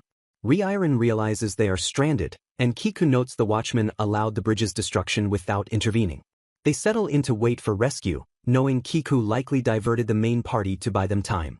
Kiku reveals he used his time in the village to scout every possible escape route for her safety. Reincarnated thanks him for his foresight, though he dismisses the praise as nothing extraordinary. She wonders if the crown prince could locate them using the mystical power of his dragon's chi. Doubting anyone could reach their isolated position, she is suddenly startled by a splash in the water. A look of shock crosses her face as she realizes someone has defied the odds to reach them. Nearby, Unran and the bandits grumble about the delay and the strange behavior of their captives. Unran complains about exhaustion and hunger, wishing only to go home and sleep in his own bed. His complaints are cut short by a shout reminding him he isn't the only one suffering. The bandits stare in disbelief as Reincarnated devours a pheasant with terrifying gusto. Unran watches the spectacle with confusion, unable to reconcile this behavior with a noble maiden. Reincarnated spots the captain approaching and realizes her wild act is the perfect cover. She frantically tries to make the bandits hate her to protect them, then suddenly bolts. The bandits chase after her, shouting for her to stop as she dashes away into the distance. Reincarnated feigns the role of a terrified damsel, claiming she must hide from her abductors. The captain draws his blade to strike down the bandits, but Reincarnated screams for him to stop. The blade slices through the air, freezing just inches from the target as the tension explodes. Reincarnated throws herself between them, shouting for the captain to hold his hand and spare them. She confronts the terrifying warrior, demanding to know how he tracked her to this remote village. The captain explains he abandoned caution, jumped into the river, and followed a Gen clan tassel. He reveals he was the only one wild enough to make the crossing while his squad fell behind. Reincarnated orders him to sheath his sword and immediately treat the man he intended to kill. The captain is baffled as Reincarnated declares she was not abducted but is with an innocent villager. When he questions the fire, she insists it was a desperate appeal from the villagers. Reincarnated stands firm, declaring no harm came to her and refusing to let the man lose an arm. The captain stares into her eyes, recognizing the intense resolve that mirrors the crown prince. He sheathes his weapon, realizing Shu Kaigetsu has formed an unlikely bond with her captors. A cynical voice expresses sheer disbelief that their companion would willingly lower themselves to help the untouchables. The woman disparages the farmers as grubby cowards, but she is immediately ordered to retract her abhorrent words by a stern commander. Shin Yu defends the peasants, highlighting how their earnest labor has transformed the dirt into vast, orderly fields. Reincarnated panics and demands silence, proclaiming that these people are the true agricultural masters of the township. Ko Kiku steps in with a charming smile to diffuse the tension, apologizing and correcting the insult by calling the farmers good folk. While Reincarnated praises the captain's amenability, Kiku notes the danger of trying to cross the river with the temperamental Lady Kaigetsu. Kiku decides they must resign themselves to staying in the village for a few days, submitting to the will of the agriculture god. He slyly mocks his half-brother's dedication, accusing him of trying to push the lovebirds together or thrust her back to the prince. Kiku observes that the man's infatuation with Reincarnated and his desire to tenderly speak her name will be a useful tool. Shinyu questions the delay, but Kiku explains the body swap will reverse in 2 days once Shu Kaigetsu regains her strength. Shinyu stares back in intense, silent defiance, his expression hardening into a glare visual. Ko Kiku meets the glare with a serene, knowing smile, unfazed by the tension visual. Kiku confirms they will wait 2 more days, as carrying the famously feisty Shu Kaigetsu across a river is too risky. He formally introduces Shinyu to the group as the formidable captain of the Eagle Eyes. Kiku warns the group that the captain is prickly and any foolish antics with him will lead to an early grave. Shinyu grumbles about his aching body and bluntly declares that the newcomer is not welcome here. A hooded figure named Unran emerges from the darkness, noting that the traveler arrived in one piece. Unran greets Lord Rin with relief, mocking the idea that a magistrate's man would fawn over an untouchable. Unran immediately pivots to business, asking about the progress of Shu Kaigetsu's disciplining and noting the magistrate's concern. Unran gleefully describes the terror of using maggots to burrow into her orifices and eat her from the inside out. The listener recoils in disgust at the graphic description, questioning the sanity of these so-called helpers. Unran dismissively tosses a contract onto the ground, claiming the document leaves all such actions to their discretion. Unran argues that Shu Kaigetsu is already socially destroyed, and the listener feigns entrusting the entire matter to them. Unran suggests that violating her chastity would be far more damaging to her honor than simple bodily harm. Shinyu is internally repulsed, the suggestion triggering dark memories of his own mother's violation. Unran laughs off the vile suggestion, completely unaware of the murderous rage building behind Shinyu's stoic facade. The hooded figure instructs him to leave the details to them but demands a report on every detail gleaned from the bedroom. Unran threatens that tax burdens won't be lifted unless the woman suffers, warning that the cold snap will never end otherwise. Unran reveals the immense pressure they are under, stating the village's fate and their own safety rests on generating enmity. Unran fears being the next target as an outsider and is desperate to avoid becoming a stain on their father's legacy. The meeting ends with Unran declaring that this success will redeem their father's status. Unran instructs the contact to return the following night, unaware that a report states the Eagle's captain is already heading to the village. Unran promises vegetables and meat for the next visit, reminding them that the magistrate will be there soon. Shinyu, revealing his eye patch, dryly asks to be told something he doesn't already know. A pigeon is fed a worm as a reward, preparing to carry critical intelligence away from the scene. The bird is dispatched with a final task, carrying a message rolled tightly in a scroll. The group is forced to abandon the storehouse and move into Unran's small home, cramping their living quarters. Reincarnated laments that the household has expanded to 6 people, creating a severe crisis over food rations. Ko Kiku demands a meal, insisting that the maiden is hungry despite the obvious lack of supplies. Shinyu snaps back that they have no stockpiles due to the cold, asking who Kiku thinks he is to beg for food. Reincarnated attempts to de-escalate the tension, reminding her companions that they are technically prisoners who shouldn't ruffle feathers. Ignoring the plea for meekness, the group decides their simple solution is to go on another hunt. Kiku cheerfully announces his desire for boar stew, inviting the captors to come along and supervise. The villagers warn that the only boars live in the cursed forest, a place where no one survives. A grim reminder follows that even the late chief met his end in those woods. Flashbacks reveal the horror of the curse, describing victims with melted skin and mysterious sores. The terror is reinforced by the story of the chief who died in agony after eating a deer from the forest. Undeterred by the grisly tales, Kiku declares it settled that he will be dining on boar stew tonight. Reincarnated realizes her stubborn brother won't budge, so the group prepares to make their escape to the woods. Tensions flare as the villagers argue, but Kiku remains unfazed by their resistance. Reincarnated is torn between her physical weakness and her overwhelming desire for delicious stew. Kiku nonchalantly asks what the problem is, oblivious to the panic he is causing. Unran realizes he can't stop them and resigns himself to accompanying the reckless group. The captain looks on in disbelief, asking if there are any better ideas than this madness. Unran volunteers to go, secretly planning to use the dangerous terrain to split them up and put them in harm's way. As they prepare to leave, Unran feels the knot of anxiety in his stomach while the others bicker. Reincarnated's eyes sparkle with an automatic yes, as her mind fills with visions of hiking and stew. Kiku leads the party into the trees, revealing to himself that he has another quarry in mind. The group treks into the wilderness, the siblings sharing a look of confident determination. Entering the cursed forest, Reincarnated analyzes the eerie mist and suspects venomous insects rather than magic. She spots crushed berries on the path, realizing the curse is actually a scent marker to invite attacks. Her excitement grows as she identifies poisonous aconite and death caps alongside valuable medicinal reishi mushrooms. Unran offers to carry the basket, surprised by the maiden's eagerness to gather from the cursed land. He instantly regrets the offer as he struggles under the surprising weight of the basket. Staggering under the load, Unran marvels at the sheer heft of what he thought was a simple gathering.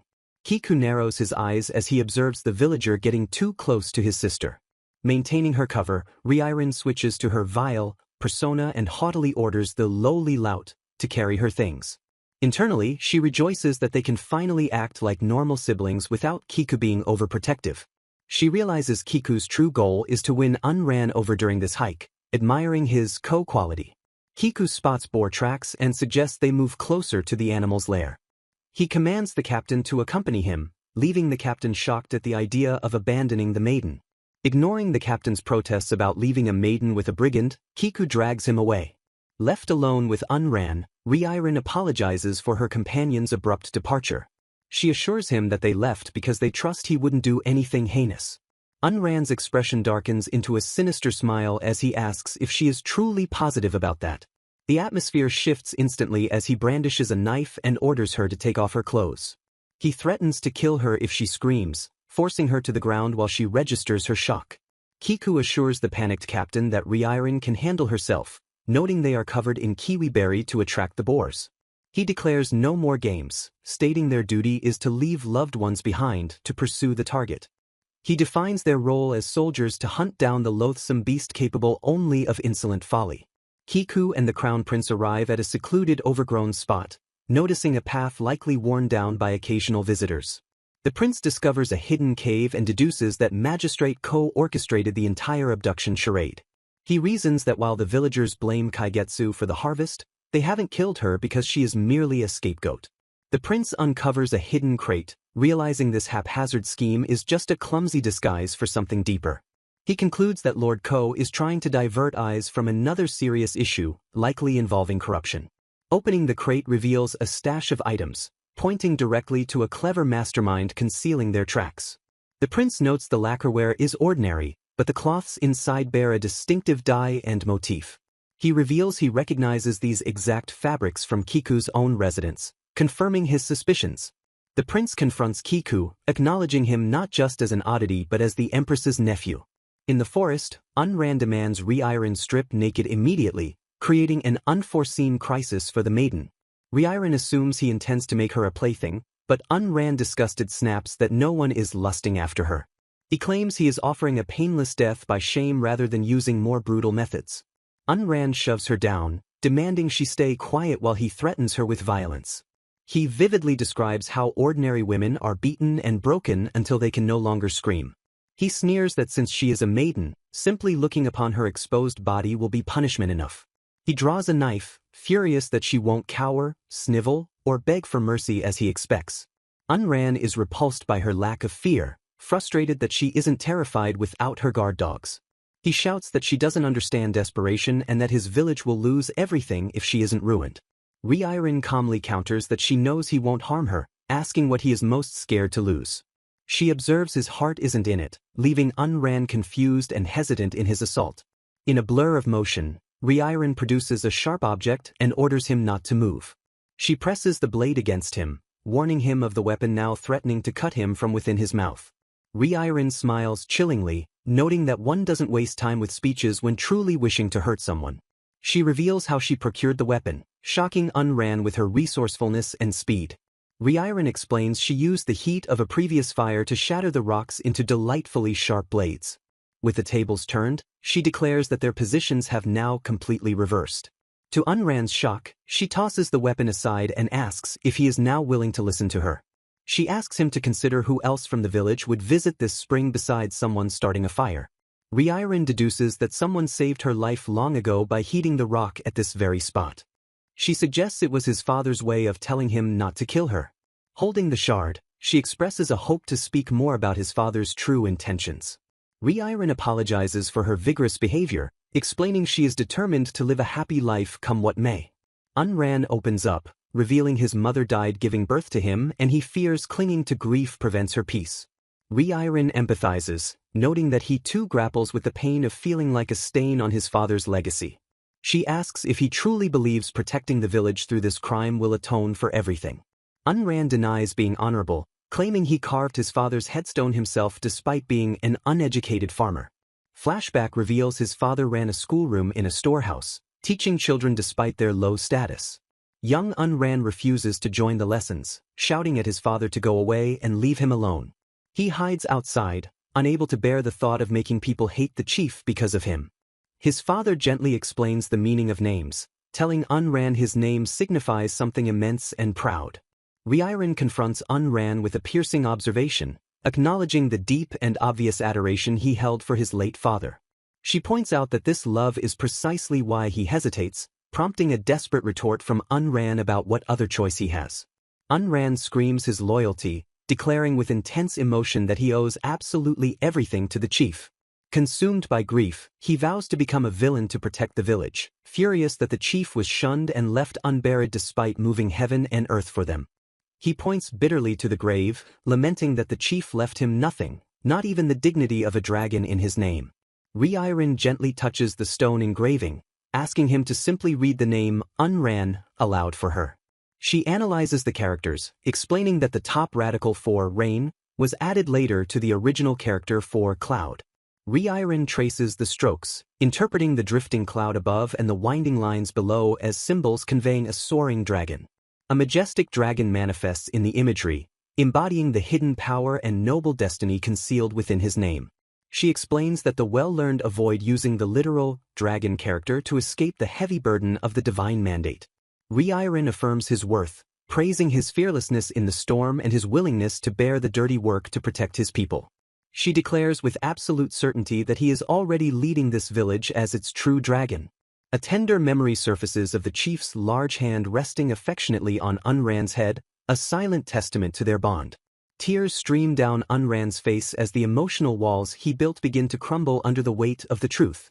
He breaks down completely, sobbing that his only desire was to become the chief's real son and call him Dad.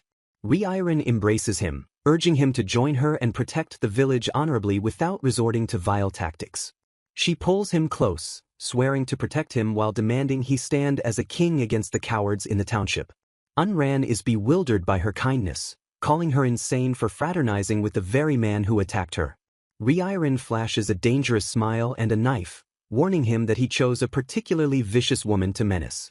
Unran looks at his name with new eyes, a genuine smile breaking through his tears as he accepts his identity. He finally capitulates, whispering a quiet acceptance of her terms. Walking through the sunlit woods, he admits defeat, realizing there is simply no winning against her. Reincarnated drops the knife and declares her relief, happily announcing that they have finally become friends. The tender moment is shattered as a boar charges, forcing them to dive for cover to avoid being trampled. Reincarnated immediately pivots to violence, enthusiastically inviting Unran to hunt the beast to celebrate their friendship. The scene shifts to the vast, open sky above the village, signaling a change in the atmosphere. Unran drags the carcass into the village, facing immediate backlash from terrified locals who scream that the meat is cursed. He counters their superstition with logic, explaining the curse is merely parasites and showing them the healthy marbling. A companion supports the claim, pointing out that poisonous mushrooms cause distinct inflammation in the throat which this animal lacks. The villagers waver between fear and hunger, while Unran assures them this boar is safe based on the color of its innards. The explanation continues in the background, detailing how tainted flesh and stool would indicate danger. Unran deduces that the curse is a fabrication by Lord Ko, a terrifying legend designed to keep the villagers away from the forest. Reincarnated beams with optimism, asserting that with caution, the forest's bounty is far less dangerous than starvation. The crowd murmurs, the tension shifting from panic to contemplation as the logic of survival sinks in. Unran worries that the hesitation means they aren't convinced, wishing the solution could be simpler. A brave woman steps forward with her baby, asking for a portion because her sick husband desperately needs the energy. Reincarnated delights in the breakthrough, while Unran quickly pivots to offering the meat in trade for a change of clothes. The mood instantly lightens as villagers scold their lazy kin and offer a hot bath and hand-me-downs for the lanky lad. A woman bustles Unran away to get changed, marveling that anyone else would have such a unique name. Unran blushes at the sudden warmth and acceptance, caught off guard as someone cheerfully calls out his name. Breathless and eager, the maiden dashes toward her destination with a shout that she is on her way. Reincarnated reflects with satisfaction that Unran should now fit in perfectly with the villagers after their shared ordeal. Arriving at the secluded Imata reservoir, she prepares to use the cover of the thicket to contact her other half. As she undresses, she muses on the captain's overbearing altruism and hopes her bare skin remains unseen by him. Standing before the fire, she calls out to Lady Kaigetsu, activating the mystic arts to bridge the distance between them. The flames roar and twist, coalescing into a magical visual connection that spans the miles in an instant. A furious voice erupts from the fire as Kaigetsu demands to know what exactly Reincarnated has been up to. Kaigetsu is bewildered to find her friend bathing and questions the strange state of her dress. Unfazed by the scolding, Reincarnated cheerfully explains that she simply needed to wash off the carnage from her recent hunt. Kaigetsu cuts off the babble, demanding answers about the situation rather than hiking anecdotes. Turning serious, Reincarnated confirms she is well and has gathered vital intelligence on the brigands. She reveals that the so-called untouchables are innocent and the true culprit lies within the Shu domain itself. The plot thickens as she explains how Magistrate Ko used the abduction to frame the clans and pacify the overtaxed villagers. Reincarnated assures Kaigetsu that she has done no wrong, insisting that the villains spreading rumors are the ones to blame. United in purpose, the two maidens resolve to figure out a way to save both the village and the domain from ruin. Reincarnated shifts the topic, asking with a smirk if Brother Junior has been assisting Kaigetsu well back at the palace. Kaigetsu complains that the fussy man follows her day in and day out with an endless stream of snide remarks. With a teasing sparkle in her eyes, Reincarnated suggests that his nagging is merely proof of how fond he has grown of her. Ignoring the tease, Kaigetsu reveals the shocking discovery of a Gen clan tassel during the investigations. The mystery deepens as they wonder how the culprits procured tassels from both the Gen and Ko clans. Reincarnated deduces that a high-standing accomplice must be involved, as such accessories are not easily forged by a frontier magistrate. Furious at the manipulation, Reincarnated realizes an unknown party is pulling the strings behind the magistrate's dark dealings. They determine that the mastermind likely belongs to either the Kin or Ran clan and must be exposed. Kaigetsu announces a tea party scheduled for tomorrow, seeing it as the perfect chance to scrutinize the other clans. Reincarnated asks if she can return for the party, hoping to be present for the confrontation. Kaigetsu dashes those hopes, revealing that Unran destroyed the bridge during the abduction, making a quick return impossible. A magical swap is also ruled out, as Kaigetsu explains she needs physical touch and more chi to perform the art safely. She recounts her failures in learning the art, describing how she once fell flat and sprouted cat arms instead of floating. Reincarnated marvels at the story and asks if Kaigetsu has an ancestor imbued with divine power like dragon's chi. Bringing the focus back to the present, Kaigetsu insists she wants Reincarnated back for tomorrow but admits it's impossible. Panic strikes as Kaigetsu casually mentions that the captain is nearby, having crossed the river on his own. Reincarnated freaks out, terrified that His Highness will punish her if their secret swap is exposed. Kaigetsu teases her panicked friend, asking if she terrorized any pill bugs while acting out her role. As the connection fades, Kaigetsu advises Ryirin not to get high and mighty, reminding her who lasted longer in the deceptive role. The magical conversation is cut short by a rustle as the captain appears, asking if she is hurt. Ryirin tries to hide her body, terrified that the captain will notice the lack of wounds and realize the truth. The captain steps closer, insisting on seeing her injuries despite her desperate pleas for privacy. He lectures her on safety, noting that he has seen her do reckless things that remind him of someone else. Suspicion clouds his gaze as he remarks how odd it is that she reminds him of Ryirin ignoring concerns. He demands honesty and points to a mark on her neck, forcing Ryirin to explain away her flawless skin as best she can. Ryirin defiantly questions the captain's authority over her, asserting he is neither her husband nor family to command her submission. Her gaze is intense and unyielding as she challenges him to explain why she should simply obey his orders. The captain realizes she is right, noting that instead of opening up with weakness, she pushes back with fierce independence. He admires her resolve, observing that even while bleeding and exhausted, she maintains the dignified smile of a true maiden. Musing on the role of her future husband, the captain acknowledges that only His Highness has the right to wipe her tears or embrace her. In a shocking twist, the captain suddenly declares that he would have her as his wife if she requires a husband to command her. Ryirin is completely caught off guard by the proposal, frantically wondering if this is merely banter or a serious advance. Her inner counsel panics, screaming that she has been betrothed to the crown prince since childhood and cannot handle this unprecedented move. Desperate for a solution, her inner thoughts suggest a bare tactic of meeting him straight on rather than retreating. Ryirin steels herself to maintain her act, refusing to let her composure be shaken despite the absurdity of the situation. While her inner self begs for caution, Ryirin decides to unleash her practical guides and handle the suitor with aggression. Recalling a lesson on how to respond to a suitor, she resolves to beguile him and force him to prostrate himself as a slave to her love. She turns the tables with a seductive touch, asking if he truly wishes to marry her while reaching out to brush his skin. Leaning in close, she scoffs at the idea of obeying him, declaring that the dynamic will be quite the opposite. With a commanding smirk, she orders Sir Shinyu to be a good boy and submit to her will instead. Her inner self cheers, "Splendid," at the bold performance, completely misreading the horrified atmosphere in the room. The captain and onlookers are left in stunned silence, their expressions a mix of confusion and sheer disbelief at her audacity. Realizing the catastrophic misjudgment, her inner voice screams, "Imbecile," as the reality of her actions sinks in.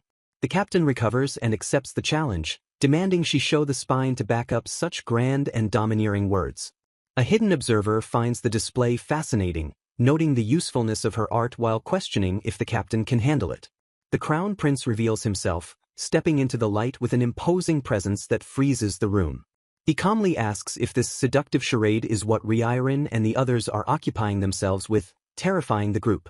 The prince dismisses their attempts to play innocent, asking why they would try to fool someone who sees through everything. He reflects on a past failure where letting emotions rule him caused him to drive away a loved one and nearly cause havoc. Swearing as the crown prince to never act with such disregard again, he shows a newfound maturity and restraint. He acknowledges the body swap occurred before his prohibition, relieving Ryirin with the news that no one will be punished. However, he refuses to rush a rescue without a plan, revealing he has a spy in the village and demands to know who is truly at fault. The interrogation is interrupted by a frantic cry for help, warning that a sickness called the flux is spreading rapidly. Ryirin rushes to the scene, noting the ominous atmosphere and suspecting a contagious outbreak unlike anything she's seen here. Reaching the sick house, they confirm it is dysentery and realize they gathered the victims to prevent mass panic. The group debates the source, noting that meat-eaters would have sickened first, making the water or boar suspect.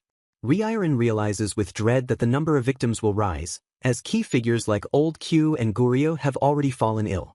Recognizing the symptoms from the battlefield, Ryirin and Keisho immediately shift into military physician mode to contain the threat. They establish a sanitation plan involving cleaning filth, boiling medicinal herbs, and strictly using sterilized water. The captain offers his labor to chop wood but questions if a noble maiden should be tending to the sick. Ryirin insists she must work fast to ensure her own safety, prompting the captain to agree under the threat of towing her home if she collapses. Unran is terrified that this is a curse, but Ryirin firmly assures him that with proper care and water, they can fight it. She snaps Unran out of his fear, ordering him to focus on work before the sickness has a chance to spread further. Panic erupts among the villagers who blame the cursed forest and the boar, refusing to believe it is merely a bug. The mob turns on Shu Kaigetsu, screaming that she brought retribution upon them all by disrespecting the forest and entering the vile place. Furious villagers corner the screaming uncle, and declaring they have had enough of the calamity brought down upon their heads. A woman bellows that she is sick of cleaning up their messes, warning them against marching into that damn place, only to drag the village into further disaster. Mob mentality takes over as they cast blame on Shu Kaigetsu and the unwanted bastard for inviting this wrath upon them all. Debris flies with a loud clang as the villagers demand the harbinger leave them alone immediately. Shu Kaigetsu steps into the fray with a fan in hand, casually noting that such energetic people hardly seem to need more care. Embracing the role of the wicked villainess, Shu commands them to save their energy rather than wasting it on anger, taking sole blame for their suffering. Swearing on her glorious name to prevent any deaths, she challenges them to hurl stones only after they have fully recovered. Shu immediately issues medical orders to isolate the sick and warns Unran to avoid touching his face while searching the village for others. When Unran questions the point of it all, Shu explains that these necessary steps prevent the caregivers from falling ill themselves. Unran argues that his efforts are useless since the villagers will simply cast him out and blame him the moment a single person dies. Ignoring his cynicism, Shu gently instructs the weeping boy to look at the sky to dry his tears. She defines true kingship, explaining that a ruler protects his people simply because they are his, not because they offer him respect. Unran has a revelation as he realizes the thankless burden of protection is what truly makes a king. Remembering his father's role, Unran peps himself up and resolves to not lose faith, knowing he must inherit the title of the village's king. Unran plans to scour the village before heading into the mountains, while his companion considers bargaining for medicine. Claiming to know the woods like the back of his hand, Unran dashes off, leaving the girl to admire his newfound, cheeky confidence. The girl smiles at the retreat, remarking with amusement on how the people of fire truly set their minds to things. Shu reflects on her past arrogance, apologizing internally to Unran for scolding him so loftily and admitting she was a fool to think they were friends. She realizes the villagers' hatred was never true, acknowledging with shame that she used to conceitedly delight in being loathed. The facade crumbles as she admits that being hated is actually terrifying and heartbreaking, wishing she could take it all back. She understands that the true agony lies in having feelings unrequited, as openness makes one vulnerable to the fear of hatred. Deep-seated dread grips Lady Kaigetsu, stemming solely from the immense amount of love she keeps buried within her heart. A vision of a hand reaches out, commanding her to lift her head. Inspired by Unran's example, she rises above the pain, realizing a maiden must protect her village without waiting for praise. Snapping herbs with aggressive resolve, she vows the sick will taste unparalleled bitterness for the crime of abusing her darling Unran. Horror strikes as she realizes the sickness is a contagion born of squalor, possibly dysentery, which could spell doom for a prized maiden. The scene shifts to the palace where a man refuses to send rescue, prioritizing the upcoming tea party over the emergency. He argues that rival clans would use news of Shu Kaigetsu falling ill to tear down her reputation, insisting they keep rumormongers at bay.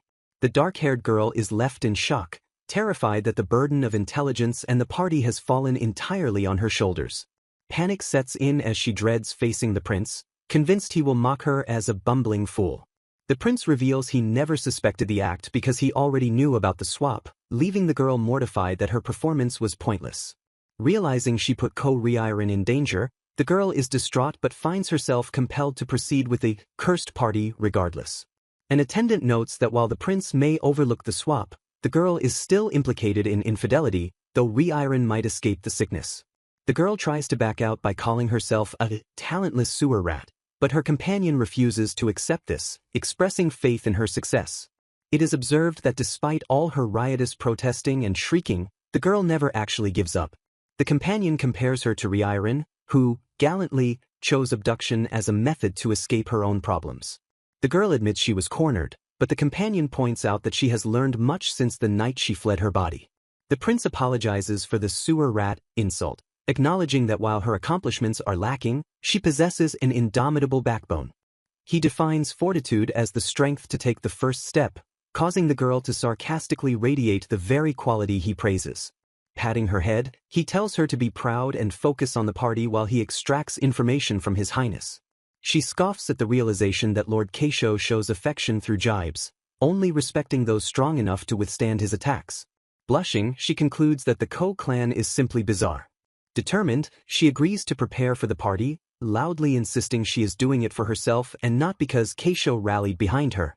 She steels herself to accomplish what she can, choosing to finally believe in her own strength.